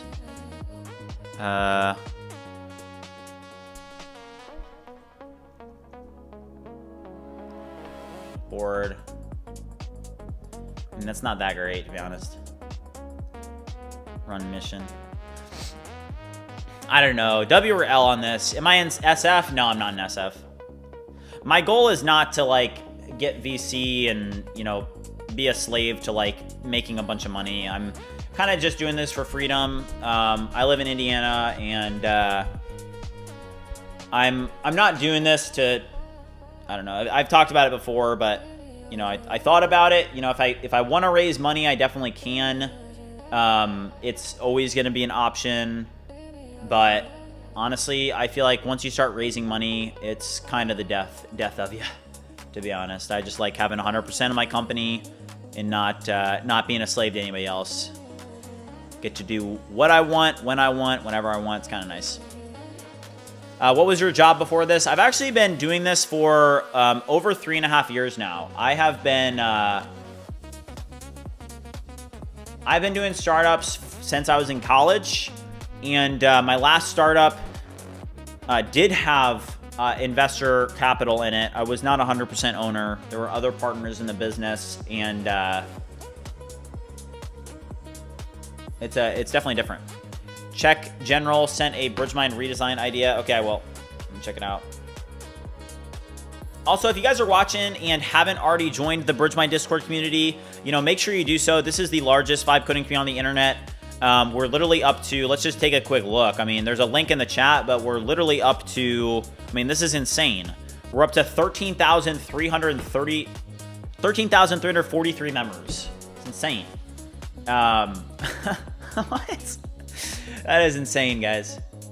So if you haven't already joined, make sure you do so. There's a link in the chat. Thank you, Jake. Yeah, go check it out, guys. But let me see this redesign idea. People are so active in this Discord. It's insane. Oh my gosh. People have just been talking all day. It's so awesome. All right. BridgeMind redesign idea. I don't see anything. I don't see anything. You may have to DM it to me.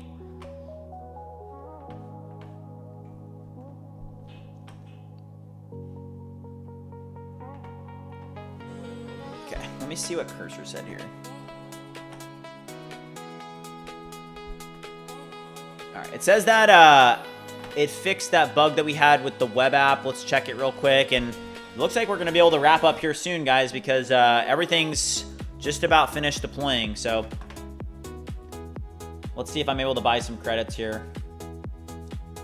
Just getting that API update deployed is big because I had way. Nice. Okay, it's going to work, guys.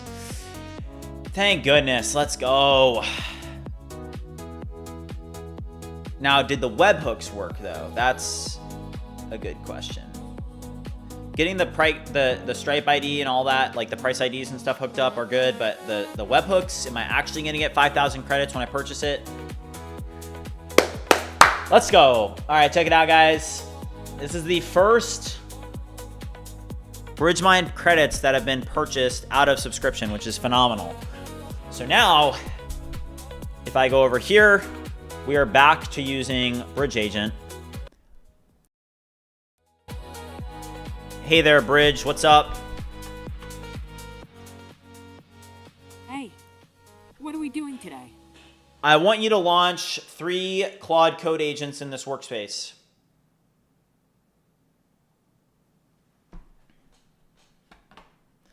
Let's go. Let's go. Phenomenal. Let's go. That's awesome. I now want you to launch 5 Codex agents in the workspace.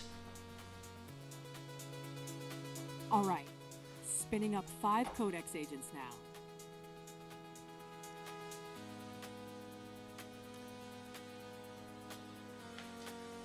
Five Codex agents are up. Okay, great work. I now want you to have, oh my gosh, there's 4 usage limits resets on Codex. That's insane. 4 usage limits is nuts. Somebody just sent 10 joules. I don't even know what a joule is, but thank you.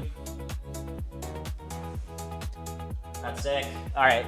That's huge. So we do have all this redeployed. A new update for BridgeVoice already shipped out. We have one getting pushed out for BridgeSpace as well. But guys, the Fable 5 is absolutely crushing it. Sandy, thank you for 250 joules. Appreciate it. NS, what's up? How's it going? That is huge, though. Yeah. Honestly, I may resubscribe to my OpenAI subscription. I don't know if I mean 4 is insane. Let's check billing. It cancels on July 5th. Honestly, I may renew my Codex plan because I mean, it may be worth having those usage limits reset. Like, if I have those limits around for when GPT 5.6 releases, can I just rip GPT 5.6 like infinitely with one subscription? So I may as well just keep that, I feel like. Sandy, thank you, thank you. 5.6 is coming out on the 7th or 8th. It is, yeah. It's gonna be huge. Gonna be huge. Alright. Alright. So we're waiting on the last update to deploy right now. Such a productive day. The production build is successful. I didn't see it get deployed. Oh, it had some... Okay, all green.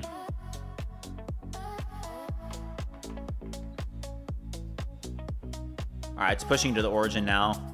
So this is the last deployment. These are our changes, and we'll make them better. Really, my goal is like, hey, we'll just do... honestly, the remotion videos are better for now. I think just minimizing how complex the website is fine.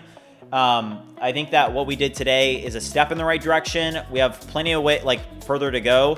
We're going to work on it more tomorrow, but Fable 5, definitely the UI capabilities are much, much better. I just want to make sure that we hold the hand of this this agent here to get to that deployment, but it looks like this is the last thing we're waiting on here. BridgeSpace takes about 35 minutes or 40 minutes to deploy.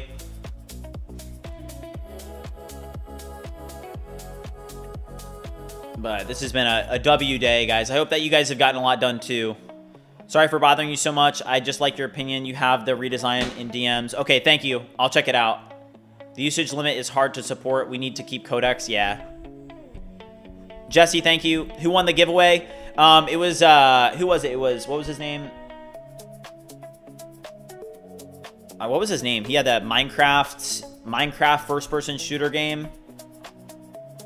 How many Max subscriptions did you buy yesterday? Well, we didn't actually buy any yesterday because they did so many resets. I guess it was just one, but they did resets at just like the right time for us, so we didn't have to buy any. We bought one today. We'll probably have to buy another one tomorrow. We're getting pretty close to hitting my weekly usage. So if I just expand this real quick, check this out, guys. So my usage, this is what I don't like, okay? I'm at 79% usage for my week with Fable. I'm gonna hit that. Colonel Sanders, yeah. The Gato, nice job. Jake, you're funny. Viking said, thank you. I've learned a lot from you. Awesome, dude. Let's go.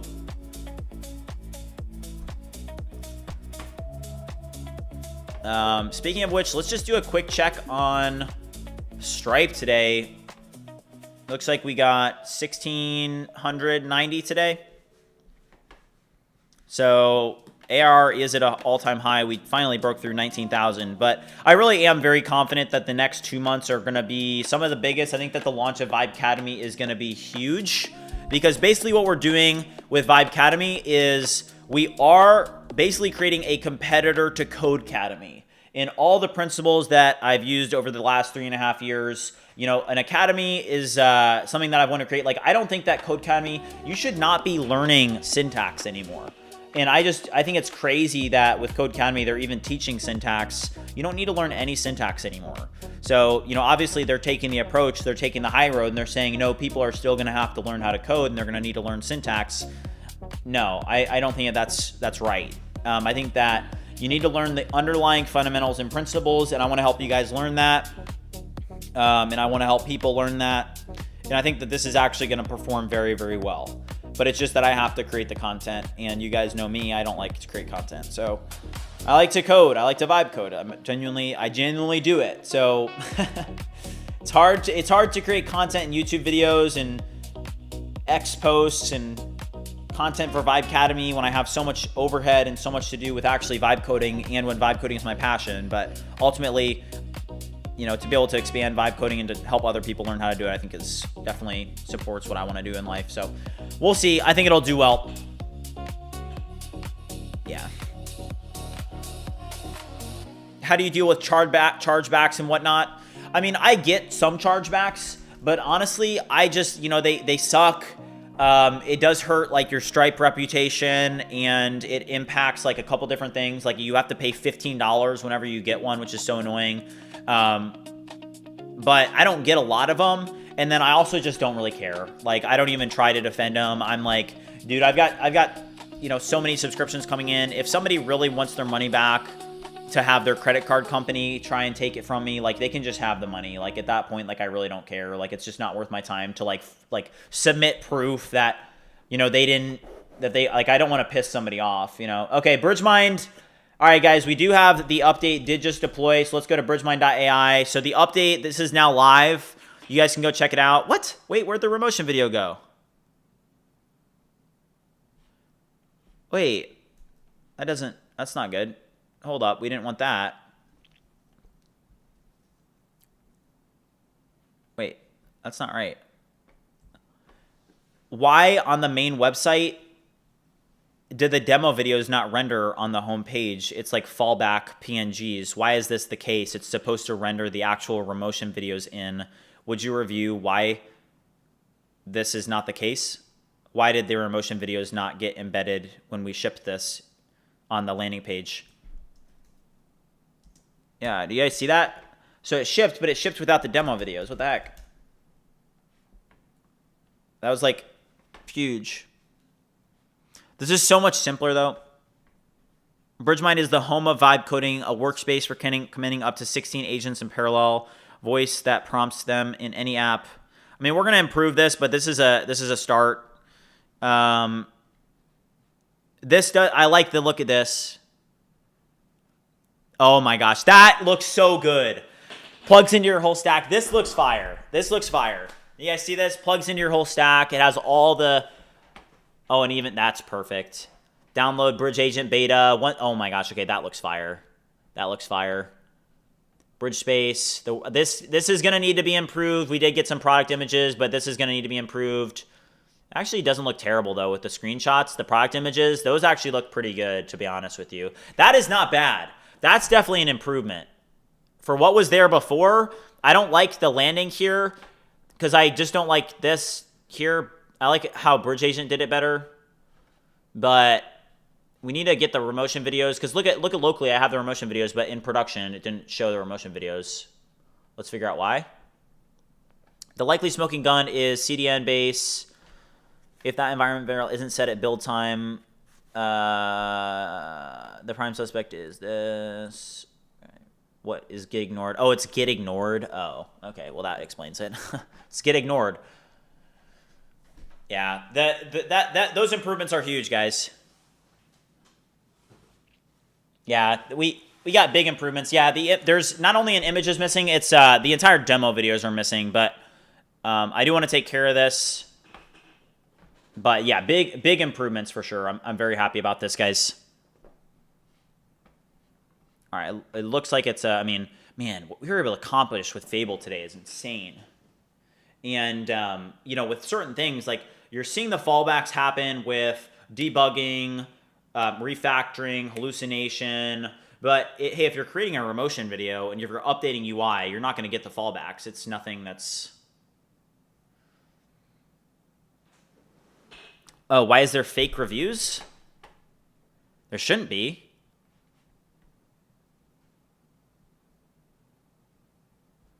Oh. Oh. Nice catch. I hate how AI does that. All right, hold up. I need you to review the reviews that you have on the home page and note that these are not real reviews and we can't have fake reviews, so remove the review section from the home page respectively. Yeah, thank you. I didn't even notice that. Last Fable was amazing. This one is trash. I mean, when it doesn't get rerouted, it's fine. What's with the smoke alarm? What, behind me? That's... nothing you got to worry about. My smoke alarm just broke, so. If my house burns down, I'll have to stay on alert.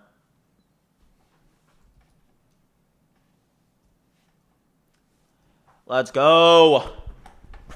Also, I know the music stopped. Let me restart it. This is so annoying to have to restart the music. I'm gonna have to figure out. Most annoying thing ever. Okay, stop doing that. Stop using Chrome.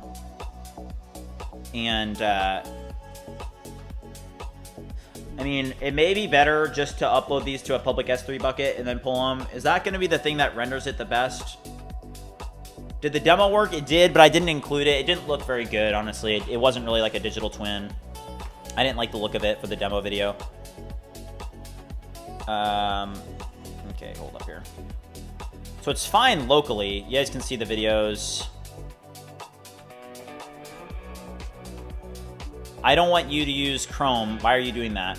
Just figure out why they didn't render in production and fix it. Review and fix. I don't know. Review and fix is so stupid. Why not Chrome? There's no reason it should be launching Chrome and trying to look at the website. I hate when it does that. Like whenever it tries to use Chrome and stuff, it annoys the crap out of me because like I don't know, you're doing too much.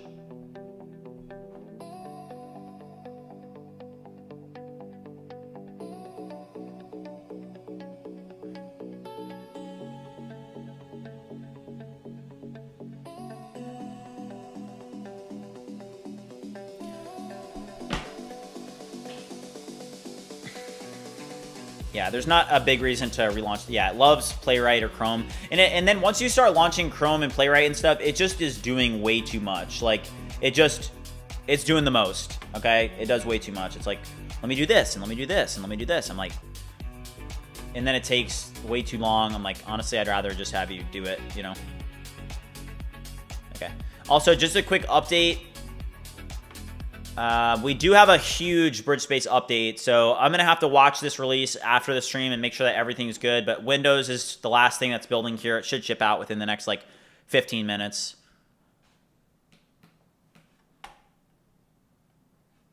But, all right. This is the last thing that I have to do. I just have to get it deployed. This is literally the only thing. So I'm going to go touch some grass. I'm going to go look outside while this deploys. This should deploy, so there'll be an update with the remotion videos and stuff before the night's over. But I want to take some time to just kind of chill out, go for a walk, touch some grass. But we were able to get to, yeah, close to 8 hours. Let's go, guys. But I will be back tomorrow. You guys know me. We're consistent. We grind every day. I'll be back. We're going to Fable Max tomorrow again. I'll probably be live a little bit earlier tomorrow than I was today. But yeah, it's going to be a great day. So thank you guys for showing up today. Let's keep on grinding. Stay in the arena. Whatever you guys are doing, let's keep showing up. Fable 5, so much more is possible. Sucks with the fallbacks, but it's strong when it actually goes through. So with that being said, guys, I will see you guys in the future.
Sam, what's up? What do you need? Yeah, I'm free to talk.